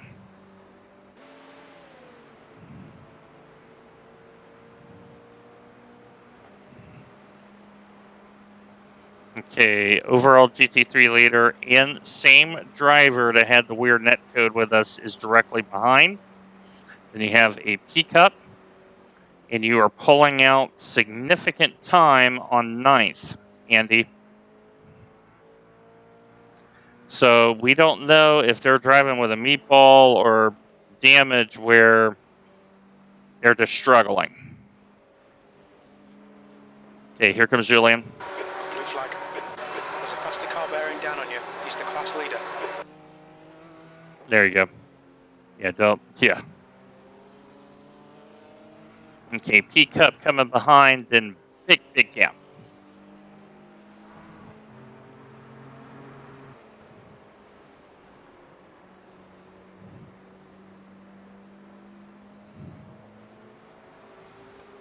Blue flag.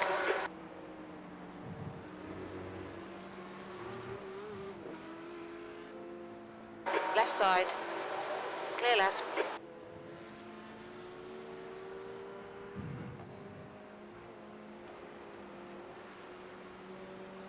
Okay, next car of consequence is 34 behind the GT4. Johannes is still hemorrhaging time.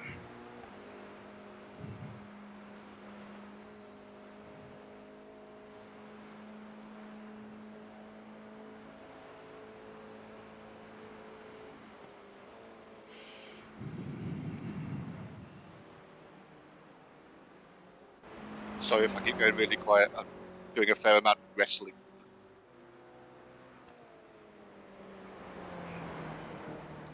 Well, if they got to come in and fix stuff, that's a potential spot, and that would get us to the magical 8th that we're trying to get to.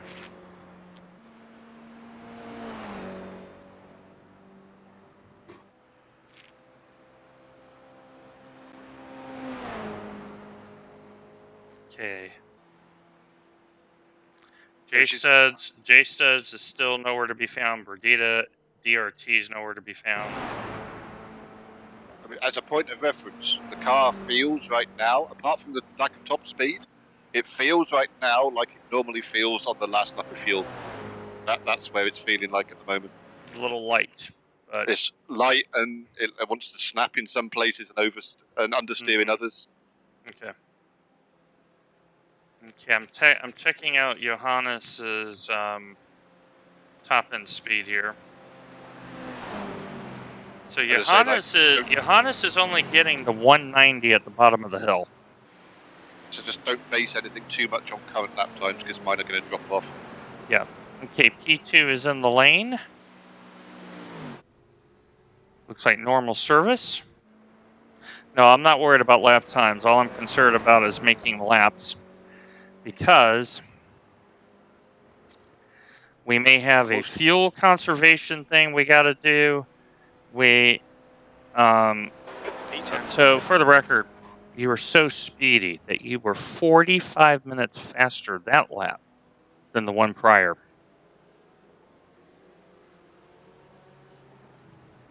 So if I just repeat that again, we go back in time by 35 minutes. We can go back in time, exactly. Okay, overall leaders is pitted. They're right behind you again.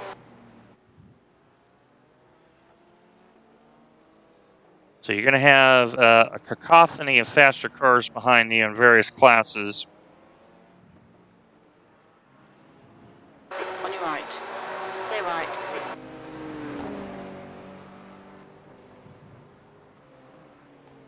Okay, 2 GT4s at 5 and 8.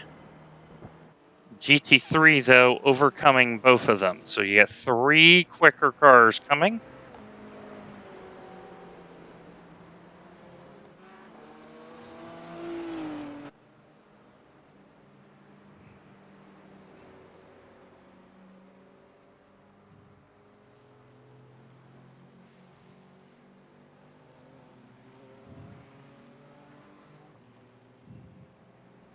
Okay, Dwayne, there's a faster car approaching. Okay, white Aston coming first, black Beamer,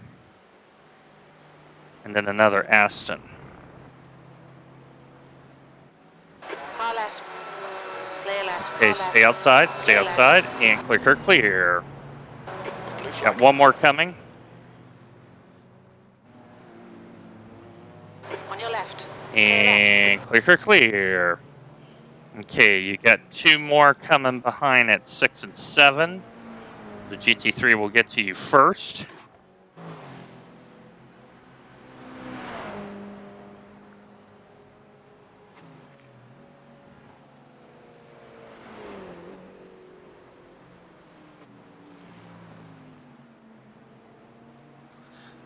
Interesting to note, the 56 car, the car that took 3 Toyotas out, has withdrawn from the race. Good. Left side. Clear left. Okay, you got P-Cup, correction, GT4 coming behind, then a P-Cup. Unknown, Kerr. Blue flag. Okay, P-Cup coming quick. Just maintain your pace. Yep, there you go. On your left. There you go. Clear left. There you go. Okay. P-Cup at 6 coming quick. Johannes is still struggling for pace.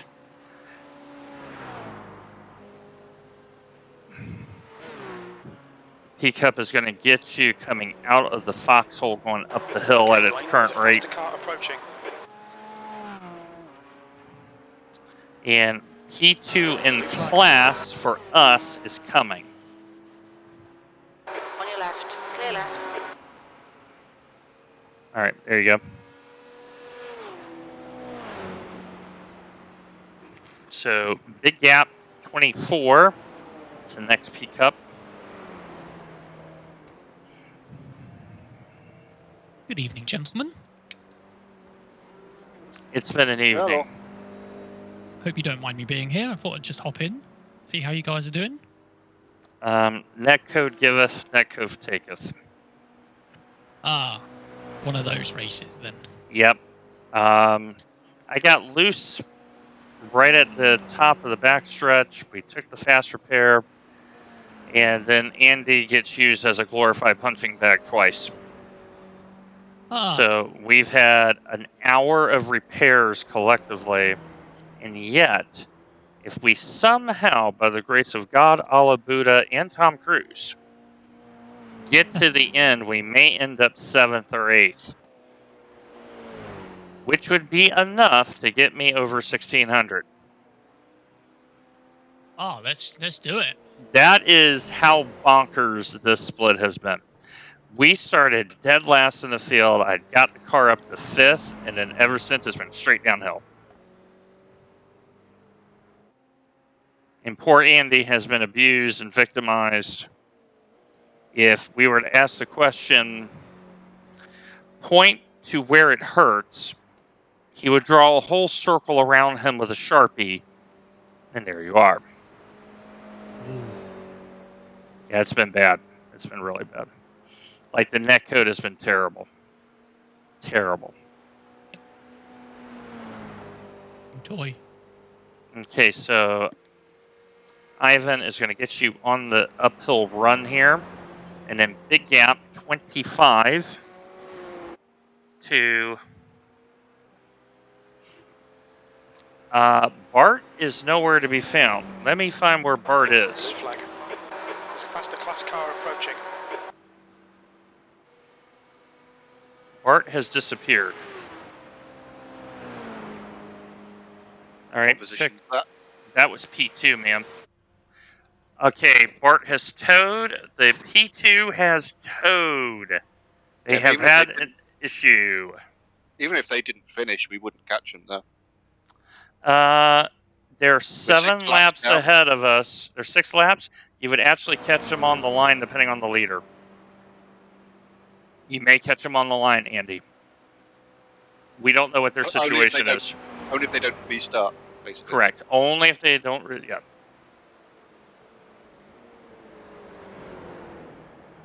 Sorry, chaps. I have returned. That's okay. So I'm going to use this time to do the 3-hour race report. So started car. Started 16th. We got up to 5th. Faster class car approaching. And then lost the car right about where Andy is driving through right now on stream. Blue flag. Just lots of oversteer. Or understeer, I should say, pardon me. Got one more coming. But we got lucky because it happened in the pit window. Right side. Clear right. Okay, and you got next two is at 7 and 14. So we repaired it, sent Andy out. Andy had a beautiful outlap. Like that should be the title of his rap digital recording, a beautiful outlap. Because the next lap he gets weird net coded by the overall leader. It was weird. Like 2 meters worth of net code. Fixed it, came back out. On your right. And then the 56 car just drove right into the driver's door. Got one more coming at 3. So we've had an hour of repairs, but because the Toyotas are all struggling to get home, we might, with a little luck, get 8th. Car left. Clear left. So that's why we're still running. And we have to make sure we got enough fuel in the car.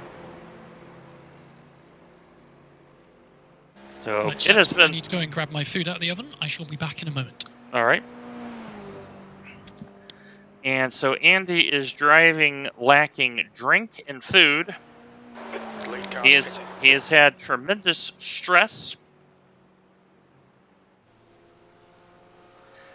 And now we have the 23 car, the Waifu car, has come in on normal service. This will be their final stop. The 32 car you see on screen, they've had a big off. Let's see what it looks like here. They've lost the rear wing. And they've lost the front. So let's find out what happened to them. And it's on their outlap. And so Andy, giant gap behind you. So this was P2.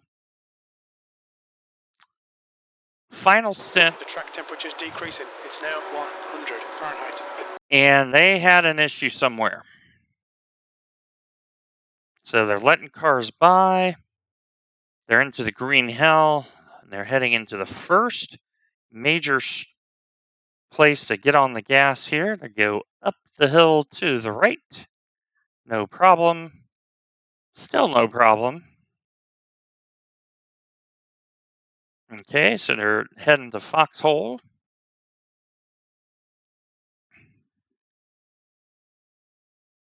And so we're trying to find out what happened to Bart. Bart had drove a very, very good race. Oh, he put it on the grass on his own. So Bart trying to open the corner, put it on the curb. Oh, he flipped over. He's got a long repair. He was on the turtle. He's turtled. By the way, P10, good job. That is not the line. So just to let you know, Bart, seriously bad flip and spin. Please Like, tell me that wasn't our car. Like downhill right-hander, that one that we have issues in, he put it right on the grass. So Bart is going to be there a while. So J Studs, we have 3 laps to overtake them. And so that's a half an hour. But as you see here, as I go through the cars, there's a lot of damage. So Andy is making up spots. But, yeah, it's the last hour. And people are getting tired. I've been in Johannes, the car nearly 3 hours. yes, it's been a very interesting 3 hours for you. Yeah, Johannes is starting to find a little bit of pace. But our goal is 8th. We think 9th will pay out points for us because a lot of the better teams are already out. Johannes is faster than me at the moment.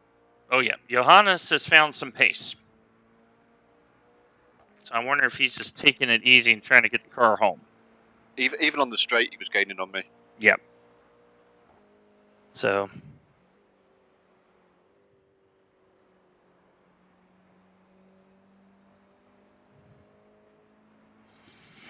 Okay, next car is 13 and coming quick.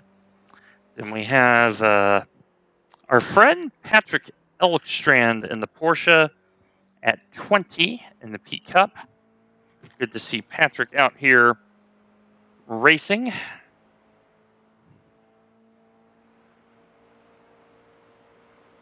So the big thing we're looking at too, folks, is making sure we have enough fuel in the car to get the car home.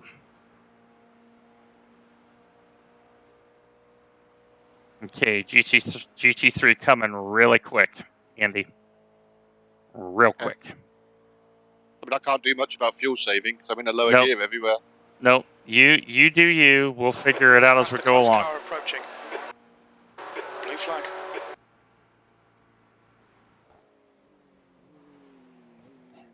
Car right. Clear right. No, we can only do with what we have. And if 10-15 is all we got, that's all we got. Yeah, and so much traffic. I can't even try to gain a little bit of this back because I'm just stopping every corner. No, I mean if we gotta put a splash in, then we put a splash in. I mean it is what it is. That's go right. Blue flag.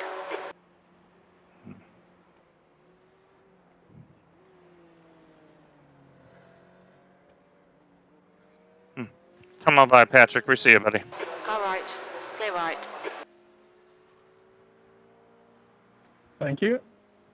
Right, gents, I'm going to eat my food, so I will leave you to it. Good luck for the rest of the race. We need it. We need it.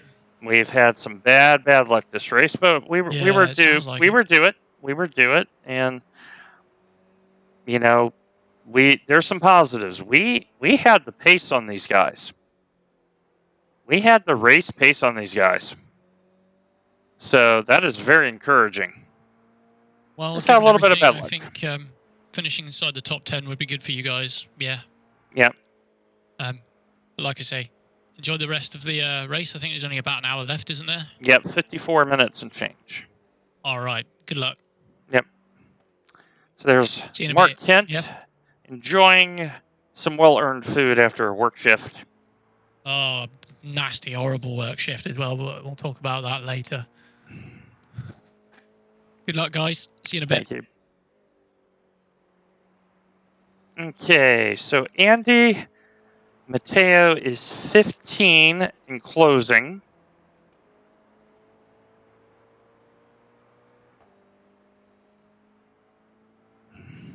This is why we kept racing, because we've gained spots. We know J Studs is out of it. And anything could happen with Senior and Chamois speed for a position.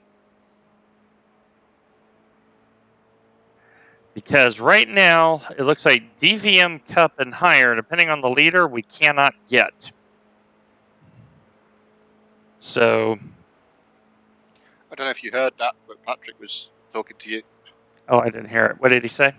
He said he was really glad to see you on the roster. Wayne. Okay, Yeah, it's great to see you out here too, Patrick. Blue flag.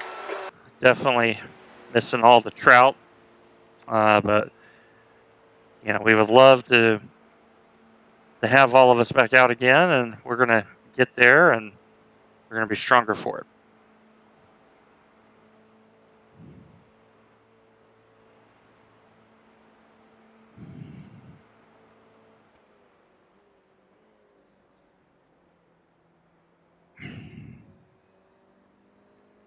Okay, so Matt, that's the friendly GT4 coming right behind in the white Porsche.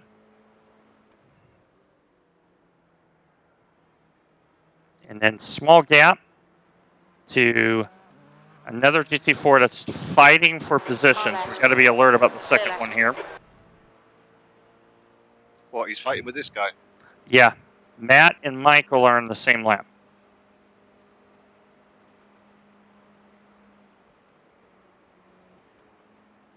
And then you have giant gap to peak up.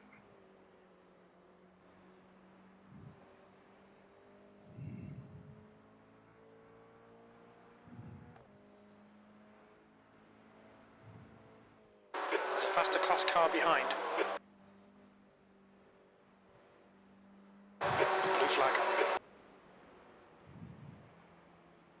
Let's see if he can get by here. No, he's not there. He's driving slow. Okay. He should get here now. Car right. Here he comes. Clear right. There he goes.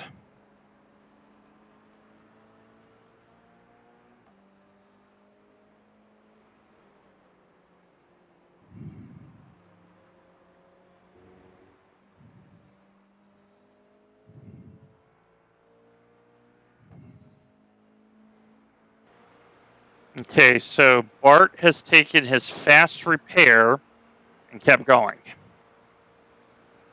So there's where good, safe driving. Now he's in third place. Back on the road. The Weifu car still leading. Advisory, the 28 car, the IDEX senior car. They are back in the pits and they are severely damaged, Andy. So that is our break that we needed. We only needed one car to have an issue, and it's the correct one. Okay. I don't know which one that is, but I'll just basically, keep driving.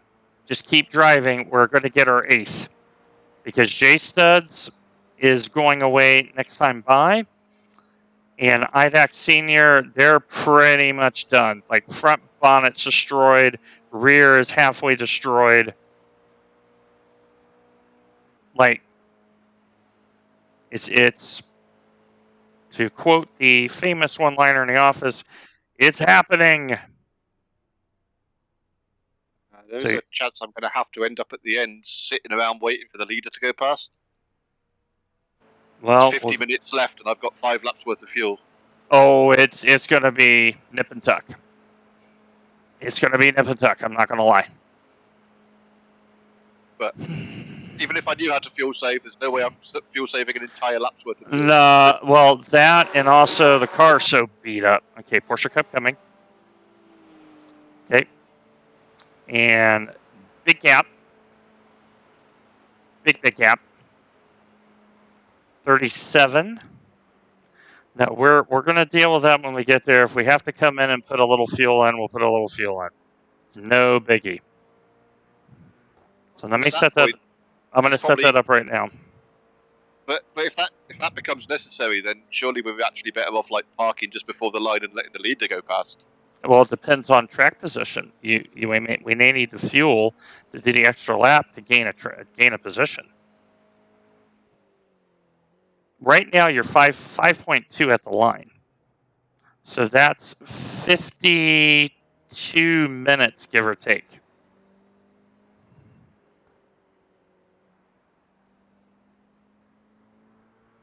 Like it's I'm not gonna lie, it's gonna be nip and tuck. This, yeah, I know I am asking a lot. No, so I keep forgetting as well that I'm like 30 seconds off normal pace. Because you're gonna pass J Studs at the half hour to go mark. Okay. IDAC Senior, we don't know how long there is going to be because right now they're showing 4 laps ahead, and we have just enough time to drive if they remain parked. So I will be You'd have to assume that if they're staying connected, then they must have enough time to get back out. Yeah, like I'm going to be monitoring. Like the J Studs one, we have that pretty much in the bag as long as they don't come back. Because both of their drivers are disconnected off the service. They just haven't withdrawn the car. Oh, easy, Andy. Easy. Crap. Okay, stay. And back up very slow. Very slow. Keep coming. There you go. Okay, you've lost the bonnet. Yeah, it's just no grip in the front end at all and hasn't been for about 3 laps. Okay, that may have actually helped us because the air is going to push down on the engine. So that may help our cooling, whatever issue we've had. Because I wonder if the bonnet was like pushed up where the air was getting trapped, lifting it. And now that you've lost the bonnet, it actually may push down on the car a little bit. That may have been a small blessing in disguise.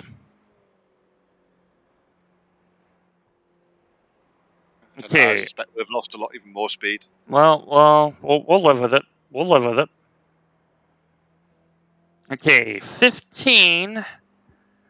Next gap. But where's Johannes? Johannes has really dropped back. Let me check on Johannes. He's way back. Okay, Johannes just came out of the pits. So what we're looking at, folks, is this team and this team, because Johannes is struggle busing that car. And this car is in the same shape ours is in, and they have towed. But the driver is sitting in the car. So if we can get to the half-hour mark, drive the 2 extra laps, we get around J Studs for 9th. And that may be just enough to get positive IR. Yeah, we are now officially 2 gears down. Blue flag. We got what we got. We'll struggle bus it all the way home.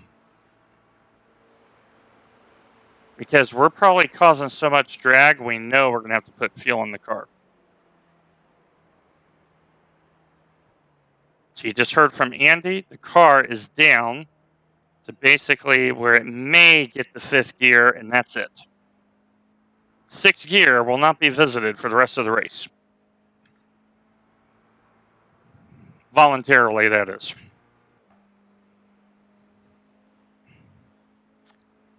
But we're now going to, because of the way that it is, J Studs is only 1 lap ahead of us. And they're nowhere to be found. Shamus Speed is struggling. IDAC Senior is struggling. It ain't over yet. Okay, so Porsche Cup is at 8 and coming. Then medium gap to the GT4 is at 24. Dan may get you in the interim, depends on how everything plays out. And we're now going to be driving a car that might go 170K if we're lucky. But it might take 4 weeks to get there. And uphill, Okay, it Dwayne, may be fastest car 150. approaching. It's their class leader. Not going to lie. Blue flag. Okay, here. There goes Thomas.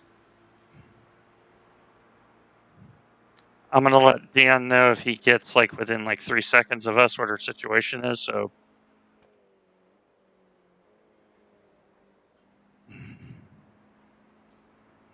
The track temperature's decreasing. It's now 96. Yeah, so beforehand I was just not getting to the top gear I needed. Now I'm pretty much having to change down an extra gear to have the power to get it through the corners. So we're probably So gonna do like we 10, might 30. get 150 here. Right now we're at 144, and it's struggling.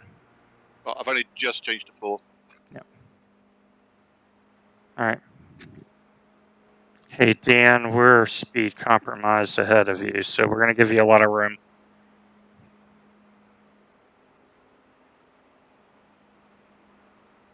He doesn't send it in the kink, yeah. Blue flag. Here he comes.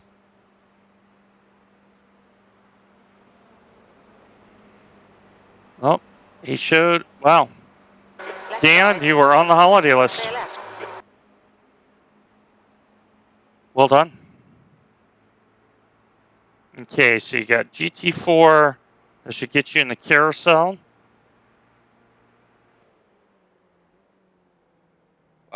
I had to change down to 3rd gear to go around the kink, and I never got back to 4th. Yeah, I never got the 4th, yeah.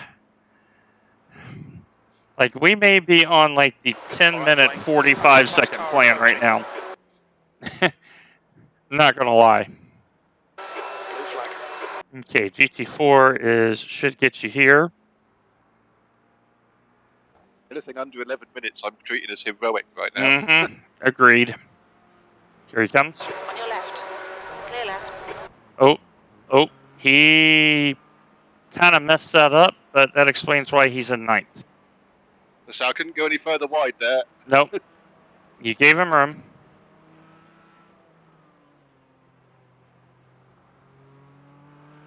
Okay, here he comes.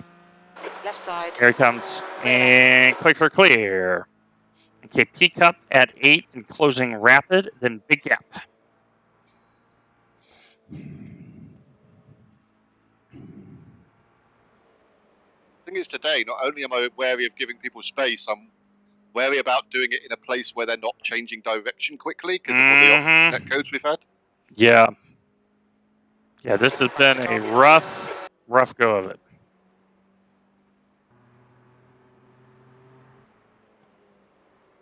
Blue flag. I think this guy is going to try to get you here. Here he comes. Left Here he side. comes. Clear And left. click for clear.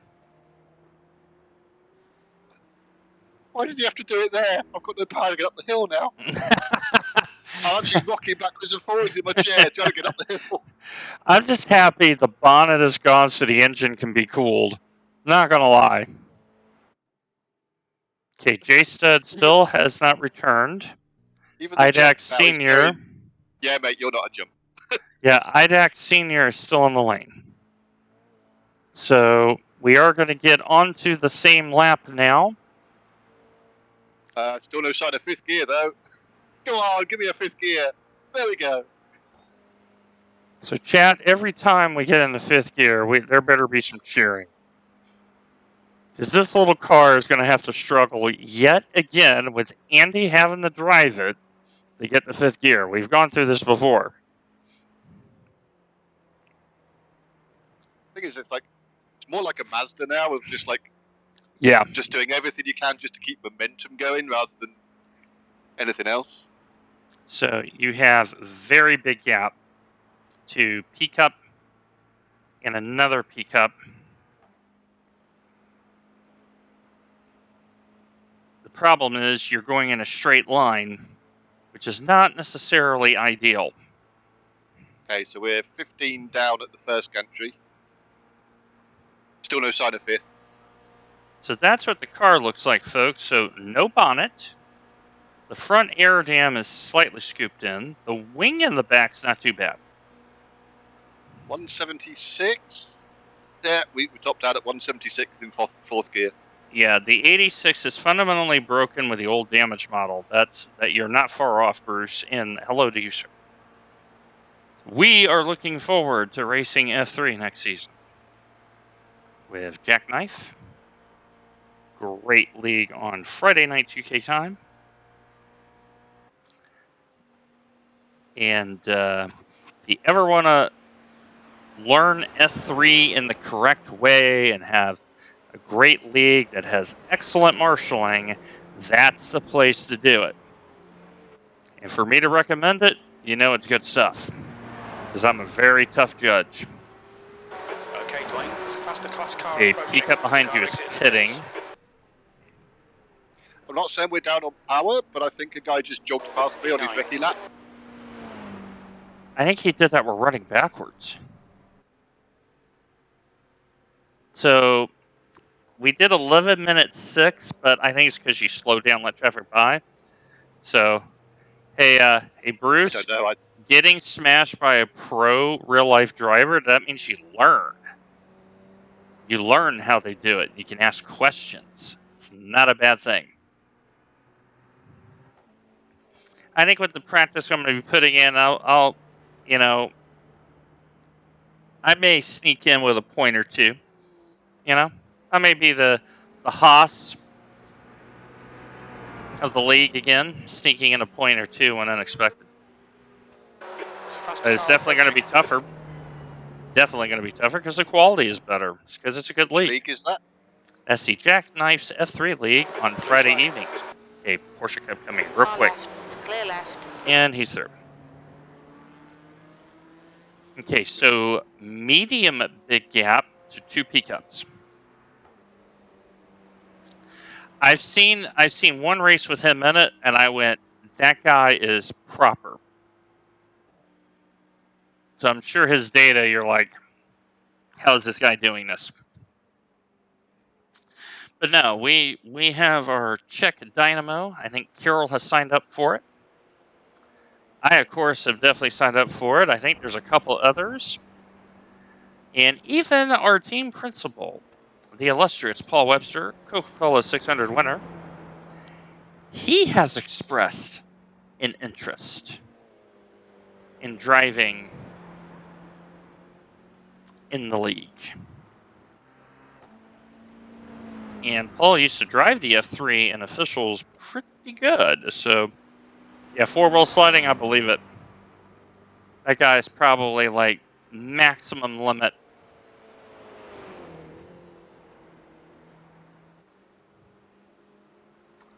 For the team's championship? Okay.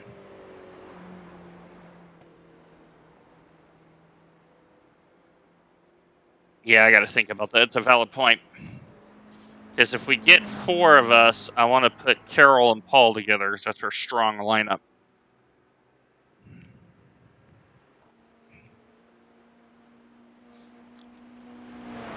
So.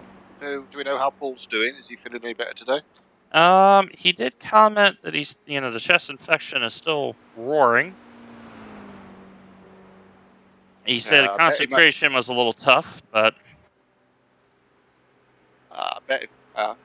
I'm just curious as to whether or not he's going to do a sneaky little blend tomorrow, because I saw he was driving earlier. Hopefully he's not, and he's going to rest. Okay, peak up coming quick. Peak up coming quick. Oh, he had family over. Amir is giving us the update. He had family over. He is feeling a little bit better. The doctors cleared him to be off until Monday, which means he's going to have a few days. So, huge update with iRacing. For those unaware, the Porsche GT3 is getting updated, along with everything else. So Bruce is saying one of his co-workers has actually done around 1,000 laps at the ring in real life. That is a staggering number. 20,000 kilometers around the ring in real life. Yeah, as a benchmark, I think I looked at it the other day and I was quite shocked that Full Tilt in total have done just over 1,000 laps. Yep. This year. This year. Yeah, so like for the 24, the practice for the 24, and the VLNs, we've done Yep. like 1,000 laps of place. Okay, Porsche Cup coming pretty quick. Bart may or may not get to you before Julian does. That's a GT3. Blue flag.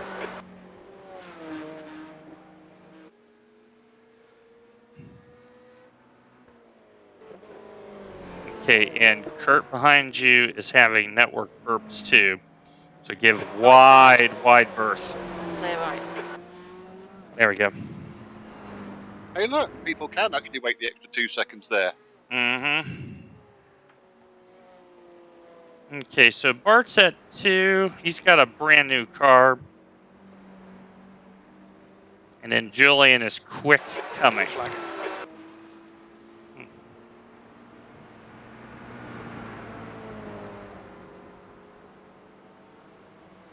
On your left. All right. Clear left. Okay, GT3 coming super quick in danger area of. Yep, he's okay. He just slowed down. Blue flag. Right side. Clear right. Okay, P Cup at 4 will get you coming up the hill. There's a faster car approaching. This driver can get out, walk, and overtake us on the way up the Blue hill. flag. Mm-hmm. Here he comes. Okay, GT3 at 10, coming very quick, then giant gap behind.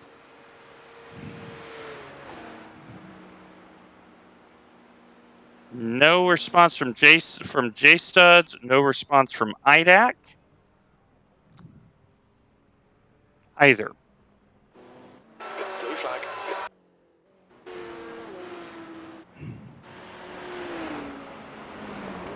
Okay. Big gap, but problematic because it's P Cup, GT3 P Cup.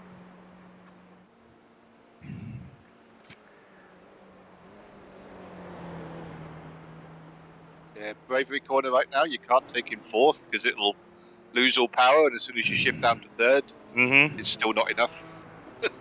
Yeah, it's the little engine that is trying really hard right now.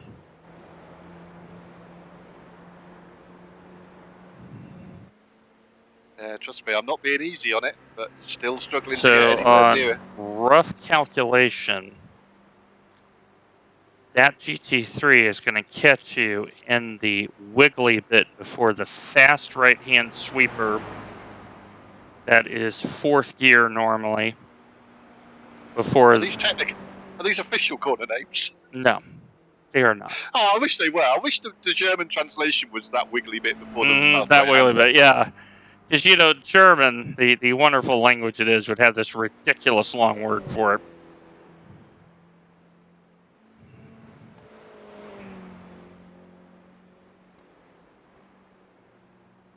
Yeah, I don't know how Welsh got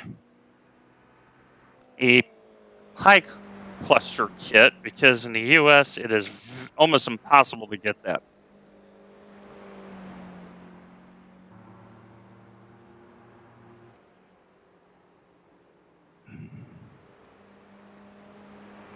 Bruce, what did we renew?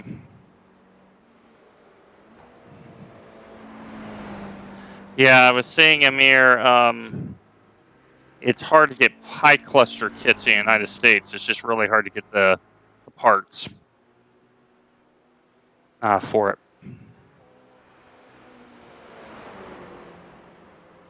Okay, so he is scheduled any time to get here, so be really alert.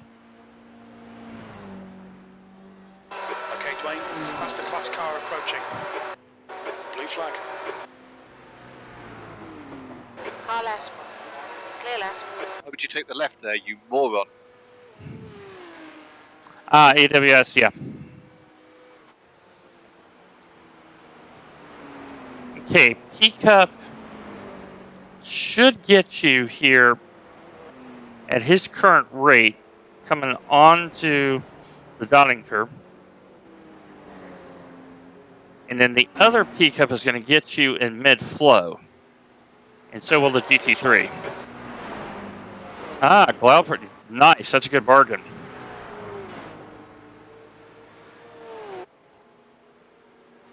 Just watching him behind me there, thinking if you try and go around the outside of me, you're going off track. Okay, 2 coming. Hold line. Blue flag.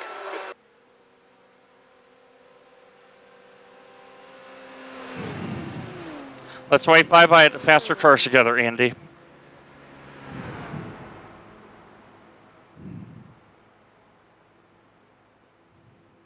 That makes sense, actually, Bruce. Sorry, if I just had a thing, I just had a nap on the straight. So. Yeah, I was about to say, did you have a little snooze?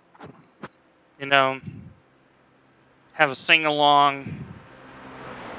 So, giant gap behind, 52, but it's a GT3, and you know you're losing 15 of that just in a straight line. So, we are at 27 minutes and change. We have 3 laps of fuel at the line. We may just make it. Just for context, you know that like left, right, left at the end of the lap? Mm-hmm.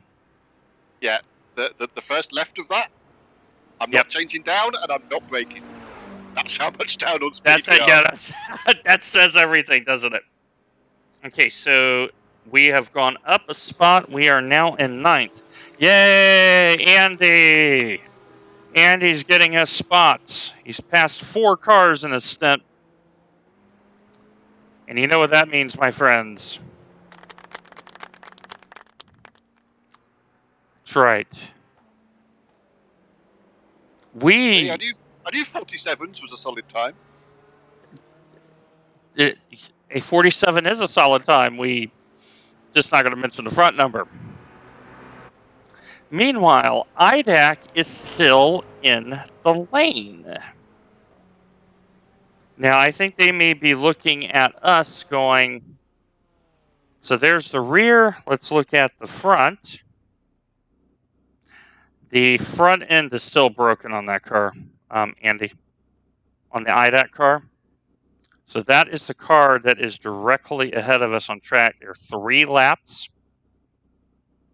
And I'm hearing an engine that sounds terrible on that car. Looking at watching us and thinking if they have an incident, we've got it. And if they don't, we just have to go out for the last lap and just make sure we're across the line first. Well, let me see where they're at in the pit lane. So you're not going to believe this. Their pit, they only have to roll 5 meters. They're right at the start-finish line. That is comical. And depending on like where the leader is and stuff like that, they could probably, get away with doing something if they need to, and they're probably just watching us to see. And if we crash, then they don't. They don't have to go out again. Yeah. So we have now fought our way to 9th. We think that may be enough to get IR, and the reason is I need 6 IR to break 1600 for the first time.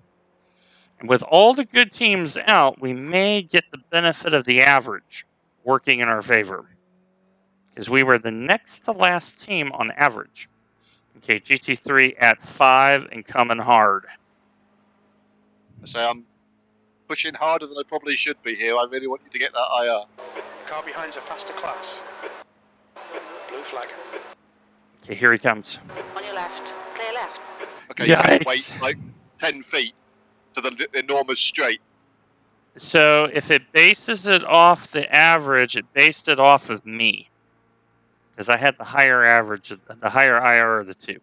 And I was still next to last. It off whoever signed up, which was you. Yeah, it was next. I'm still next to last.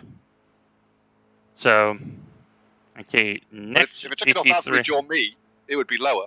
it would be lower. So, okay, 7 and coming quick. They're going to get you here in the foxhole. And then medium gap.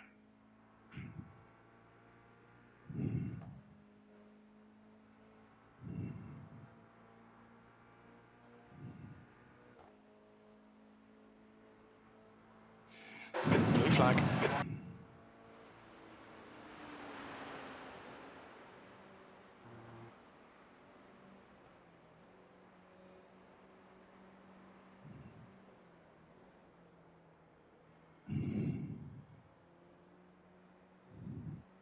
Okay, so giant gap behind you now. Next 3 cars are all Toyotas.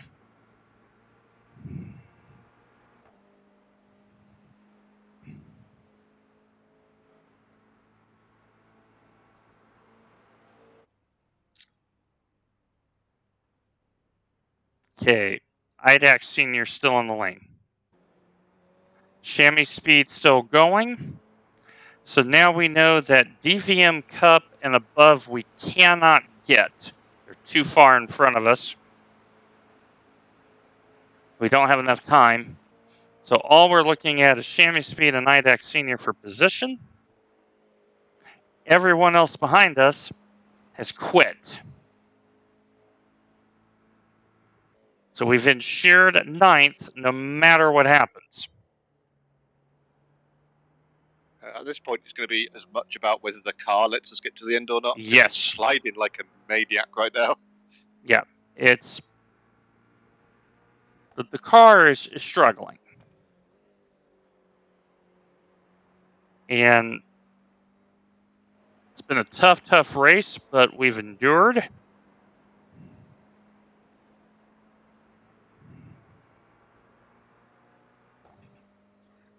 Okay, next gap of consequence is 80 seconds. It's a P cup.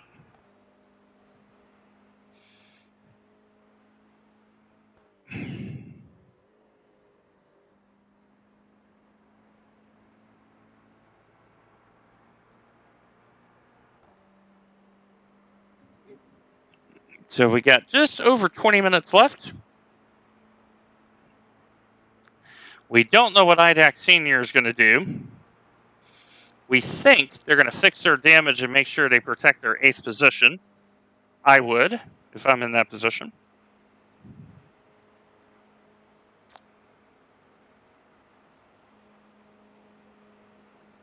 I mean, how long have they been in there? Because, I mean, to be fair, we had like a 36, Oh, 37 they've been in there a while. They've been in there a while. And for those who follow the cricket, England with a 10-wicket victory as one of their new bowlers, I don't know their first name, but their last name is Tongue, takes a 5-4 at Lord's. So his name will now be on the honors board for eternity. Hang on, 10 wickets, isn't that like an innings, nearly? Basically, Ireland got enough runs to where England had to bat again. But I didn't realise it was islands. I didn't know they could actually play cricket. That's 20 minutes to go.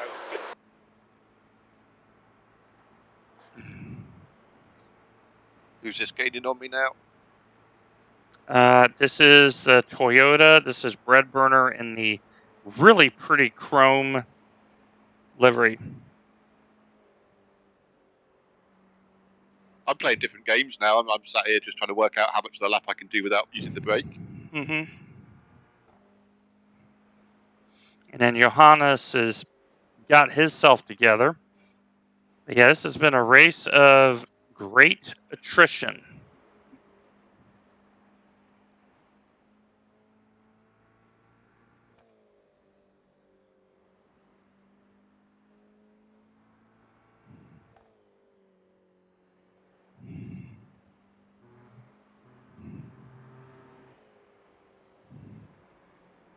Blue flag. In the 31 car, I mean, most of the Toyotas have had a lot of issues with GT3s just running into them. Here he comes, Mark.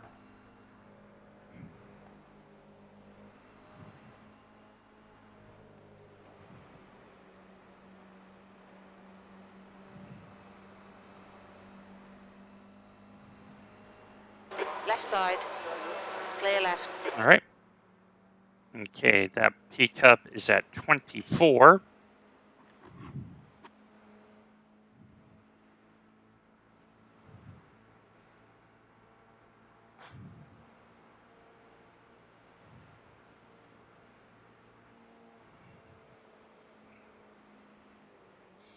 And here's where, if you're a front runner, you don't want a mistake, because it could be end of race.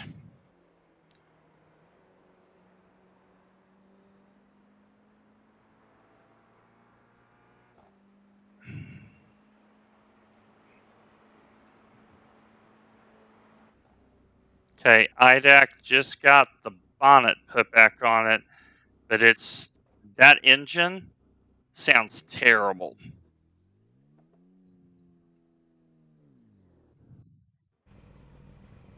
Oh, IDAC just disconnected. Repeat, IDAC has just disconnected.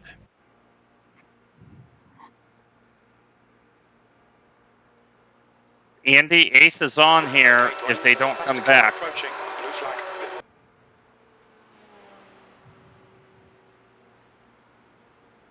Yeah, I was going to say, so Shonham is a lap ahead of us, so we won't gain it this lap, but we would gain it next lap. Is that It right? would be next lap, yep. Left side. Okay, here comes Johannes. Clear left. And I'm Okay. seeing 2 to go at the line for me, fuel-wise. Yeah, we may be squeaking this in. It must be messing with people's heads if they're looking at like standings and stuff, because it's saying we haven't pitted since lap 8. Yep. Like, how are they doing this fuel strat? Well, we kind of parked it for about an hour. I'm going to see if Banos comes back, too. All right, Andy, I have on the fuel meter 2.4 coming to the line. Powell just had a connection drop. Okay, so the start-finish line where IDAC was at, I think, is the other start-finish line. So they would have to go all the way around.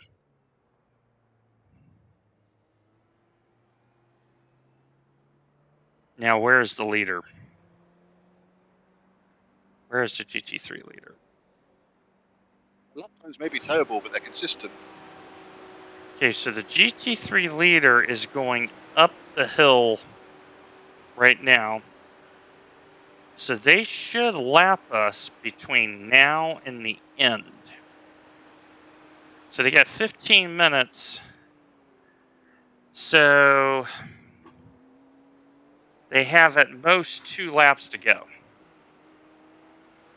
They're entering the carousel, so it's going to be 2.5 laps. There's a faster car approaching.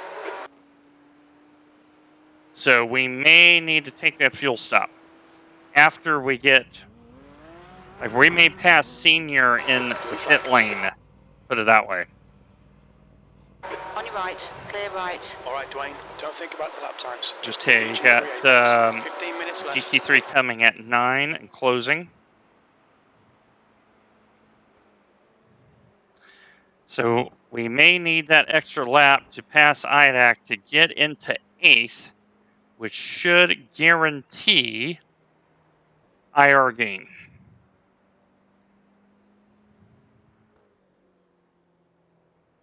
Okay, so after the GT3 comes by, you have medium gap to a very hot battle in GT4 that's 30 and closing. Blue flag.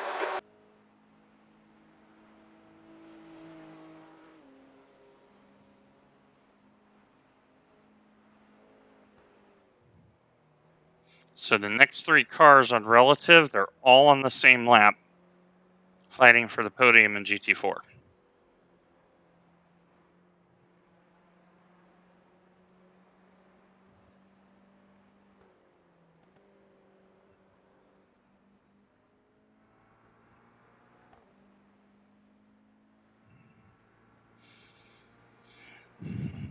nasty feeling that's going to be up at the top after Vauxhall type territory. Yeah.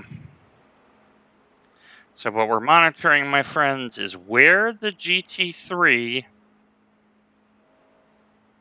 How far behind us, if any, is there? Are we literally last on track? We're probably going to be one of the last on track.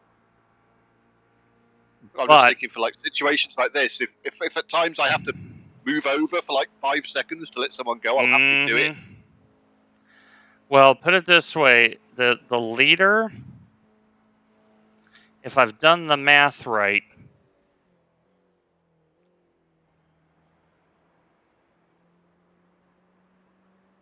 yeah, this is going to be close.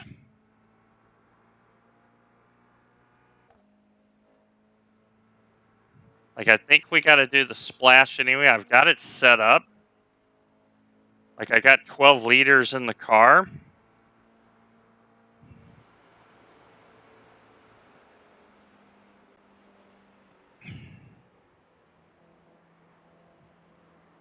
So I'll cover it. It's just where the sequencing is with the GT3 leader and the white flag.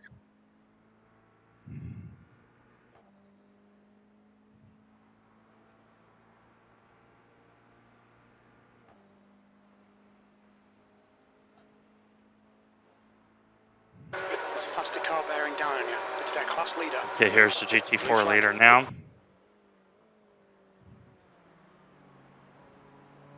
On your right. Clear Here he right. comes. Okay. Okay, next one is at 5. So he's just going to be stuck behind you and miss hit miss.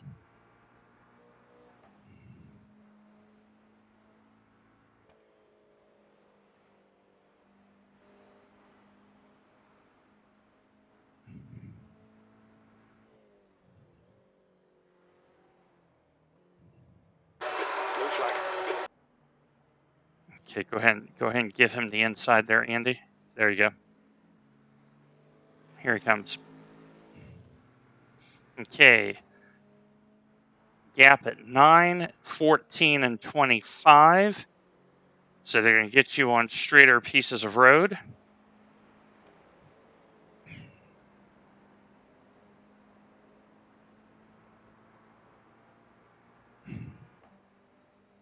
So good news. We're going to be on the same lap as IDAC next time by.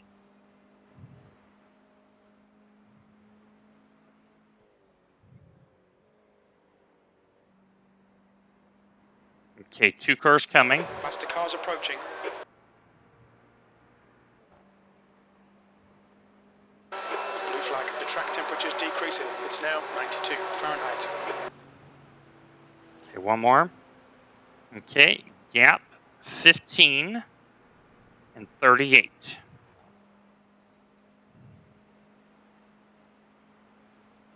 Approaching 10 minutes left, Andy. Checking on where leader is. Okay, leader is heading into Foxhole.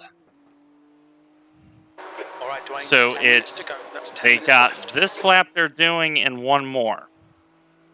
So So ideally, we want to pass us before they finish that second lap. yeah. So right now we have just enough fuel to squeak this home. To where we will not need the fuel stop. So I will be monitoring that car very carefully. Car left. Clear left. Okay.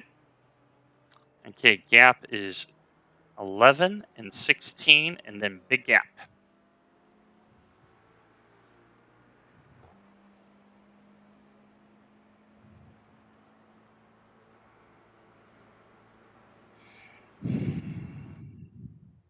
And senior has not reconnected. They are done.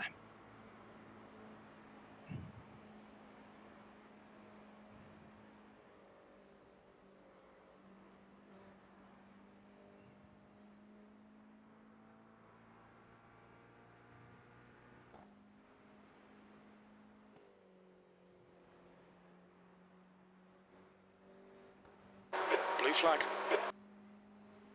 The class leader from a faster class is behind. Peek up behind. There you go.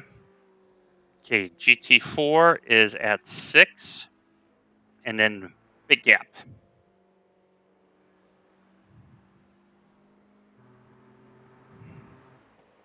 So right now, my friends, what we're looking at is fuel mileage. Because Andy may have enough fuel to make this work out.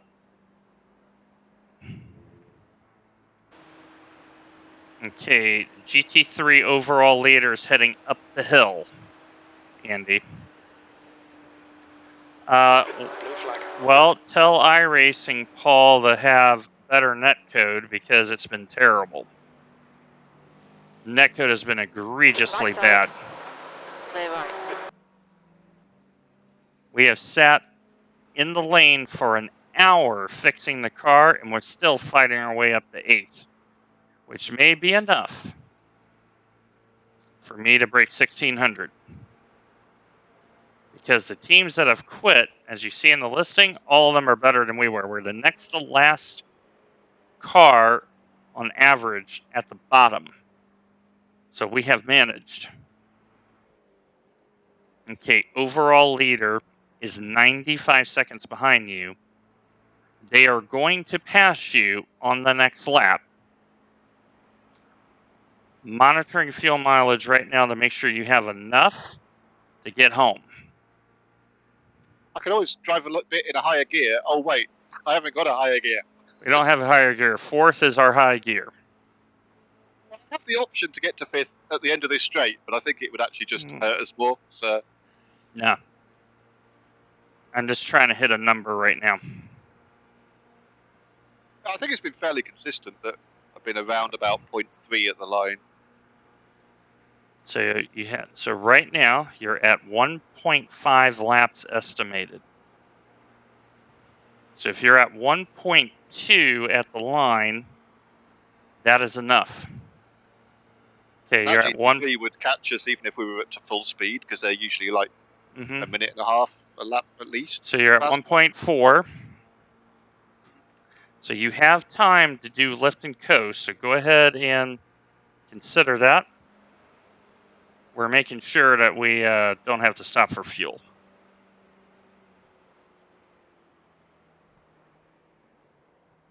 Okay, you're still 1.4.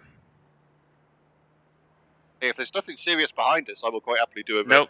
relatively slow lap.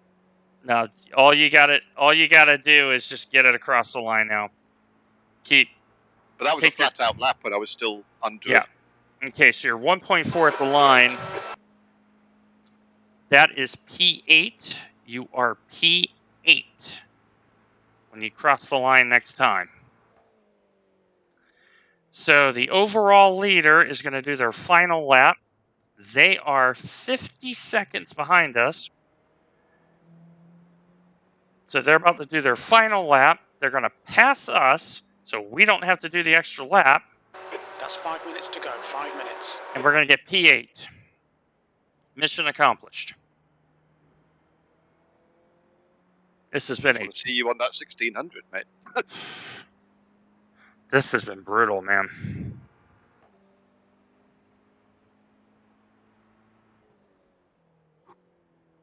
But netcode has been the story of this race. And 56. Yeah, the 56 car decided to be the wrecking ball for Toyotas. And looking at the replays and all that, they touched or had issues with half of the Toyotas in the field. Half. 8 of the 16 Toyotas had an issue with the 56. The only other thing I'm wary about at the moment is like if any of these overtaking cars so much as touch us, we're getting a penalty. We're at 13, man. We got so many. It's 17 for the first one. No, it's 50. Remember, this is an endurance race. They gave us 50 Really? for this. Yep, we're fine. Oh, so I can take some shortcuts then, is what you're saying? No, you're not going to take liberties. We're going to get the car home. Is this where I remind you about like last time out when I said like just bring it home and you started setting fastest laps? Hey, I drove very calmly and within myself.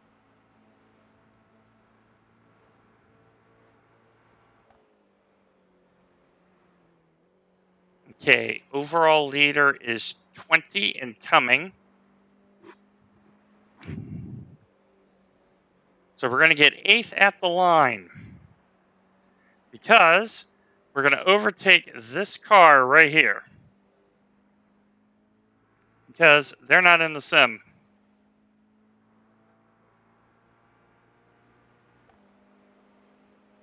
So yeah, lots of net code. GT3's being rash. Hope you're feeling better, Paul. If you want to hop out and give us a push up the dot, that would really help. Yeah, we would invite all of chat to help push the car. It may actually go faster. Okay, overall leader at 5 coming hard. Okay, Dwayne, there's a faster car bearing down on you. Okay, here he is. Leader. Blue flag. And here he comes. Clear right. And Okay. there's the white flag. Yep. That's what we needed to see. Okay, you got one more GT3 to navigate. But that is why we were calculating That's 2 minutes left. that Andy, with a broken car, has stretched this fuel and has gotten us home. We just got to do the last 3/4 of a lap now.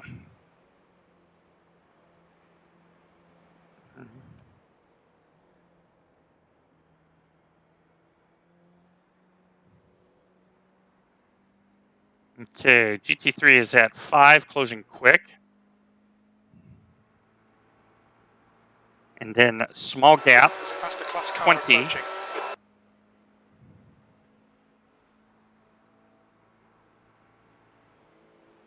And he is here. And he is gone.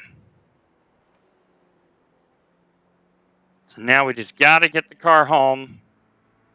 So we have a minute plus the whatever time the sim gives us to ensure 8th place.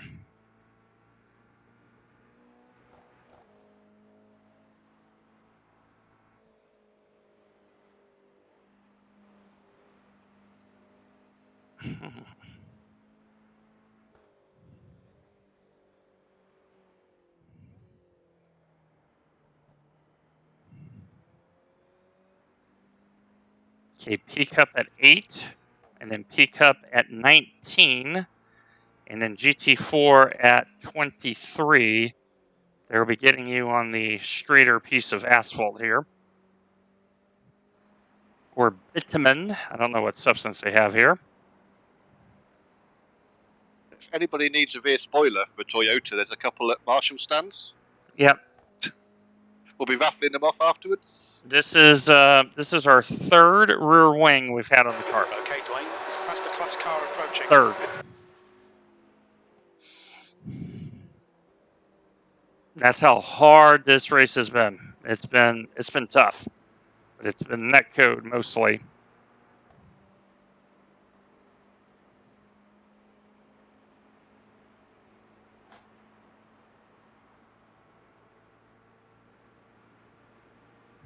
I know, like Paul was saying, it's just winning. This has felt more of a win than last outings, to be honest. Like we had the pace to be top 5 legit, but everything started going wrong.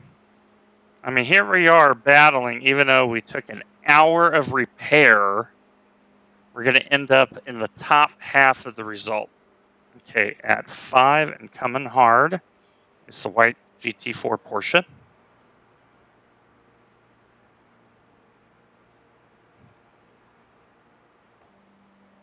Faster car behind.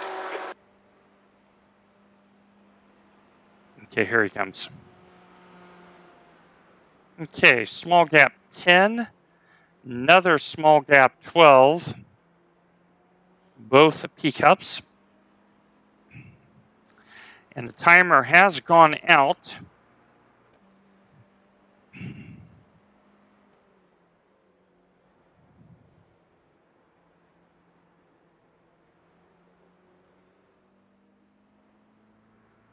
Okay. 2 and 5 coming quick.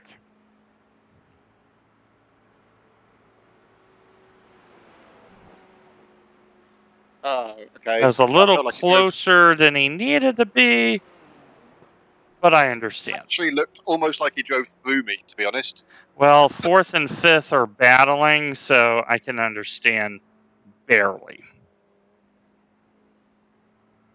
But the little Toyota has fought. Okay, so you're going to have a big problem coming. That is, the GT3 is at 11, and they're going to catch us at a really bad spot. So be very, very careful. Do not be afraid to slow down and get on the grass in a controlled manner if needed.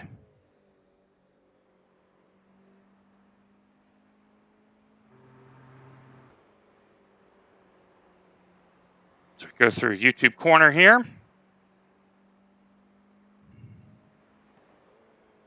Okay, Dwayne, there's a faster car approaching. Okay, he is at 2. Coming quick. Stay left.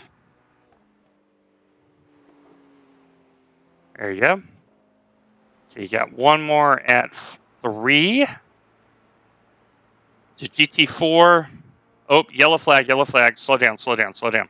Slow down. Andy, slow down. I'm slowed down. I can't. I'm slowed down. This is all relative. Okay. Well, that's because the number 2 car Clear right. just had an issue. See, slow down is very relative when you're already slow. And P3 has just passed P2 in the GT3 on the final lap because Oh, I feel 40 for them, though. car has Faster broken. car behind. He doesn't even look like he's going to be able to limp to the pit. He's losing so many positions. Okay, so GT3 at 6. And you're going to have a Toyota that's going to pass us.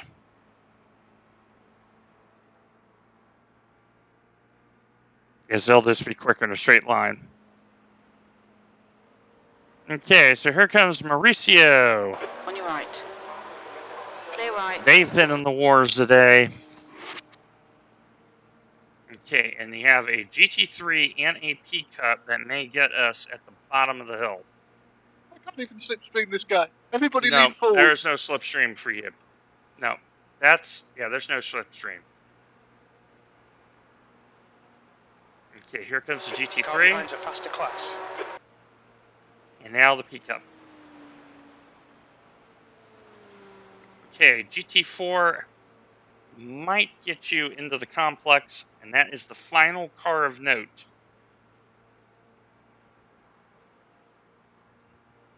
So that is the car we're going to pass. As Andy has brought the car home You've got 10 minutes left. in a 10 minutes great to go. recovery drive from dead last in class to 8th. And we've had just enough fuel to make it over the line. There it is. Yellow flag. 4 liters of fuel. And there it is. 8th place. 8th Well done, mate. Good finish. place. Well done. 56. Mm-hmm. Wow. So we fought, and we were top half. Yeah, can't argue with up 8 places. We were top half. So, Let's face it, it's all about maximising your unlucky days. And we couldn't have done much more with that than what we got. yeah, like that. That was an absolute bugaboo. I mean, just a lot of Toyotas had a hard day. But that's where you have to fight and fight and fight and fight some more. Now what we're waiting on is on the results. Paul was asking if you've still got replay of the incident. I'm gonna have to like spool it back and all that, Paul. But it was multiple incidents. Incidents has to be in plural. There were more than one. There was a lot of incidents. I mean, we had one self-inflicted each, and then we had a 2-meter net code when we were both driving in a straight line, and then we just had a GT3 who decided we were in his way. And the track temp got up to 45 Celsius. The car is like this. It was tough. It was really, really tough. But now we are waiting very patiently.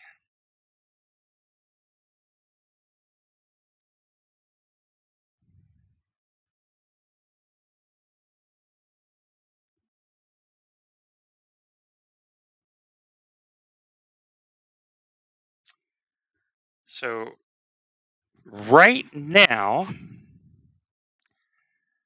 let's see here.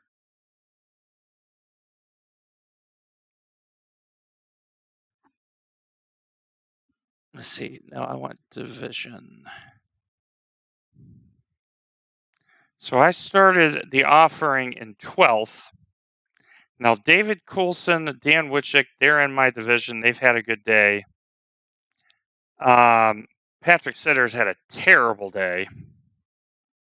Looking at the division points.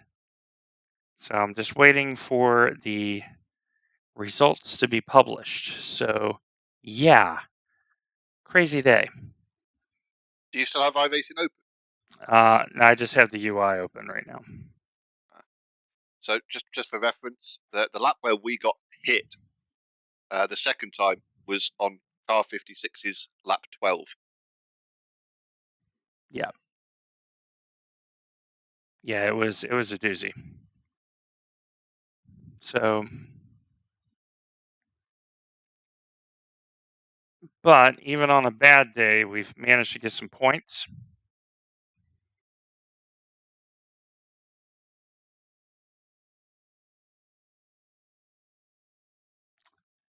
So,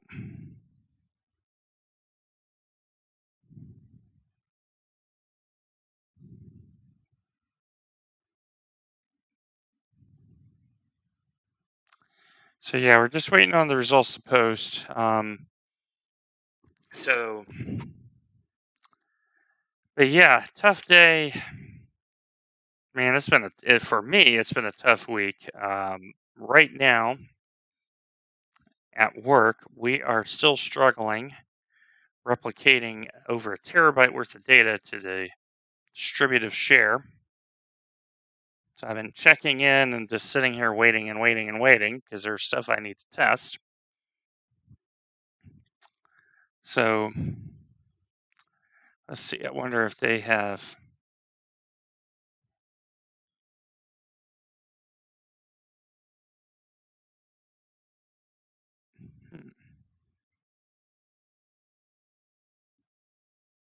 Let's see here.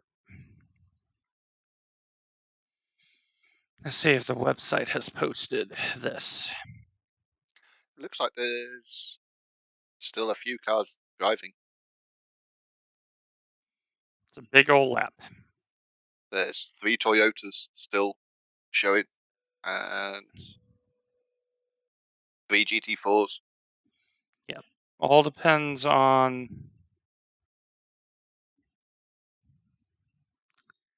So we're going to be waiting a little bit.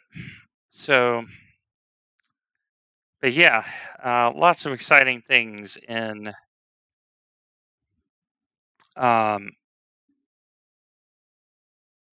LMP3 land and in Porsche land. We're getting a new updated Porsche. And we are...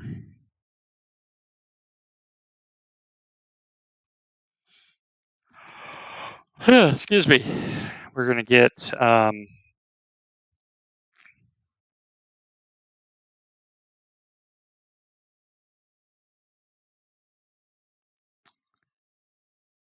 so what we're waiting on is how many points did we get? Because we need 6 to break 1600, and that will be the highest IR that I've ever had. But Andy is still looking to see who is driving around.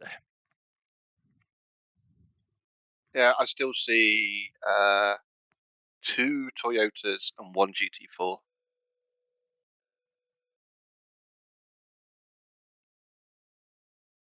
Bart has just officially finished in P3. Oh no, Bart actually stole P2 on the line. Or did he? Yeah. Nice.